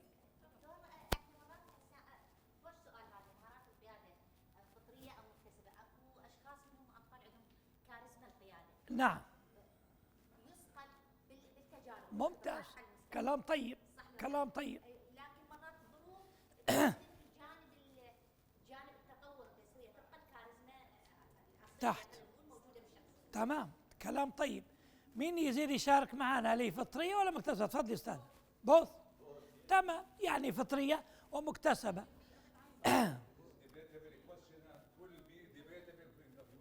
طبعا. بالنسبة لهذا السؤال، سؤال يعني تكلم عنه أهل التنمية البشرية وعلم النفس وكذا. ممتاز أن تكون عندك صفات فطرية، وهذا موجود. ولذلك الأطفال لما يجوا يلعبوا، في واحد يسأل يقول أنا مع مين يا جماعة ألعب؟ بس في واحد تاني شنو يقول؟ مين معي من المجموعة؟ مين معي؟ اللي يقول لك مين معي يعني هو عنده في فطرته قيادة، صفات القيادة. ولو قال لك أنا مع مين فهو يحب يكون يتبع من الناس. But and a big but, not a small one, a massive one, but كبيرة. Okay? أن في possibility كبيرة أنك أنت تكتسب مهارات القيادة، لأنها فيها كثير من صفات الاكتساب، وأنك أنت لما تتدرب وتتطور نفسك وتطلع وتخطئ مرة واثنين وثلاثة حتقدر تكتسب مهارات القيادة. No problem و no doubt إن في كثير من الناس في بداية حياتهم ما كان عندهم صفات قيادة، ولكن بعدين اكتسبوها بالتدريب والتطوير والاحتكاك والاستشارة والاطلاع والخطأ. لأن ما ينقصنا في الوطن العربي هو أن كل واحد يبي يقوم بالعمل we believe in perfection، يعني كل شيء لازم يكون كامل. جاءني واحد مرة كنت في أحد الدورات التدريبية وقال كيف والله أنت عربي وتدرس اللغة الإنجليزية في بريطانيا ولا أنت مدرب عالمي؟ والله هذا إنجاز كبير. فأعطيته إجابة استغرب فيها، قال كيف استفدت؟ كيف وصلت؟ قلت له وصلت من كثرة الفشل ومن كثرة الأخطاء التي ارتكبتها. فأنا ارتكبت وفشلت كثير من المرات، ولكن احنا نقول ديما remember ما فيش حاجة اسمها mistakes، في حاجة اسمها lessons. انت ترتكب خطأ that's not a mistake، لكن هذاك درس ليك تستفيد منه. كل ما انت تحركت اكثر حتخطي اكثر، لكن حتستفيد اكثر.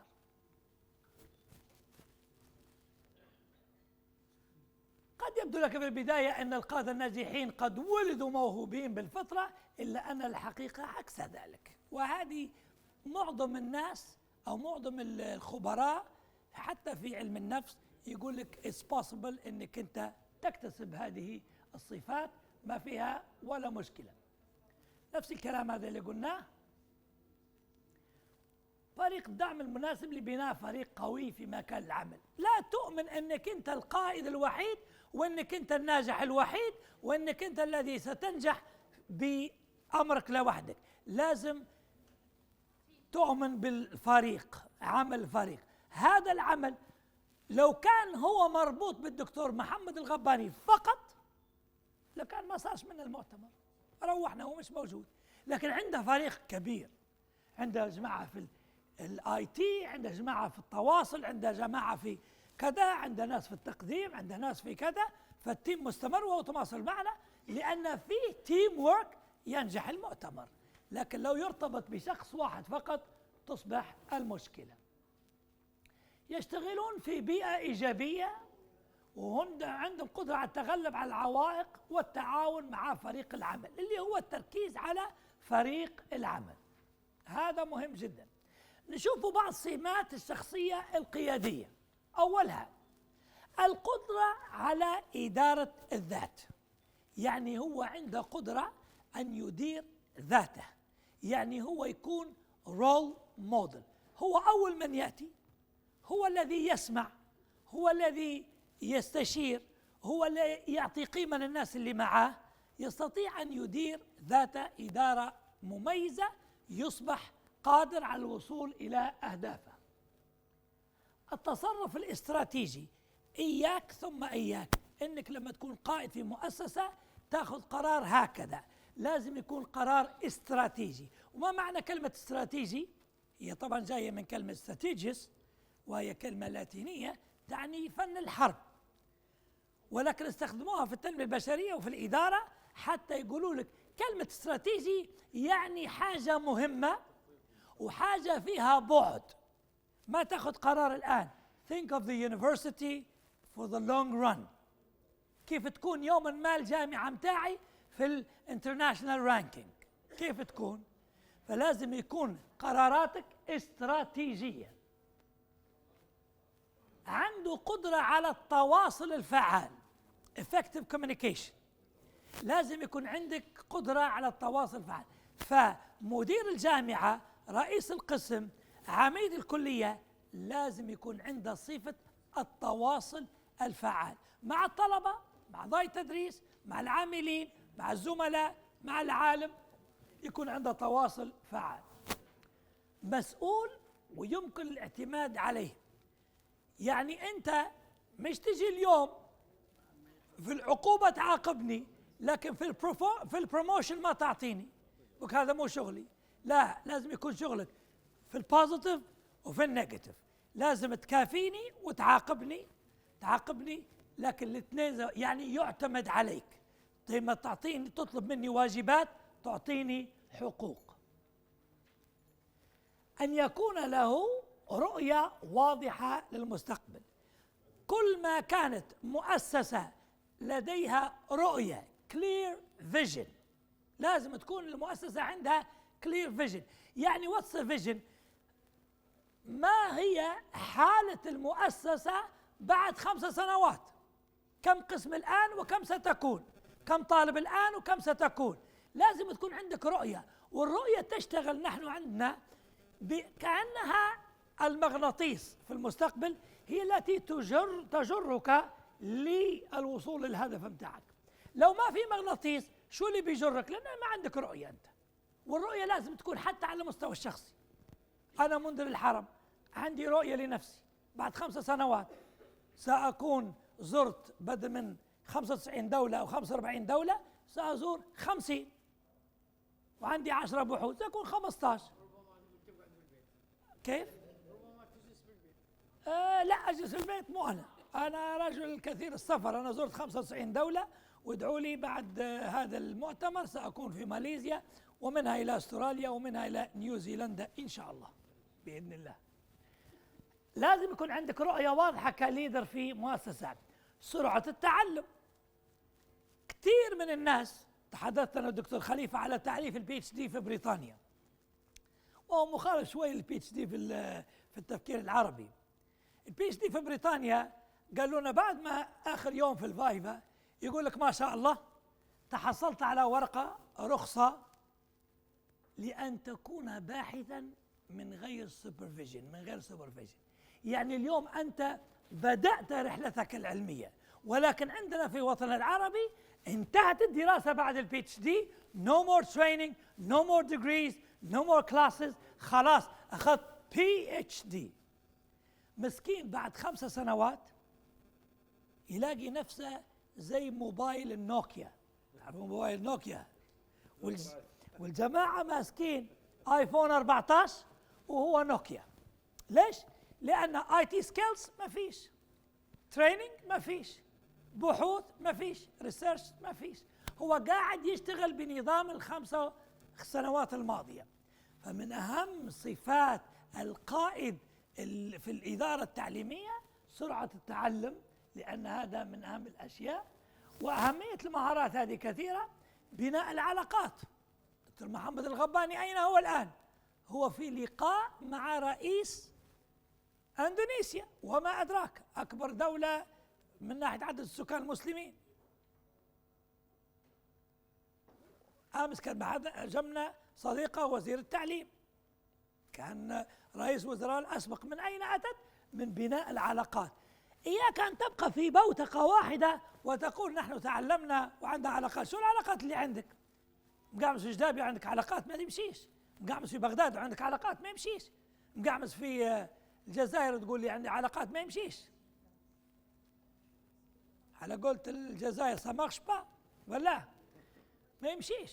لازم يكون عندك علاقات برا. ليش؟ باش تتبادل الآراء وتشوف الناس وين وصلوا وتشوف عيوبك وتشوف كذا.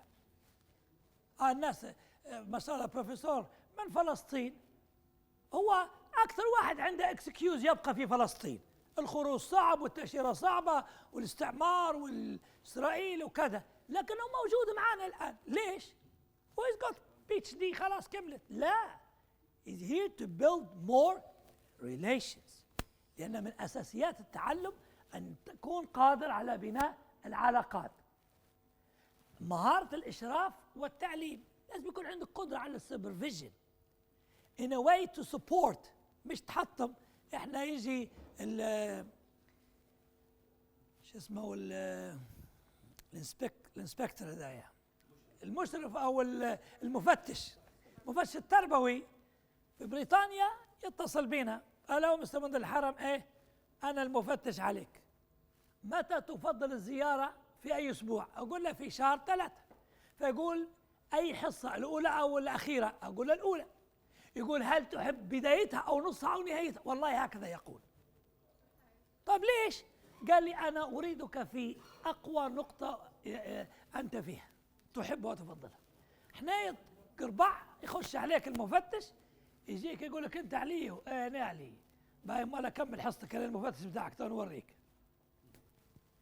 هو مو جاي لتقييم وتحفيز ودعم، هو جاي لتقييم وتحطيم ويوريك انه هو افضل منك، وتبقى الدائره دائما هكذا. لا، الاشراف على التعليم يكون بطريقه التحفيز.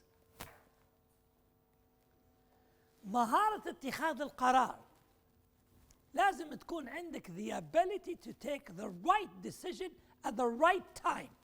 مرات تاخذ قرار في وقت غير مناسب ما يمشيش. لازم تكون عندك فكره ويكون عندك certain kind of mentality انك انت قادر على اتخاذ القرار المناسب. باش الدكتور هذا يكون هنا، هذا يمثلنا في هذا المؤتمر، هذا يمثلنا في هذا المؤتمر. وخطوات اتخاذ القرار طبعا معروفة، انك تحدد الموضوع، بعدين تجمع المعلومات عليه، بعدين تطرح البدائل اللي تحب تختارها، ثم تنفيذ القرار ومتابعة تنفيذ القرار. هذه نقاط بسيطة وسهلة ومعروفة.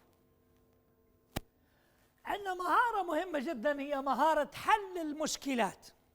How to solve a problem. أنت دائما حتجيك مشكلات في القسم، لازم أنت يكون عندك مهارة حل المشكلات.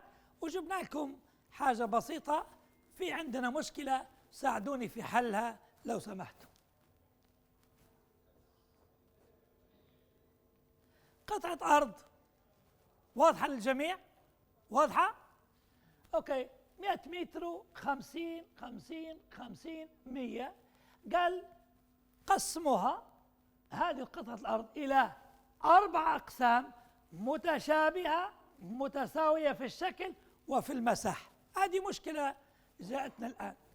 ساعدوني في حل مشكلة. عندكم دقيقتين ويجوز الغش في محاضرتي.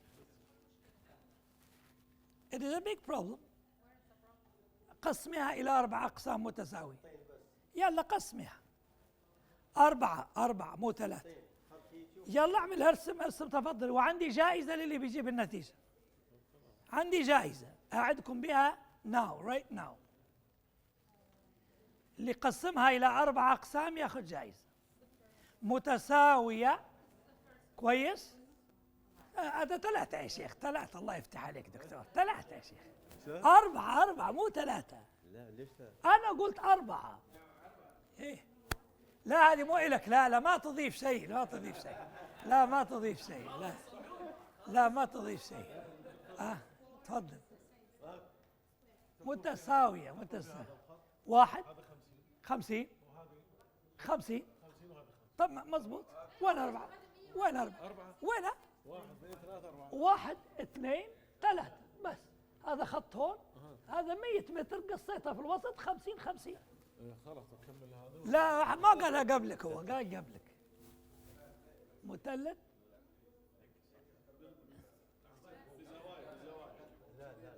هاي 1. ايه لا 5. لا مو 5. لا خذ ورقة وجرب. اللي بيجيبها بياخذ جائزة. هاي خذ ورقة وجرب. هذه حل مشكلات. نريد كيف the guys from Maldives, can you help us? You good? Yeah? Divide it into 4 pieces, same shape, same size, same everything. 4 not 3 please. كملتها؟ وينها؟ لا حاج وين؟ تو كبر هذا زي هذا. لا مش زي بعض. شوف انت اعطيني بيروك. هذا مش قلنا عليه 100. هذا 100 لكن هذا 50 كيف زي بعض؟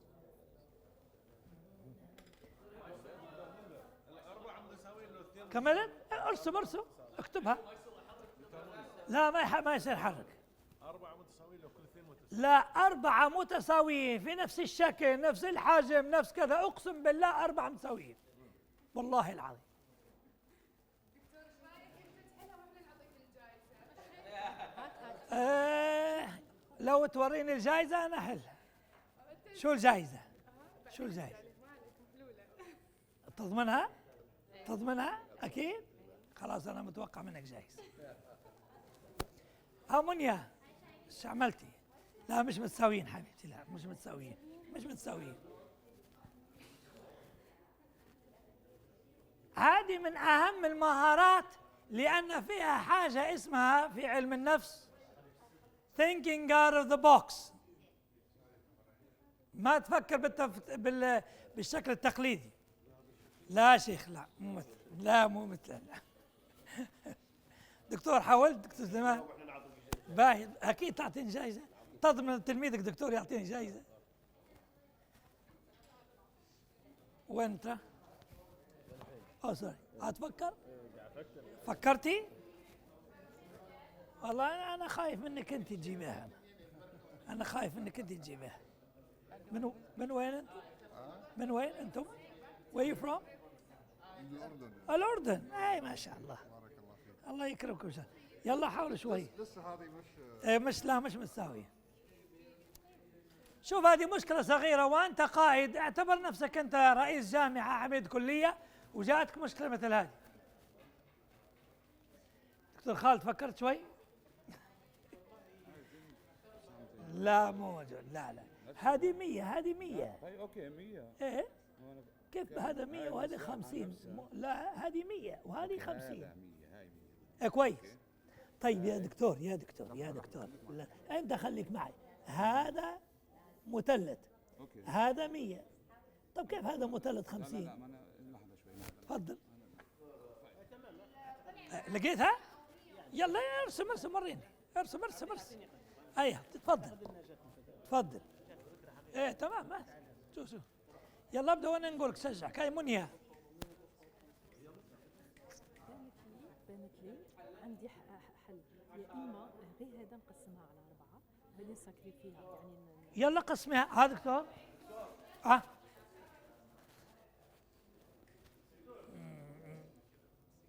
مو متساويين دكتور، مو متساويين. حاولت اساعدك ما قدرت والله، حاولت اساعدك ما قدرت. وجدت؟ نسمع من السودان شقيق؟ ها؟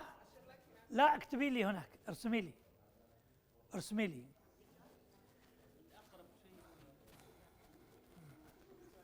هذا نسوي افقي، نقسم 100 يصير 25 ب25. اي طيب يلا ارسل اعطيني النتيجه. لا مش هي، وانا ما هي النتيجه. انت قربي ترى. يلا النتيجه قسمتها ل 6 1 2 3 4 5 6 كيف فيها 4 في واحد جاب النتيجه الان، في الاخت من العراق زي ما يقولوا ضربت الكره على العارضه، ولكن منيا من الجزائر اعطتنا النتيجه وجابتها صح 100%. نعطي تصفيقه للاستاذه والدكتوره منيا من الجزائر. طبعا الطريقه سهله جدا، هي انك انت تقسمها من الداخل قبل على ال 25 تطلع لك بهذا الشكل.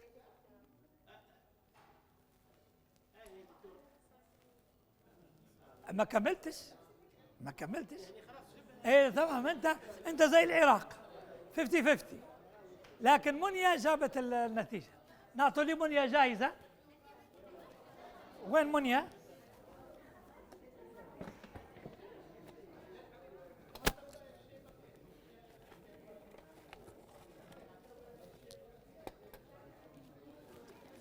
تفضلي يا دكتوره منيا، تفضلي. ما يمشي قلنا لك اكتبي ما كتبتي. احسن جائزه بيس اوف شوكولات للدكتوره منيا، تفضلي. من اهم المهارات ان يكون عندك قدره على التفكير خارج الصندوق حتى تعمل حل لمشكله من هذه المشاكل. كيفيه تطوير المهارات القياديه، لازم الواحد يفكر كيف اعمل مشاريع اكثر، يعني ما تبقى في نفس مشاريع الدراسه والبحوث البسيطه. go further. الانجليز علمونا شيء جميل، قالوا think big aim high. تحب انك انت تستفيد من مهاراتك، فكر بشكل كبير وهدف لشيء عالي. ما يكونش هدفك انك انت ماشي بتزور مثلا سيشلي ولا باكركوي، لا، يكون هدفك انت ماشي زينا احنا نيوزيلندا واستراليا على القوي. ما تخليش اهدافك صغيره حتى تكون يعني اشياء بسيطه. one day انا كنت مفكر نمشي لاستراليا، 20 سنه فات لا عندي لا باسبورت ولا قدره ولا فلوس ولا اي شيء، لكن كانت في هدفي one day ان شاء الله تتحقق next week. ليش؟ لانك انت لازم تفكر في مشاريع كبيره مش مشاريع صغيره. ان تقبل دائما حتى وانت ليدر تتبع الاخرين، نو بروبلم. مرات تلميذك يعطيك يعني يعطيك فكره جميله. استثمار الفرص، كثير من الناس يجي مؤتمر في اسطنبول او دوره تدريبيه او ملتقى علمي او مؤتمر ويقول لك طيب شو بيوصلني؟ تيكت، اقامه، فلوس، ناس ما نعرفهمش، ناس ما تعرفهمش تعرف عليهم. سوات. فاستثمار الفرص في هذه يعطينا صفات قياده رائعه، وكن مصدر الهام للاخرين، وهي ذي aspiration.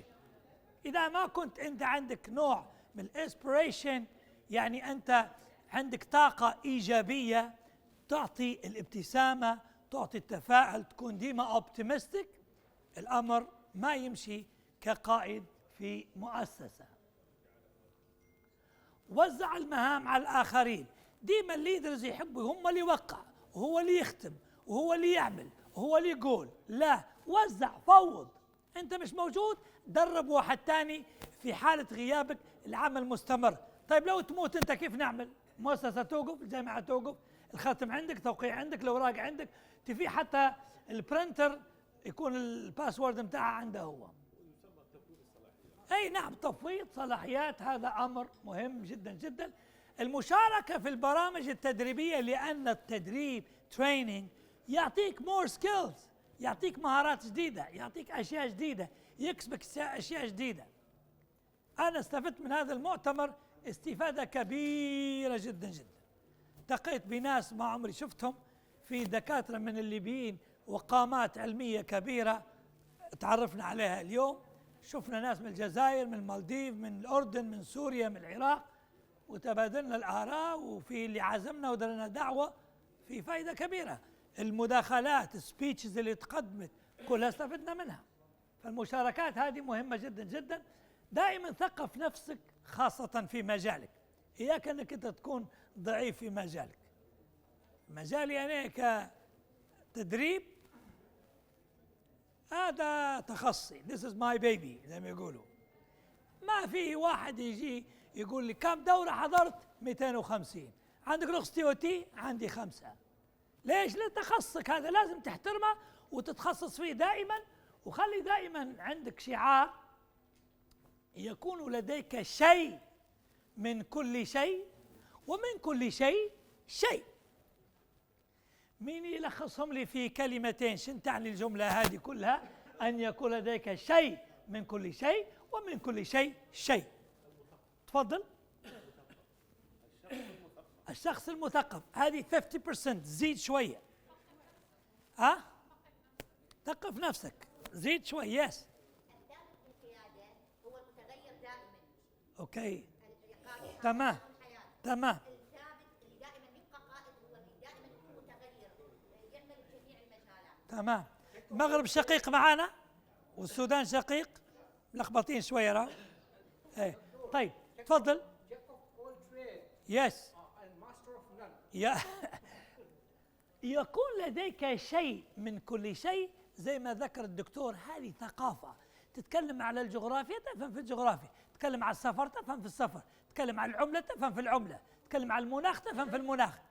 لكن ويكون لك من كل شيء شيء، يعني عندك حاجة متخصص فيها 100%. والثاني ثقافة، يعني هذا الكلام يعني أن أهتم بالثقافة والتخصص. I speak 6 languages، لكن الميجر متاعي Arabic and English. التانيين إضافات كذا. تقولي تركي نقول لك مرابلار ناس سنار كذاش قال تشوك تشكر نو بروبلم. لكن مو متخصص لغة تركية. لما تكلمت الدكتورة فرنسي I speak French. Je parle français avec vous toujours. C'est vrai ou non؟ هي خلاص. لكن ما ترجمت لأني لا أجيد ترجمة الفرنسية. هذا ثقافة. لكن التخصص تخصص. فيجب أن يكون لديك علم متخصص فيه، ويعني احنا نقولوا أنت بايونير فيه، ولكن يكون عندك ثقافة أخرى من أشياء ثانية. من يعرف الشخصية هذه؟ من يعرف هذا الرجل؟ ستيفن كوفي. مين قال ستيفن كوفي؟ أحسن دكتور. تصفيق دكتور. ستيفن كوفي رجل متخصص في علم النفس ومتخصص في الاقتصاد. كتب أحسن كتاب أثر فيه في حياتي وغير فيه الكثير: العادات السبع للناس أكثر فاعلية. وتكلم على 7 عادات، وقال عادات لم يقل صفات. ليش؟ لأن it became like a habit. خلاص بدت عادة عندك، مش صفة ممكن you lose it one day. لكن العادة هي شيء دائما أنت معاك. من أفضل الكتب وأكثرها انتشارا ومبيعا. لكن احنا اخترنا منها واحدة من 7 هذه نقاط، وهي قال renewal. من لا يتجدد ايش يصير له؟ يتبدد. ومن لا يتقدم يتقادم، يوخر التالي. يا ريت تبقى في مكانك. انت خذيت ماجستير او دكتوراه، وقفت خلاص تبدا ترجع كل يوم التالي اذا انت ما واكبتش ما يحدث من دراسات وكذا. ولذلك تكلم عن نقطة أساسية وقال من لا يتقدم يتقادم، وذكر أهم ميزة وهي إيش؟ تعرفوا الصورة هذه؟ الجزار لما يبدأ يقص اللحم بعد دقائق إيش يعمل؟ sharpening the knife. ليش؟ لأن أهم صفة في الصفات هذه هي، قال سيد ستيفن كوفي، شحذ المنشار. معناه أنت لازم دائما تكون في التدريب والتطوير والاطلاع وكذا. You got the meaning, yeah? Yeah? هذه من أهم الصفات. ونقول لكم thank you very much وبارك الله فيكم جميعا. أي إضافة، أي شيء، أي كذا. دكتور حبيب ما شاء الله إضافات. تفضل دكتور، حياك. شكرا لك. خليني بس في بالنسبه للاسقاطات، يعني صار في خلط شويه بين الاسقاط على القيادي في المنظمه وعلى الشخص.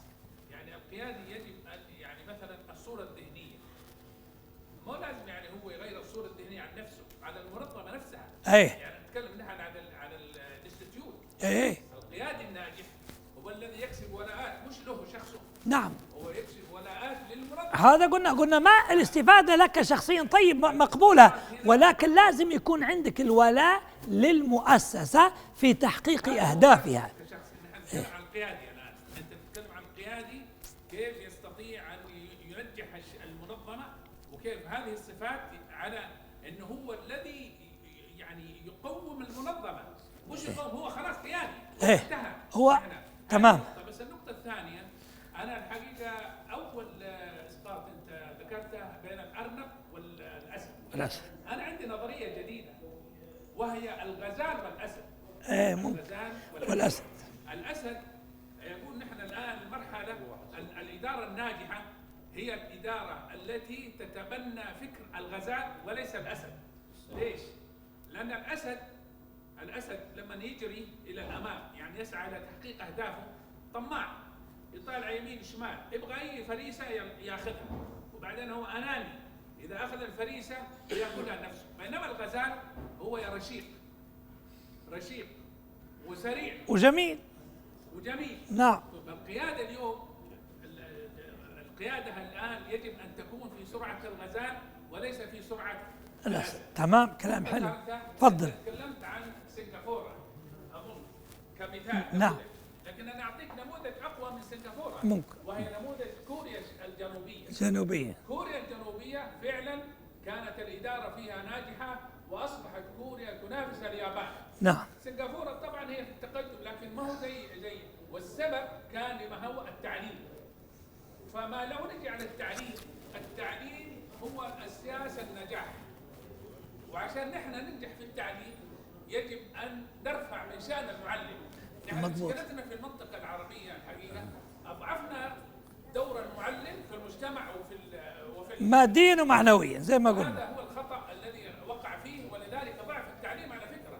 يعني نحن مثلا العراق كنموذج، العراق كان أقوى الدول العربية صحيح. علما ومعرفة وثقافة، وكان العلماء منتشرون في جميع الدول العربية، لكن معلش الشيء هكذا هو مصر والجمهورية الداخلية. فهذه بس مداخلة. بارك الله فيك دكتور حبيب، أحسنت. دكتور العزيز تفضل من الأردن شقيق، حياك الله، تفضل. نسمعوا منكم شوي، أعطونا شوي هدوء، تفضل دكتور. أنا أشكرك جدا على هذه التقدمة الجميلة. بارك الله فيك. وأسأل الله أن يوفقك. آمين وإياك. آمين.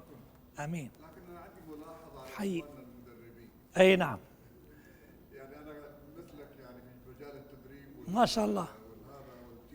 ما شاء الله. لكن أنا أرى أنفسنا بأننا نحصر أنفسنا في مواد التدريب ومهارات التدريب والقيادة والمانجمنت وما إلى ذلك حقيقة في العطاء الغربي الموجود، لأنه هو فعلا متقدم ستيفن كوفي وتبر. نعم. لكن ما شحذنا منشارنا نحن، يعني شحذنا منشار الفكر الغربي الإداري، لكن منشارنا نحن اللي كان حضارة إسلامية رائعة أكيد كانت يقتدى بها. صحيح. ما رجعنا لها في إنتاج نظريات ومهارات تدريبية ومنهجيات تدريبية الحقيقة تبهر الغرب الآن. نعم. وبإمكاننا أن نقوم بذلك، لكن للأسف في نوع من الكسل عند الذين بهروا بالنظريات والمهارات التدريبية الغربية عن إنتاج أو إعادة صقل وتلميع النظريات الإسلامية والعربية. نقطة رائعة ومهمة جدا دكتور، وأنا معك في نفس الفيلد. أنا دوراتي التدريبية تكون من الساعة 9 إلى الساعة 5 و4 أو 5 أيام. طبعا ما يقلق المتدرب لأن فيها كثير من الألعاب التدريبية والفيديوهات والتحليل والألغاز واللي كلها عندها مسجز وكذا. في تلك المحاضرات أو الدورات التدريبية نركز شوية على تاريخنا الإسلامي وناخذ من النبي صلى الله عليه وسلم والصحابة والعلماء المسلمين اللي داروا دور كبير، وهي نقطة طيبة وتأخذ بعين الاعتبار. شكرا لك دكتور إبراهيم. وأيد ما قال فضيلة الدكتور، في الحقيقة كثيرا ما أرى وأحس مع أن عندنا الثروة ضخمة كبيرة من ناحية العلوم والثقافة والتدريب. أنا أعطي لك مثال واحد كما يعني تفضل الدكتور، وكذلك أنا ذكرت في إنما قدمت سبيتش أنه موضوع على سبيل المثال في آية قول الله سبحانه وتعالى في سورة طه: من استأجرت القوي الأمين. قوي الأمين، نعم. القوي والأمين، نعم. هذا يعتبر من الفنون الأساسية التي اعتمد عليها الغرب خاصة. فمن الغريب أننا دائما يعني نأتي بالأمثال مثل ستيفن كوي وهؤلاء الغربيين. أنا ما أقول أنه لا نأتي بهؤلاء، طبعا الحكمة ضالة المؤمن، نعم. لكن كثيرا ما يعني نغيب ويعني لا نهتم بالتاريخ بتراثنا الإسلامي، بالشخصية، مع أن وجود التراث الإسلامي أضخم يعني أغنى بكثير. حقيقة. بارك الله فيك دكتور أبو بكر. يس بليز دكتورة من العراق. احنا نعرف القيادة الإدارية. القائد أول من يجي على المؤسسة فيها كثير من اختلاف الشخصيات بالمستوى المعيشي، بالمستوى الثقافي. فبالمفترض انه القائد لما يجي يستلم القيادة يبحث عن المشاكل بالمؤسسة مالته ويضع لها الحلول، ثم يضع قانون العقوبات. مو انه اول من يجي يفرض قانون انت لا تسوي لا تسوي لا تسوي كذا يعني خطا، يعني راح يجيك عقوبه بمستوى سواء كان مادي او عدم تنفيذ بالمستوى الاداري او الوظيفي. من المفترض بالقائد انه يبحث عن المشاكل ويضع لها حلول، ثم يضع قانون العقوبات في حال خرق هذه. بوركتي دكتور، ملاحظة رايحة. أي ملاحظة ثانية إضافية دكتور استيمان؟ أي إضافة ثانية؟ استفدنا منك والله كثيرا دكتور. نعم. إيه تمت المناقشة، تكلمنا على الصحة النفسية تقريبا. الأستاذ ماهر عندك شيء تضيف؟ تفضل. تضيف شيء؟ أوكي. إذا شكرا لكم، بارك الله فيكم. الآن إن شاء الله ننتقل إلى ثانك يو. ناخذ بريك ساعة لأن في ناس مرقين وكذا، وبعدها توزيع شهادات. باهي تمام. أوكي تمام. باهي. الدكتور الحلايقة مش قاعد، الدكتور ماهر مش قاعد. صحيح. باهي إن شاء الله. أخواننا البرنامج كالآتي حسب لجنة التنظيم. تقول الآن راحة لمدة ساعة، بعدين هذا الدكتور خالد تفاهم مع الدكتور.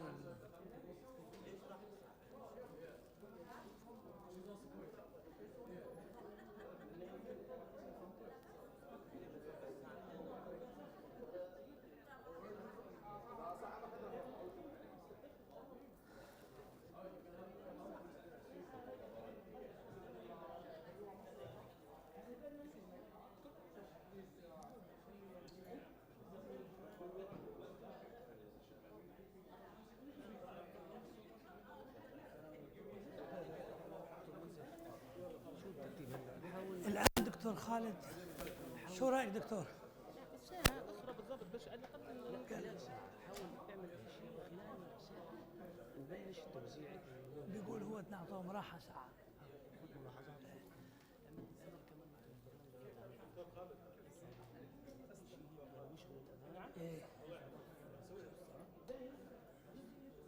نص ساعة ولا ساعة دكتور؟ خلينا نقول نص ساعة. إذا ناخذ بريك لمدة نصف ساعة. بريك تايم فور هاف ان اور. وبعدين نرجع لتسليم الشهادات والدروع ونختم البرنامج اليوم إن شاء الله. نصف ساعة. شكرا لكم جميعا. السادة الحضور الأكارم الأفاضل من القامات العلمية والأكاديمية الذين شرفتمونا في حضوركم في أعمال مؤتمرنا هذا القيادة الإدارية في مؤسسات التعليم العالي. هذا المؤتمر شارف على نهايته بعد أن كل منكم أدلى بدلوه ورأيه المحترم في التوصيات في اختتام مؤتمرنا هذا. يتفضل حضرة البروفيسور الدكتور نوزاد رئيس مجلس أمناء الاتحاد لقراءة التوصيات، فليتفضل مشكورا.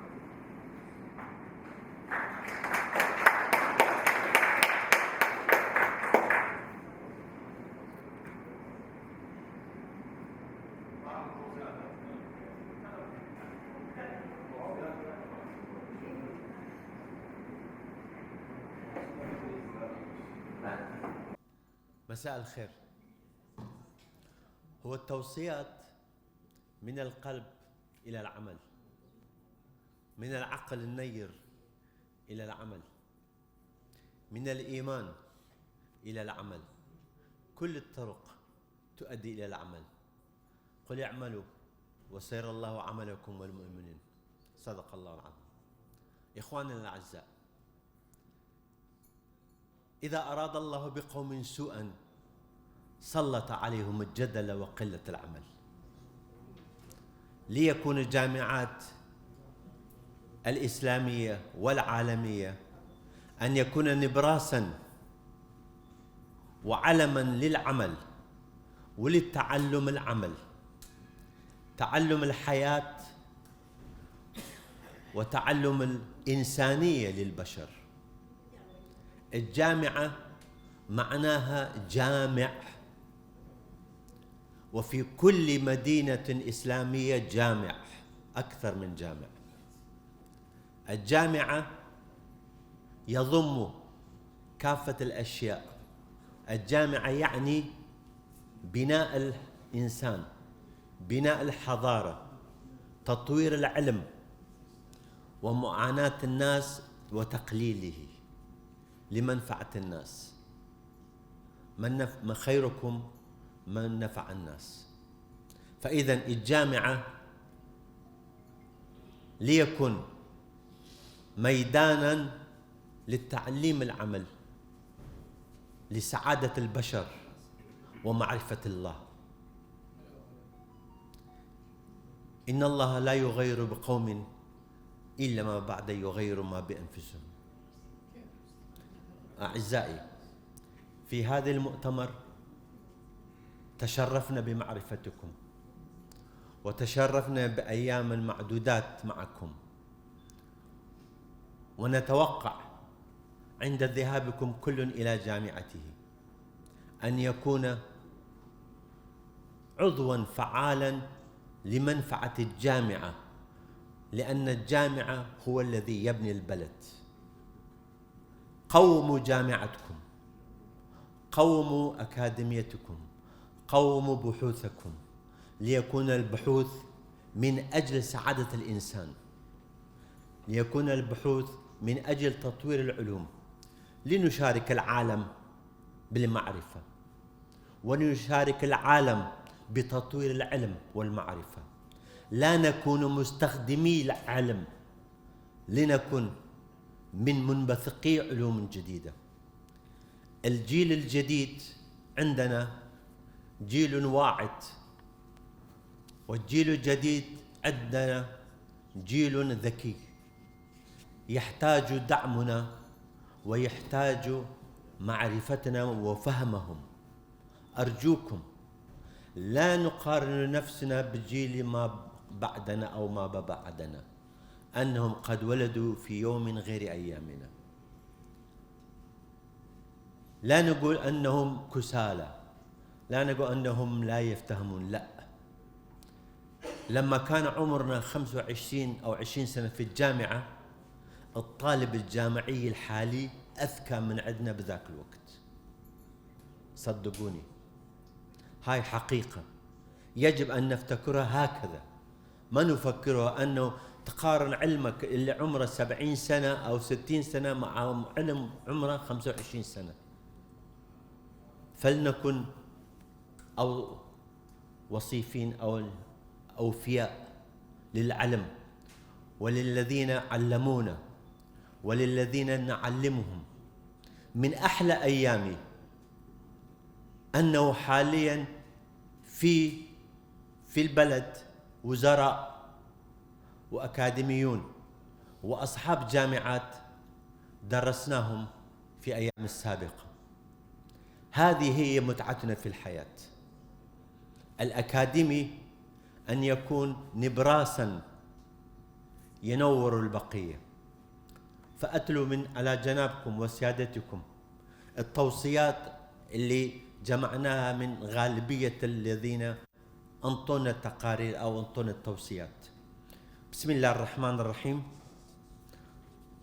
توصيات المؤتمر الدولي السادس والثلاثون، القيادة الإدارية لدى مؤسسات التعليم العالي والجامعات في 24 إلى 26 أكتوبر سنة 2022. أولاً، تعزيز التواصل العلمي والبحثي وتبادل الزيارات والخبرات بين جامعات الأعضاء في الاتحاد. على ضوئه تم توقيع عدة اتفاقيات علمية. ثانياً، تأسيس مركز بحوث يتم من خلاله التنسيق بين الباحثين في مختلف الاختصاصات. ثالثاً، استحداث مجلة علمية محكمة رصينة فصلية في مختلف العلوم، على أن يكون التقديم والنشر مدعوما من الاتحاد، ويصار إلى اندماج عدة جامعات المشتركة في عضوية الاتحاد. رابعاً، فتح فرع اتحاد الجامعات الدولي في العراق، على أن يكون جامعة جيهان في أربيل مركزه، وقد يجوز أن نفتح فروعا أخرى في بلدان أخرى عندما يتطور الأمر ويحتاج الأمر إلى ذلك.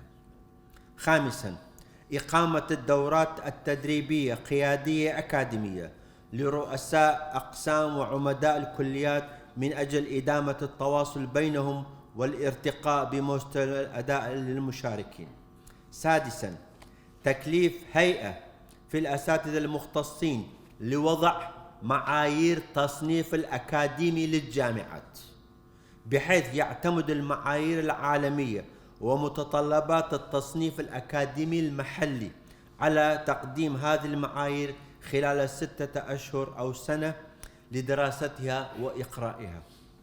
سابعاً، دعم الجامعات أو الكليات للانضمام إلى الاتحاد ودعمه مادياً ومعنوياً. إخواني الأعزاء، الاتحاد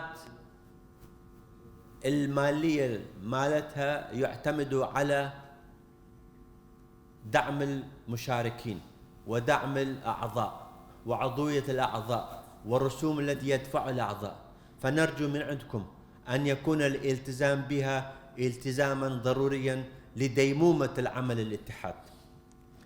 ثامنا، دعم الجامعات والكليات على استحداث أقسام ورفض الكليات بالتخصصات النادرة أو الحديثة، مثلا الأمن السيبري، هندسة الروبوتات، هندسة الاتصالات في الفضاء، هندسة الطائرات المسيرة، أو أي اختصاص في مجال الطب أو العلوم الإنسانية. تاسعا، استفادة من التجارب والخبرات المتبادلة بين الجامعات في مجال التعليم الإلكتروني والمعرفة. عاشرا، تشجيع وتحفيز الجامعات من أجل الحصول على تصنيفات عالمية مثل QS تايمز شنغهاي وغيرها، وهذا لا يمنع أن يضع الاتحاد الدولي تصنيف خاص يعتمد على التصنيفات العالمية وبما يتلائم مع منهج جامعتنا. 11، تحفيز الباحثين في الجامعات لاعتماد بحوث تطبيقية يمكن استثمارها، والتواصل مع صناع القرار بتبني هذه المشاريع. 12، تأكيد الجامعات على اللغات بغرض فتح آفاق تعاون وتبادل ثقافي وعلمي بين الجامعات العربية والأجنبية. 13، العمل على إقامة مؤتمرات علمية تخصصية دولية أو محلية مشتركة بين الجامعات يعزز التعاون العلمي المثمر. 14، اعتماد التعليم الإلكتروني والمدمج جزء برنامج وخطط الجامعات والمؤسسات التعليمية كضرورة لتجنب بما حصل في أحداث جائحة كورونا، والاعتراف بالشهادات العلمية الصادرة من الجامعات والمدارس التعليم عن بعد لدى وزارة التربية والتعليم في دولنا، وذلك بعد التأكد من صلاحية البرنامج وتأكد من الامتحانات وتأكد من صلاحية البرنامج. وشكرا جزيلا وبارك الله بكم. أعرض الآن التوصيات على موافقة الكونفرنس. موافقين؟ على غالبية. شكرا جزيلا بارك الله بكم. ترجمها دكتور؟ لا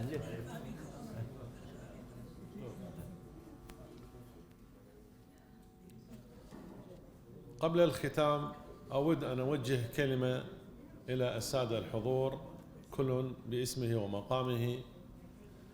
من يرغب في توجيه كلمة في ختام هذا المؤتمر، بدءا من السادة رؤساء الجامعات ثم حضرة الأكاديميون الأكارم، فأرجو من حضراتكم إدلاء بكلمة أخيرة عن هذا المؤتمر وتصوركم الذي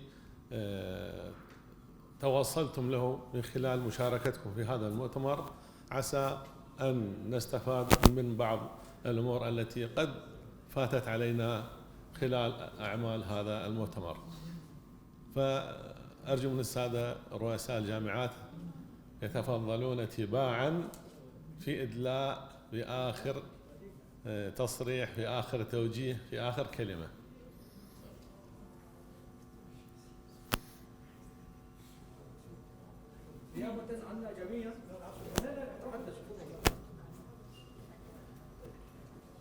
بسم الله الرحمن الرحيم. السلام عليكم ورحمة الله.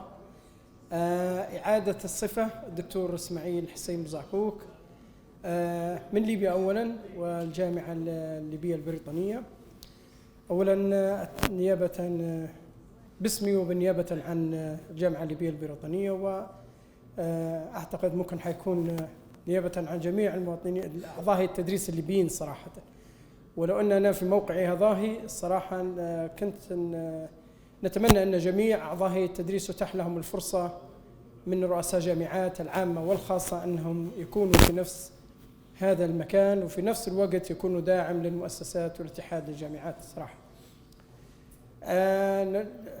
نتقدم بالشكر الجزيل لإدارة مؤسسة الاتحاد على جميع ما بذلوه في تجهيز من التجهيز والإعداد وطرح هذه المواضيع المهمة التي تشغل البشرية والرأي العام بشكل عام. إضافة إلى ذلك حبيت أنا بس أن ونأمل من الله عز وجل أن تستمر هذا التعاون الأكاديمي الذي يستهدف الأجيال القادمة صراحة، وهم الحجر الأساسي اللي تبنى به الأمم. فنأمل من الله أن يبارك في عملكم ويعطيكم الله الصحة والعافية.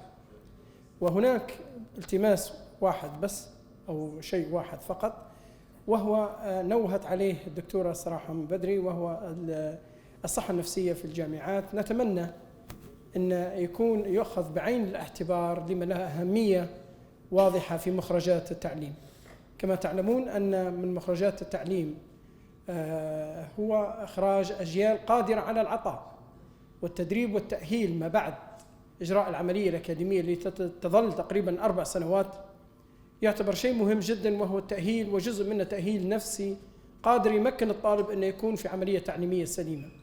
فإذا صار خلل في هذا الشيء فإن حيكون مخرجات ضعيفة، حتى ولو كانت الجامعات تؤدي عملها بمواصفات قياسية من الناحية التعليمية، لأن هناك جانب خفي كوننا نحن شعوب إسلامية عربية بعض منها، فبالتالي يحتاج عندنا العامل الإنساني والعامل التأهيل يحتاج إلى دور كبير جدا من أخذ بعين الاعتبار. أشكركم لحسن استماعكم، والسلام عليكم ورحمة الله وبركاته.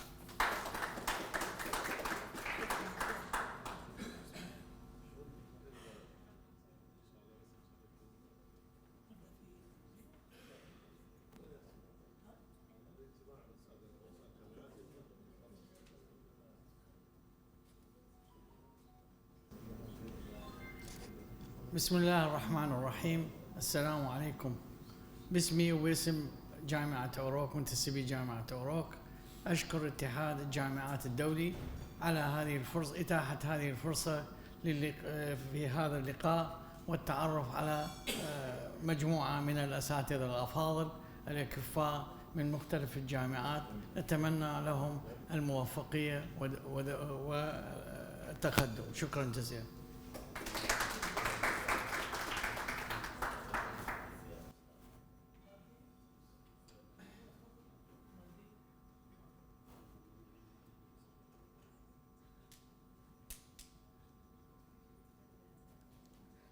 Assalamu alaikum wa rahmatullahi wa barakatuh. Since I had a very long presentation today, I would make it very short and brief. I just want to thank the International Union of Universities for organizing and inviting us for this particular conference. I would also like to thank all the participants.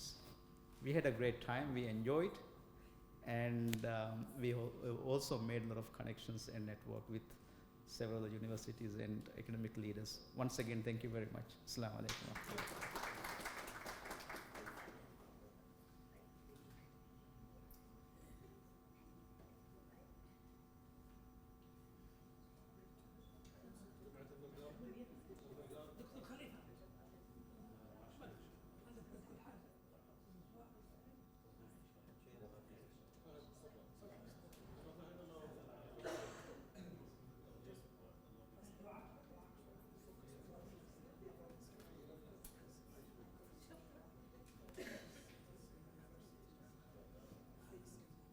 السلام عليكم. باسمي وباسم الشعب المصري وباسم كمان الشعب الكويتي أشكركم جدا على المؤتمر الراقي، وأشكر كل الحضور اللي حضروا معانا، وأشكر كمان الاتحاد اللي ضاف لنا في حياتنا المؤتمر القيم ده. الصحة النفسية شيء مهم جدا، وشكرا للدكتور اللي اتفضل الدكتور عباس ان هو أشاد بالصحة النفسية ان هي شيء مهم جدا، واحنا كدكاترة نفسيين اهم حاجة عندنا المنتل هيلث، لان هو اللي بيطلع منه البيهيفير. واتمنى لكم كلكم يوم سعيد، وشكرا جدا على الحضور القيم. شكرا.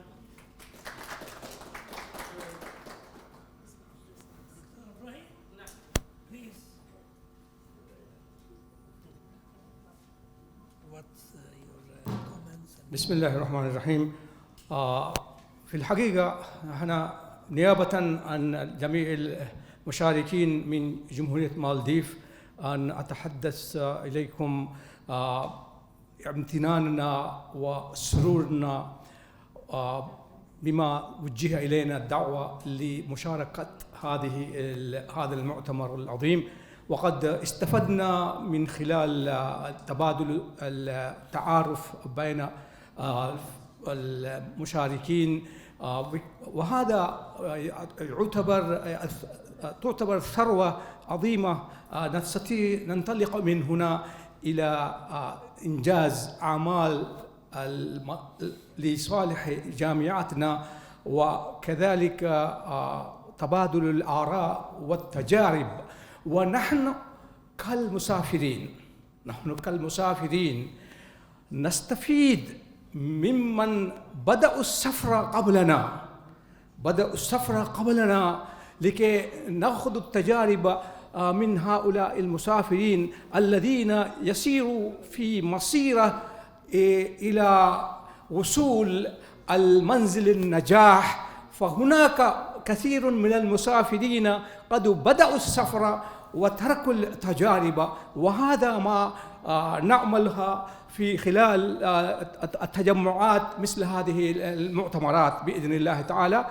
ونعتبر أن هذه خطوة ليس أخيرة، بل هذه بداية إلى الخطوات الأمام. وبهذه الكلمات أنا أنهي كلمتي، والشكر للجميع وخاصة اتحاد الجامعات الدولية على انتظام وعلى ترتيب هذا المؤتمر بشكل رائع جدا. وبارك الله فيكم وفي أعمالكم. السلام عليكم ورحمة الله وبركاته.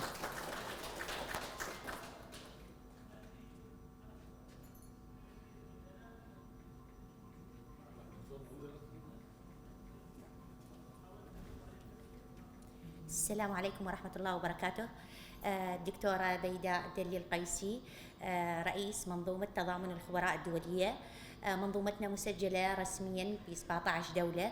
يسعدني اليوم تواجدي باتحاد الجامعات الدولي ولقاء هاي النخبة الخيرة والعملية فعلا بتخصصاتها بجميع التخصصات والمجالات.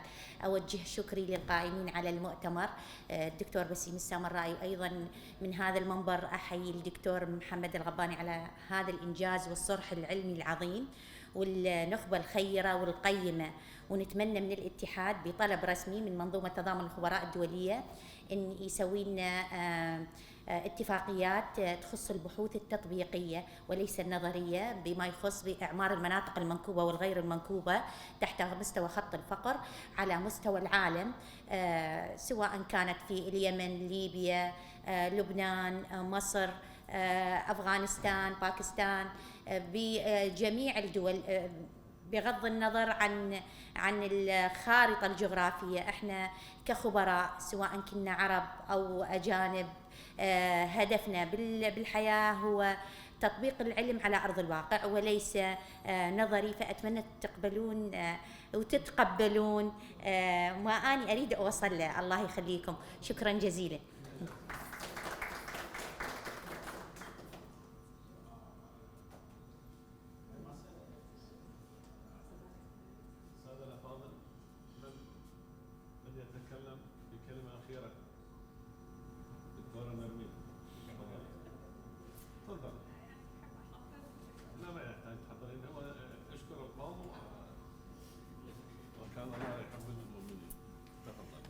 مساء الخير جميعا. بشكر طبعا الجميع الحضور، وأشكر الاتحاد على هذا المؤتمر القيم وطرح هذه المواضيع القيمة صراحة.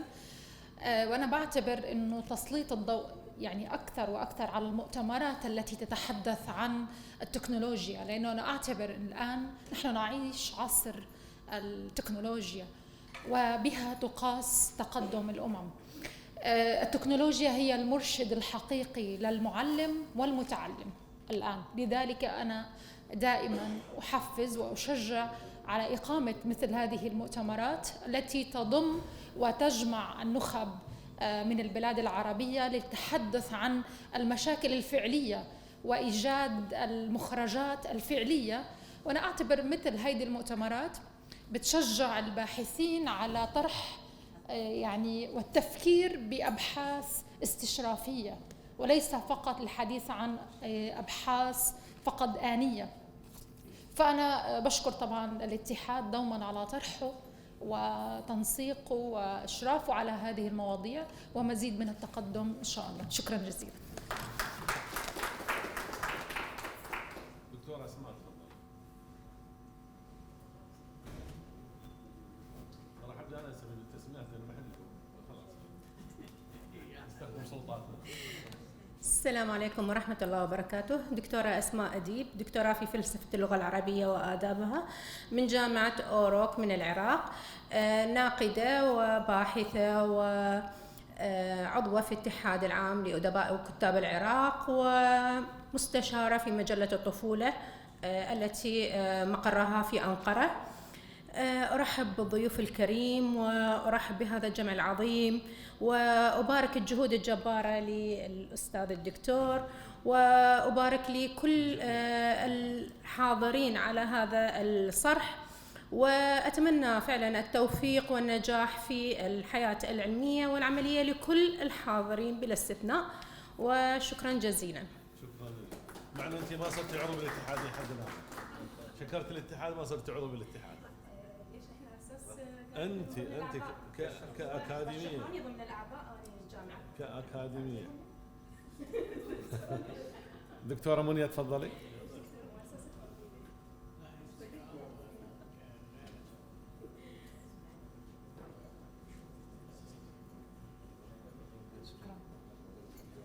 شكرا لكم جميعا.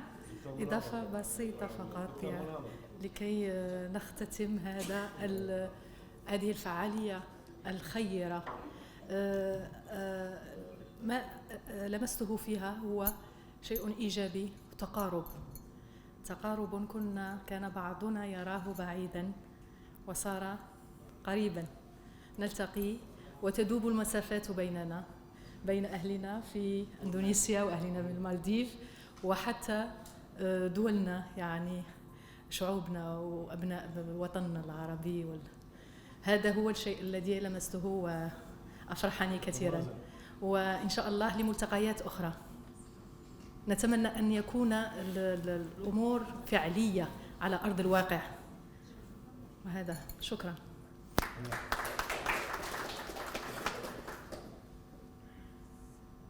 دكتور وازن، تقول لنا كلمة في ختام مؤتمرنا نظرت مفاجآت، ولكن مفاجأة معنا. تفضل. دكتور بسيط. أفندم.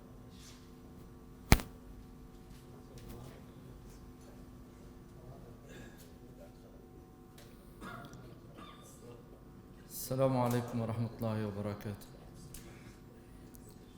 يعني قال إنها مفاجأة. قدم نفسك مشان يعرفوا. مازن الخطيب، مدير عام التعليم العالي في لبنان. كما تعلمون في لبنان التعليم العالي يرتكز بشكل خاص على الجامعات والمعاهد الخاصة، والقطاع الجامعي في لبنان وجد قبل وجود لبنان. لبنان استقل في عام 1943، أما الجامعة الأمريكية في بيروت وجامعة القديس يوسف ومن بعدها جامعات أخرى أنشئت قبل استقلال لبنان، قبل نشوء الكيان اللبناني بالشكل الحالي في عام 1870.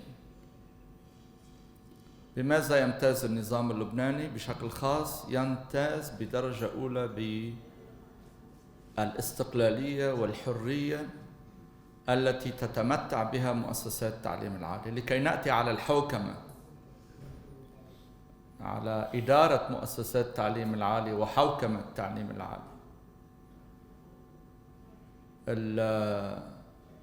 المديرية العامة للتعليم العالي لها بوفق القانون اللبناني دور التأطير، أي وضع الأطر العامة، ولكن لا تتدخل فيما عدا ذلك بالحوكمة الداخلية للمؤسسات ولا بالأنظمة الإدارية والمالية والأكاديمية للمؤسسات. أي لكل مؤسسة نظام ترفيع وتصنيف لأفراد الهيئة التعليمية، لها نظامها المالي، يمكنها استقبال الهبات والتبرعات، بالتالي لها أنظمتها الإدارية. وهذه ميزة كبيرة للنظام التعليم العالي في لبنان. ودورنا الآن مهم، هو دور التأطير. لنا دور مهم في وضع كل ما له علاقة بالكواليتي أو حتى بعض أسس الحوكمة.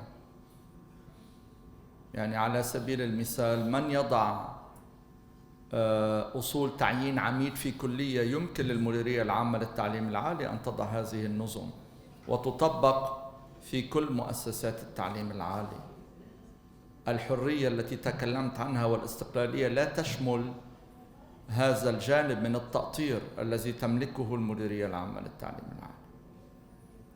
الآن أنتقل لموضوع المؤتمر. للأسف يجب في عالمنا العربي وفي غيره من البلدان المنضوية ضمن إطار الاتحاد الجامعات الدولي أن ننظر إلى الحوكمة وإلى الإدارة من منظار عملاني. يعني أنا سمعت محاضرات ومداخلات وتعريف بجامعات وما تحتويه من كليات وما تحتويه من طلاب ومتى تأسست. هذا تعريف بالجامعات لا يدخل في إطار الحوكمة ولا يدخل في إطار إدارة التعليم العالي. أما كما أن المبادئ العامة للحوكمة والإدارة التعليم العالي أصبحت معلومة ومعروفة وفيها الكتب والمؤلفات، ما هو المطلوب إذن منا؟ المطلوب منا فعليا هو التطبيق، وضع آليات للتطبيق، وضع آليات لتداول الإداري وللمحاسبة الأكاديمية والإدارية والمالية داخل مؤسسات التعليم العالي. المطلوب منا هو أن نستطيع أن نسائل، أن نحاسب، أن نطور، أن نضع الخطط وأن نحاسب على هذه الخطط، أن تكون هناك مجالس وآليات لكي واضحة مكتوبة يتم احترامها. مؤسسات التعليم العالي ليست مؤسسات عائلية ولا مؤسسات مذهبية ولا مؤسسات تتبع لفريق سياسي معين أو لجهة معينة. يجب أن تنتظم مؤسسات التعليم العالي ضمن الأصول المتعارف عليها عالمياً، وهذه الأصول هي قسم منها مكتوب وقسم منها غير مكتوب، وهي تتنوع من بلد لآخر. هي ليست موحدة ما بين فرنسا وكندا والولايات المتحدة، ولا مانع من أن نعتمد أي من هذه الأصول، لا مانع. المهم أن نكتب ما نريد أن نفعله، وأن نحترم ما كتبناه، وأن نكتبه بشكل مستقل بعيد عن أي انحياز أو غايات أو أغراض خاصة ضمن مؤسسة التعليم العالي، وأن نتبع فيما خص الجوانب الأكاديمية أرقى الممارسات المستخدمة عبر العالم، من جهة تصميم المناهج وتوظيف الكادر التعليمي أو الموارد البشرية والأداء التعليمي وتسخير الموارد المادية لهذا التعليم والتعلم إلى آخره. فإذا الحوكمة وإدارة المؤسسات تقع بالدرجة الأولى ضمن إطار التخطيط، ضمن إطار وضع خطط العمل التنفيذية، ضمن يجب أيضا أن تتضمن جهات المراقبة والتنفيذ، جهات التقويم، ويجب أن تكون بعض هذه الجهات منفصلة. مثلا جهات التقويم هي غير الجهات التي تنفذ، ويجب أن نضع كل هذه الآليات عمليا في مواقعها الصحيحة كي لا يحصل التداخل، وعلى هذا الأساس يحصل التطوير. الحوكمة إذن هي في جانبها العملاني المجرد الشفاف العادل والصادق، وليست في أي مكان آخر. هي مكتوبة، هي موجودة في الكتب. العبرة في التطبيق. والسلام عليكم.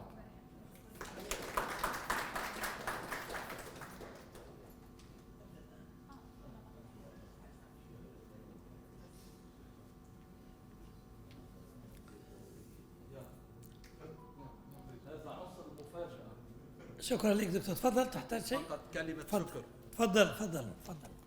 قد تكون هذه المناسبة الأولى التي أشارك فيها في هذه التظاهرة العلمية. طبعا معالي وزير التربية والتعليم العالي اللبناني الآن في مهمة أخرى، هو يقدم كل الشكر والتحية لكم ويتمنى لهذه التظاهرة النجاح والتوفيق. ومن جهتي أنا أشكر دعوتي لهذه التظاهرة لهذا الندوة، وأتمنى لكم التوفيق، وعلى أمل أن نلمس في لقائكم المقبل حول أي من موضوعات التعليم العالي أن نلمس ما يسمى نجاح جديد وإنجاز جديد على مستوى الاتحاد الذي نتمنى له كل التوفيق والنجاح والسداد في تحقيق رؤيته وفي تحقيق المهمات التي نزل نفسه لها. شكرا من جديد. أتمنى للجميع عودة سالمة إلى بلادكم، وإن شاء الله للمزيد من التوفيق والازدهار لمؤسسات التعليم العالي في الوطن العربي وفي جميع المؤسسات المنضوية تحت لواء هذا الاتحاد. شكرا. شكرا لك. بارك الله فيك. شكرا لك على هذه الكلمة الطيبة، وشكرا لك على شكرك لنا. استريح، تفضل. الآن نصل إلى ختام ملتقانا بعد ما خلصنا recommendations. الآن عندنا بعض الأوسمة والدروع والشهادات التكريمية للإخوة المشاركين اللي شاركوا بتقديم، سواء كانت أوراق علمية أو شارك بسبيتش وإلا بورشة عمل أو غيرها. ممكن تساعديني شوي أستاذة؟ تفضلي.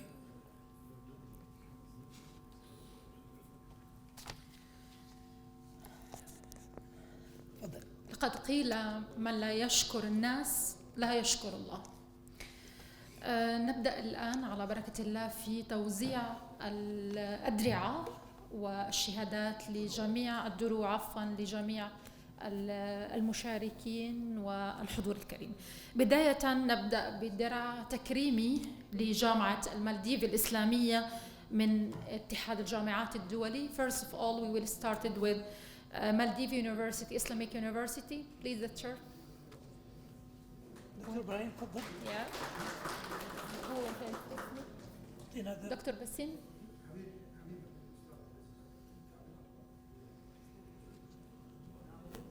Please, Dr. Wasim came here. Dr. Khalid. تفضل. Yes.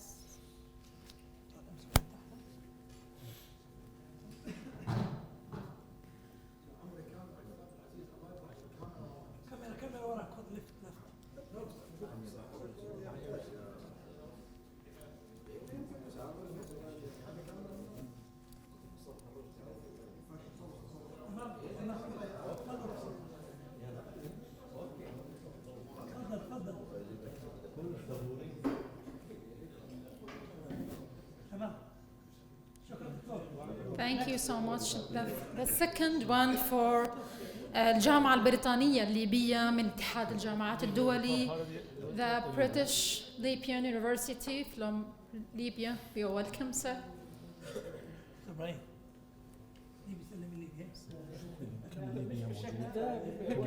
ما أعرف كم ليبيا. هو ليبيا. شوف كاتبين شيء ليبيا ولا شيء. Okay, no.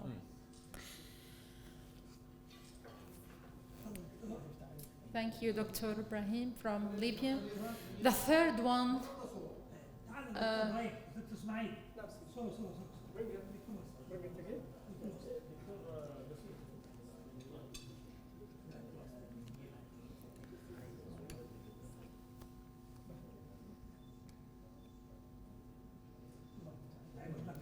The third one for Jamiat Iraq from Iraq University, the chair of. I spell it right? Iraq? Iraq. Yes. Iraq.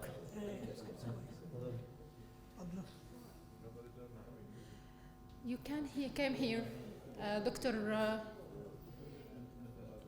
Dr. Asma and Dr. Intisario came here to take a picture. All the members from University, Iraq University, can come here, please. Iraq University. All. Doctor. All the doctors from university, Iraq University, can take picture here. Yeah.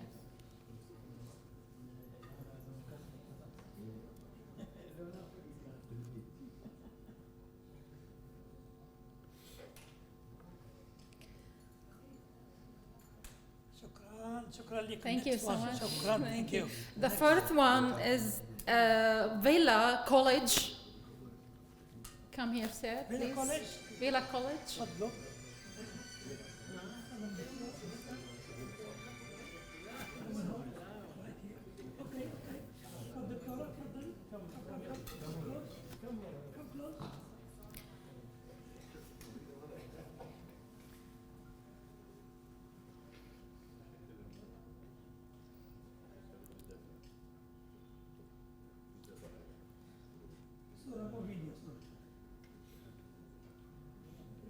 Thank you. Thank you so much. The fifth one is Jihan University from Iraq. The president from, yes.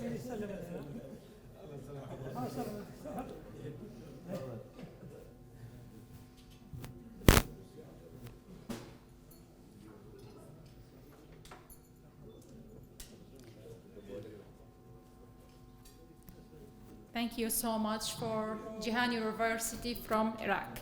The sixth one to Mr. Fahd Anwar Abdullah Rumyan from Itihat Union University from Kuwait.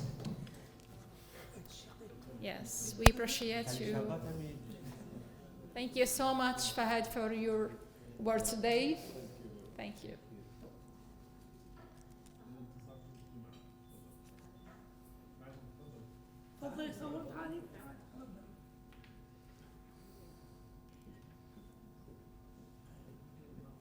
You're welcome. My place? Yeah.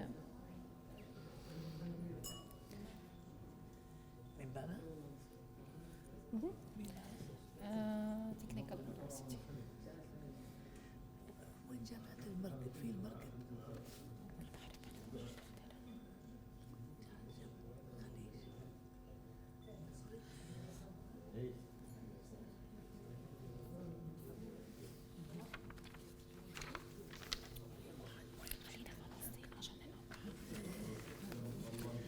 Now the Technical University from Palestine.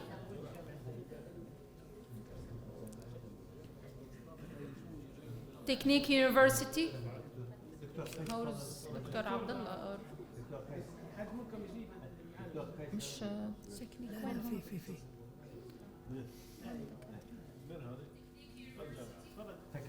Technique University from Palestine.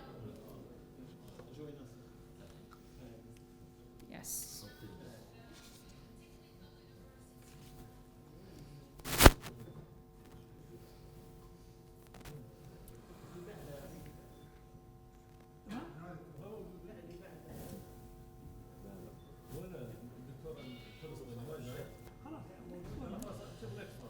Okay, the next one is Kunuz University from Iraq. The other one, هذا المركب دكتور هو نفسه جامعة المرقب University. المرقب University. دكتور خليفة. تفضل دكتور خليفة. Is here, Dr. Khalifa. You are welcome. Khalifa جامعة المرقب University from Libya.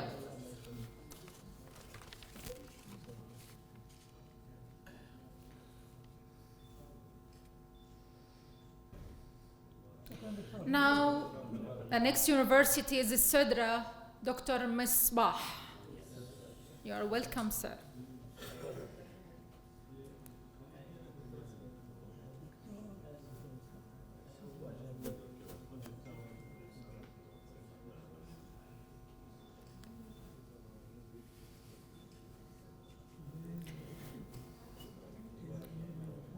The next university is Dr. Sleiman Legwel from Africa. Yes.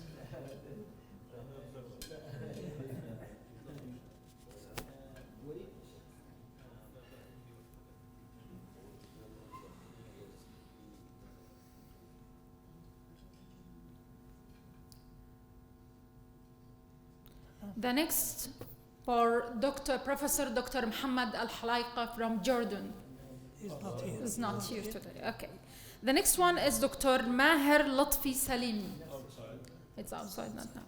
Okay, Dr. Munzir Al-Haram. I think so. He's the next with me. You think Yes. I think so.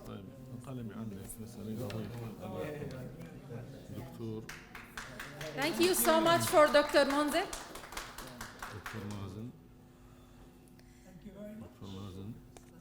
The next one is Dr. Nabil Sadoun. Dr. Nabil Sadoun from Jordan.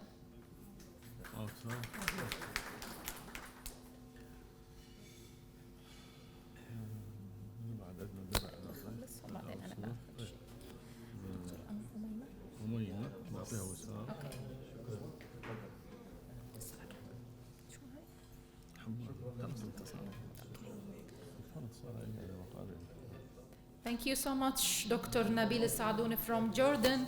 The next one, Dr. Intisar Abbas Hamadi from Iraq.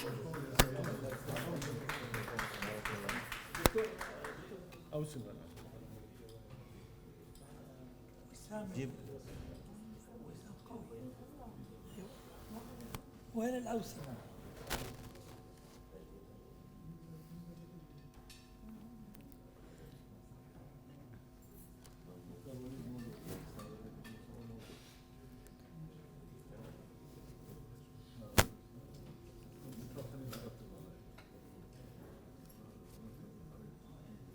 Thank you so much, Dr. Intisar Abbas from Iraq.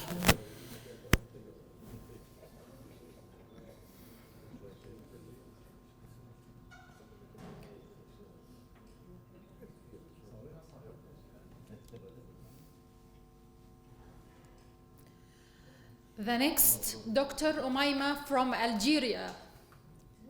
Oh, sorry. Dr. Munya. This one? Munya. Umayma. Dr. Munya from Algeria. نفوس اسمي من الحضارة البابلية العراقية. هو مسلسل لبناني تفرجه أبي وأمي في 75 وتأثروا بقصة الأميرة العراقية. منية النفوس. منية النفوس. Sorry, Monia Tenefous from Algeria. You are welcome. I like your name, thank you.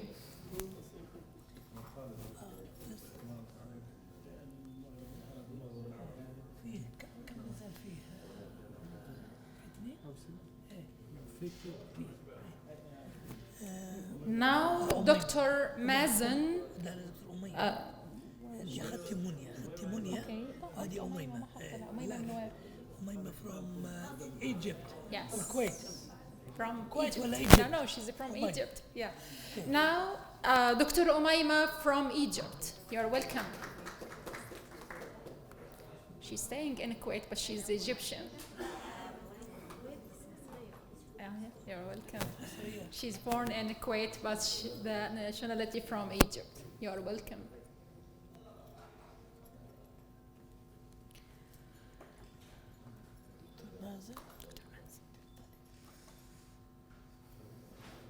Now, Dr. Mazen, he's the head of the education in Lebanon. Dr. Mazen is here. Yes, you are welcome.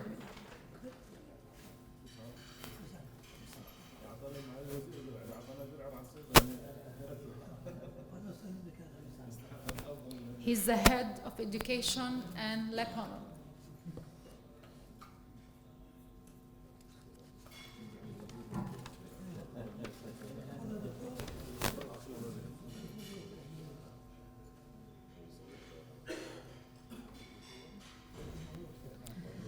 The last one for me, Dr. Nermin Majid. Thank you. Oh, Dr. This is for me.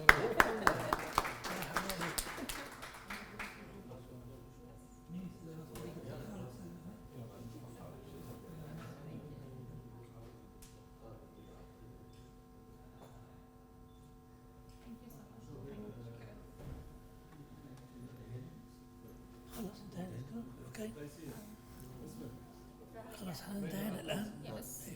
At the end of this conference, thank you so much for all the participation.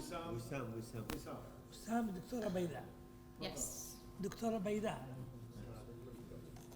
Now, Dr. Baida from Iraq. You're welcome.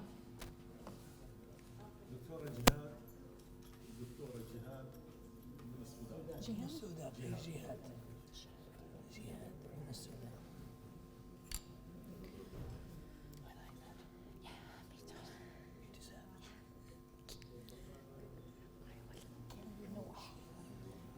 Now, last one is Dr. Jihad from Sudan. You have another. وسام يا شيخ. شيخنا. وسام.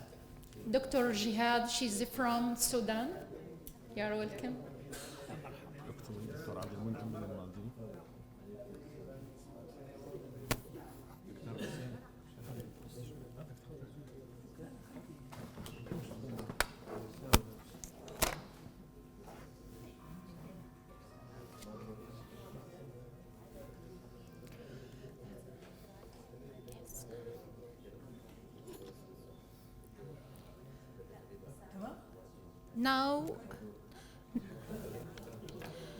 Now Dr. Abdul Men'am from Maldives.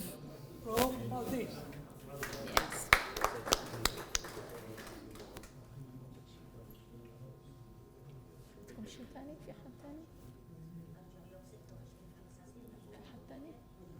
في حد ثاني؟ في الدكتورة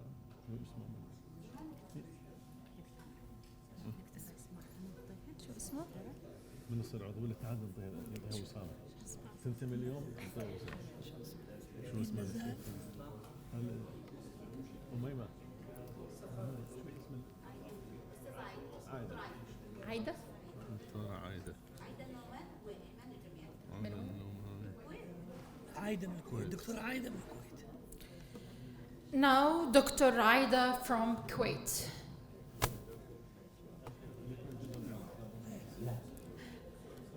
بحكي تركي.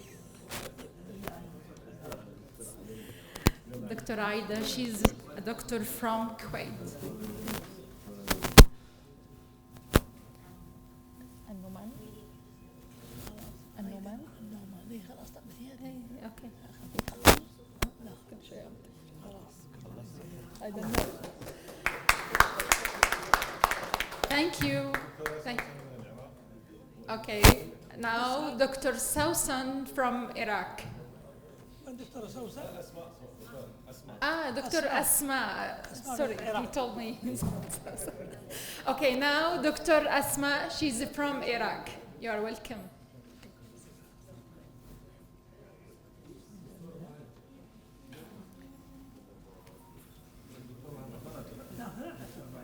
Yes.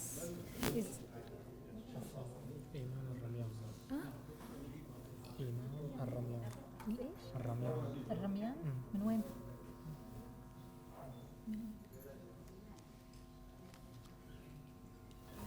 دكتور ديبا موسى.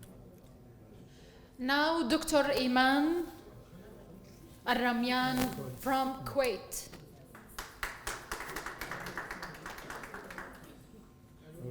دكتور ديبا موسى. دكتور ديبا موسى. Diba? What's his name? ديبا موسى. دكتور ديبا موسى. Diba. Okay. From Maldives. Maldives. What? From where? From Maldives. Maldives. Islamic University.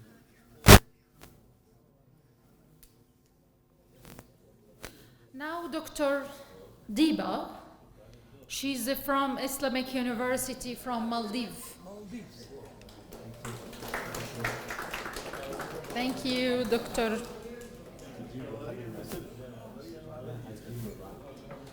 Dr. Diba, she's from Maldives Islamic University.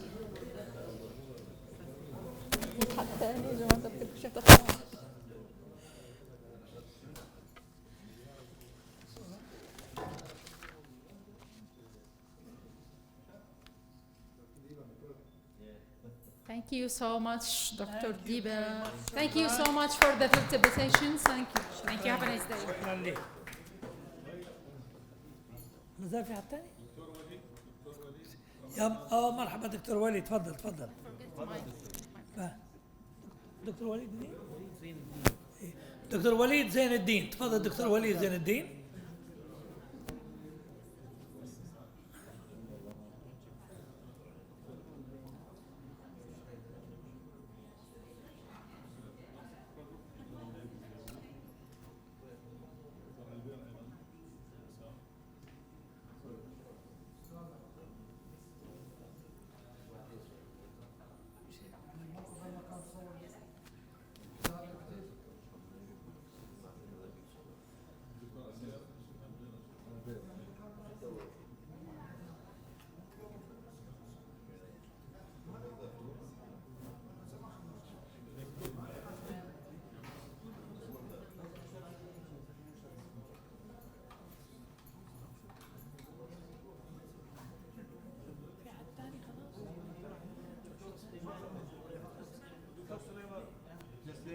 الدكتور البير تفضل. دكتور البير شمعون. دكتور البير شمعون. اوكي دكتور البير شمعون، مرحبا بك.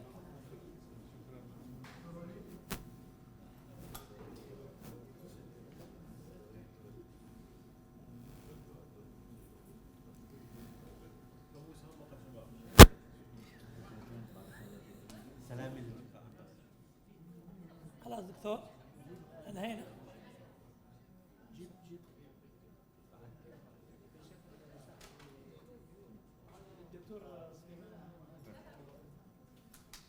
دكتور سليمان، مرحبا بك دكتور سليمان. مرحبا.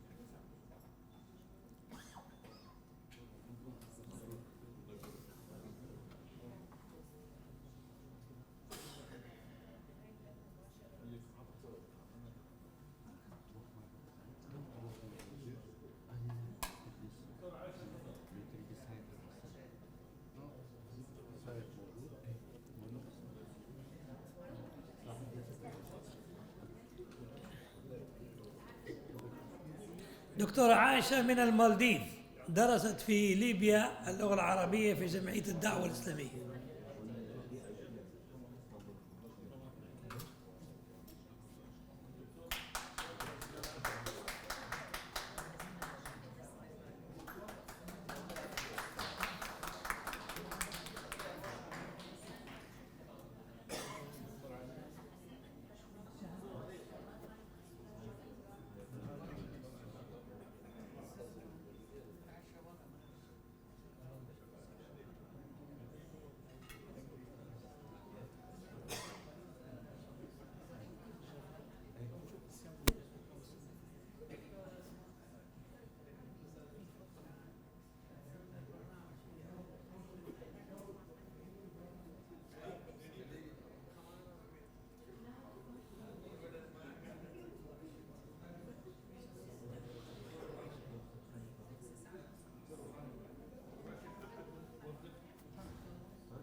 الآن توزيع الشهادات. البروفيسور الدكتور سليمان سالم الغويل، تفضل دكتور سليمان. صالح تفضل دكتور. حاولوا تسرعوا لنا شوية بس لأن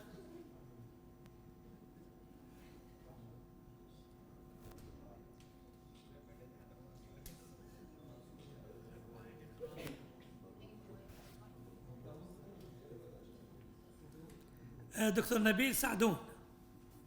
دكتور نبيل سعدون.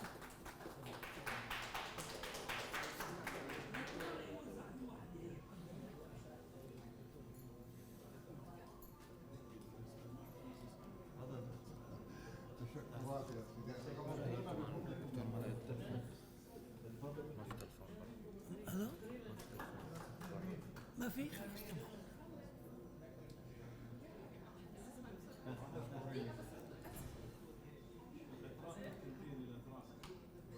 شكرا لك. شكرا دكتور. دكتور نواز يحيى. نوزات يحيى. يا مرحبا. تفضل تفضل.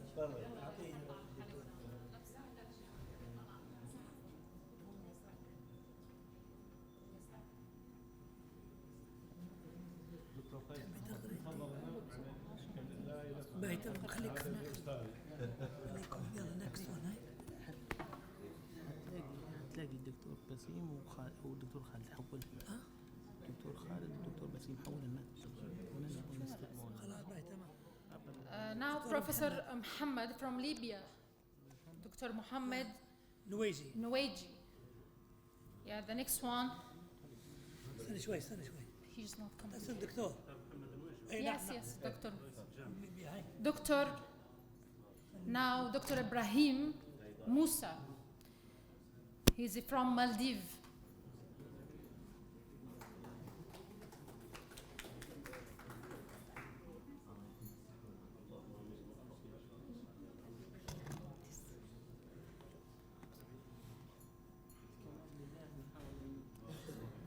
Dr. Ibrahim Musa is from Maldives.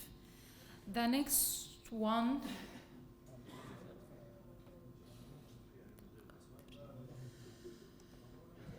is Dr. Ibrahim Abdel Kader from Libya. Dr. Ibrahim Abdel Kader from Libya. Sorry.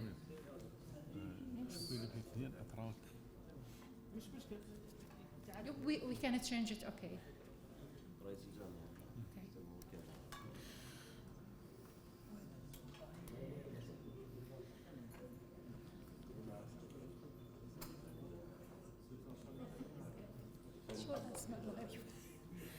دكتور منتصر الحرمي from UK.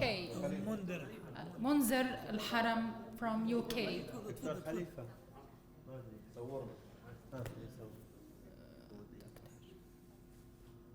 This is for you.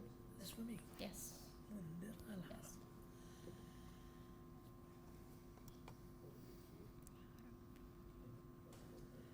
Now Dr. Munzir al-Haram from UK. Yes, sir.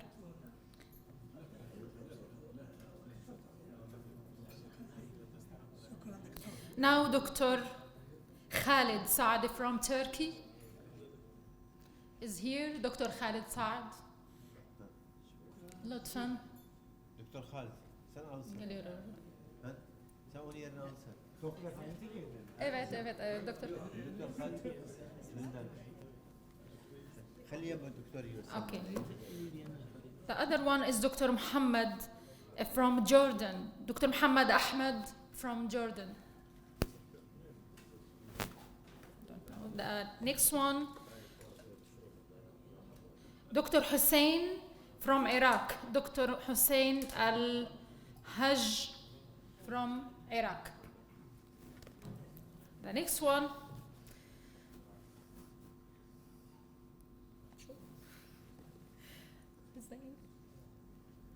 from Indonesia, Fadlullah. Hajj. No. Hajjia Fadila from Indonesia. Okay, the next one is Professor Maher Salim from Jordan. The next one is Dr. Ramadan from Libya. Dr. Ramadan. Okay.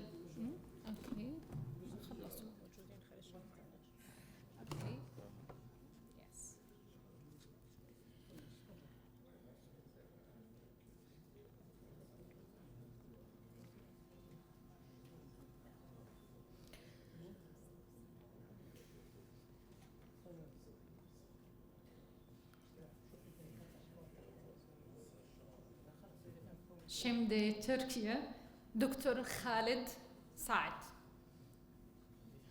خلاص؟ اوكي تمام بدك خلص خلص انا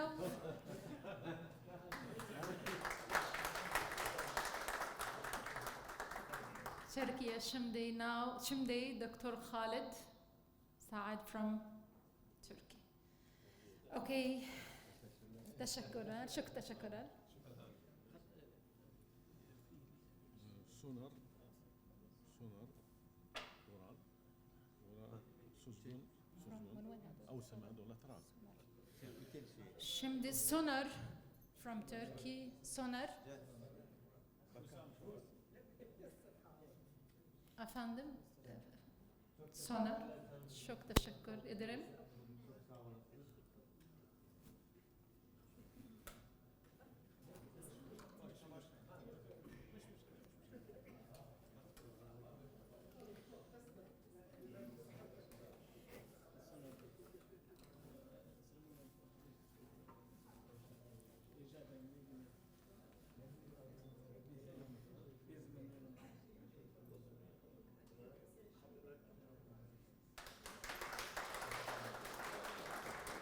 Çok memnun oldum. Şimdi sizgin.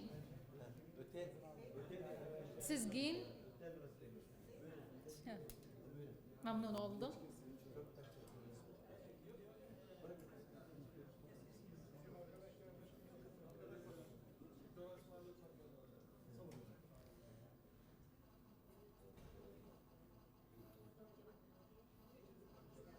Çok teşekkür ederim.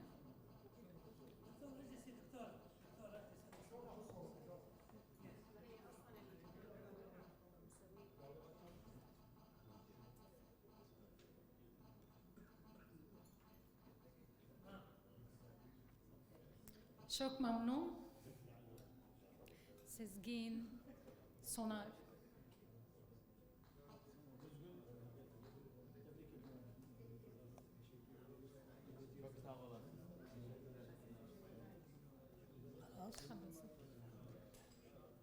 تشكر إدريس. خلاص خليني.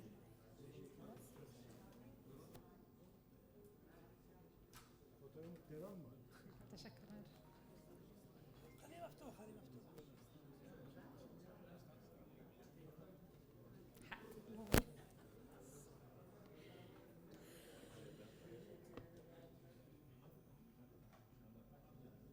شكرا ممنونة فندم.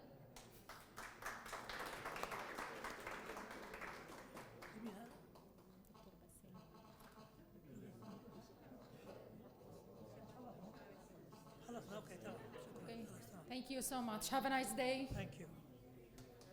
بارك الله فيكم جميعا وشكرا على حضوركم، شكرا على كل من. لحظة أخيرة.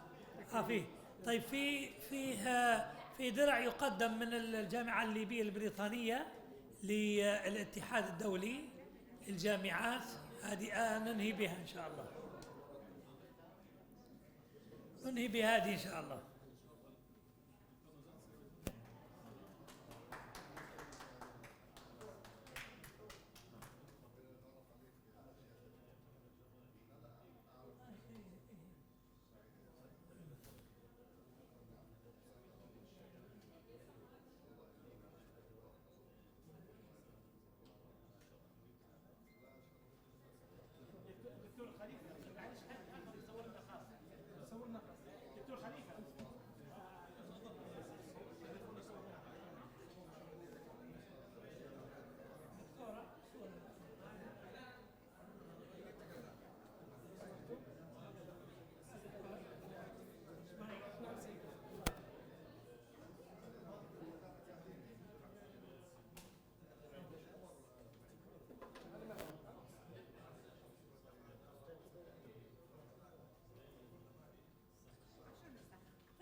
شكرا لكل الحضور، شكرا لكل من ساهم في نجاح هذا الملتقى، وإن شاء الله تطبق الأوتكمز في المنطقة، ونلتقي في ملتقيات أخرى.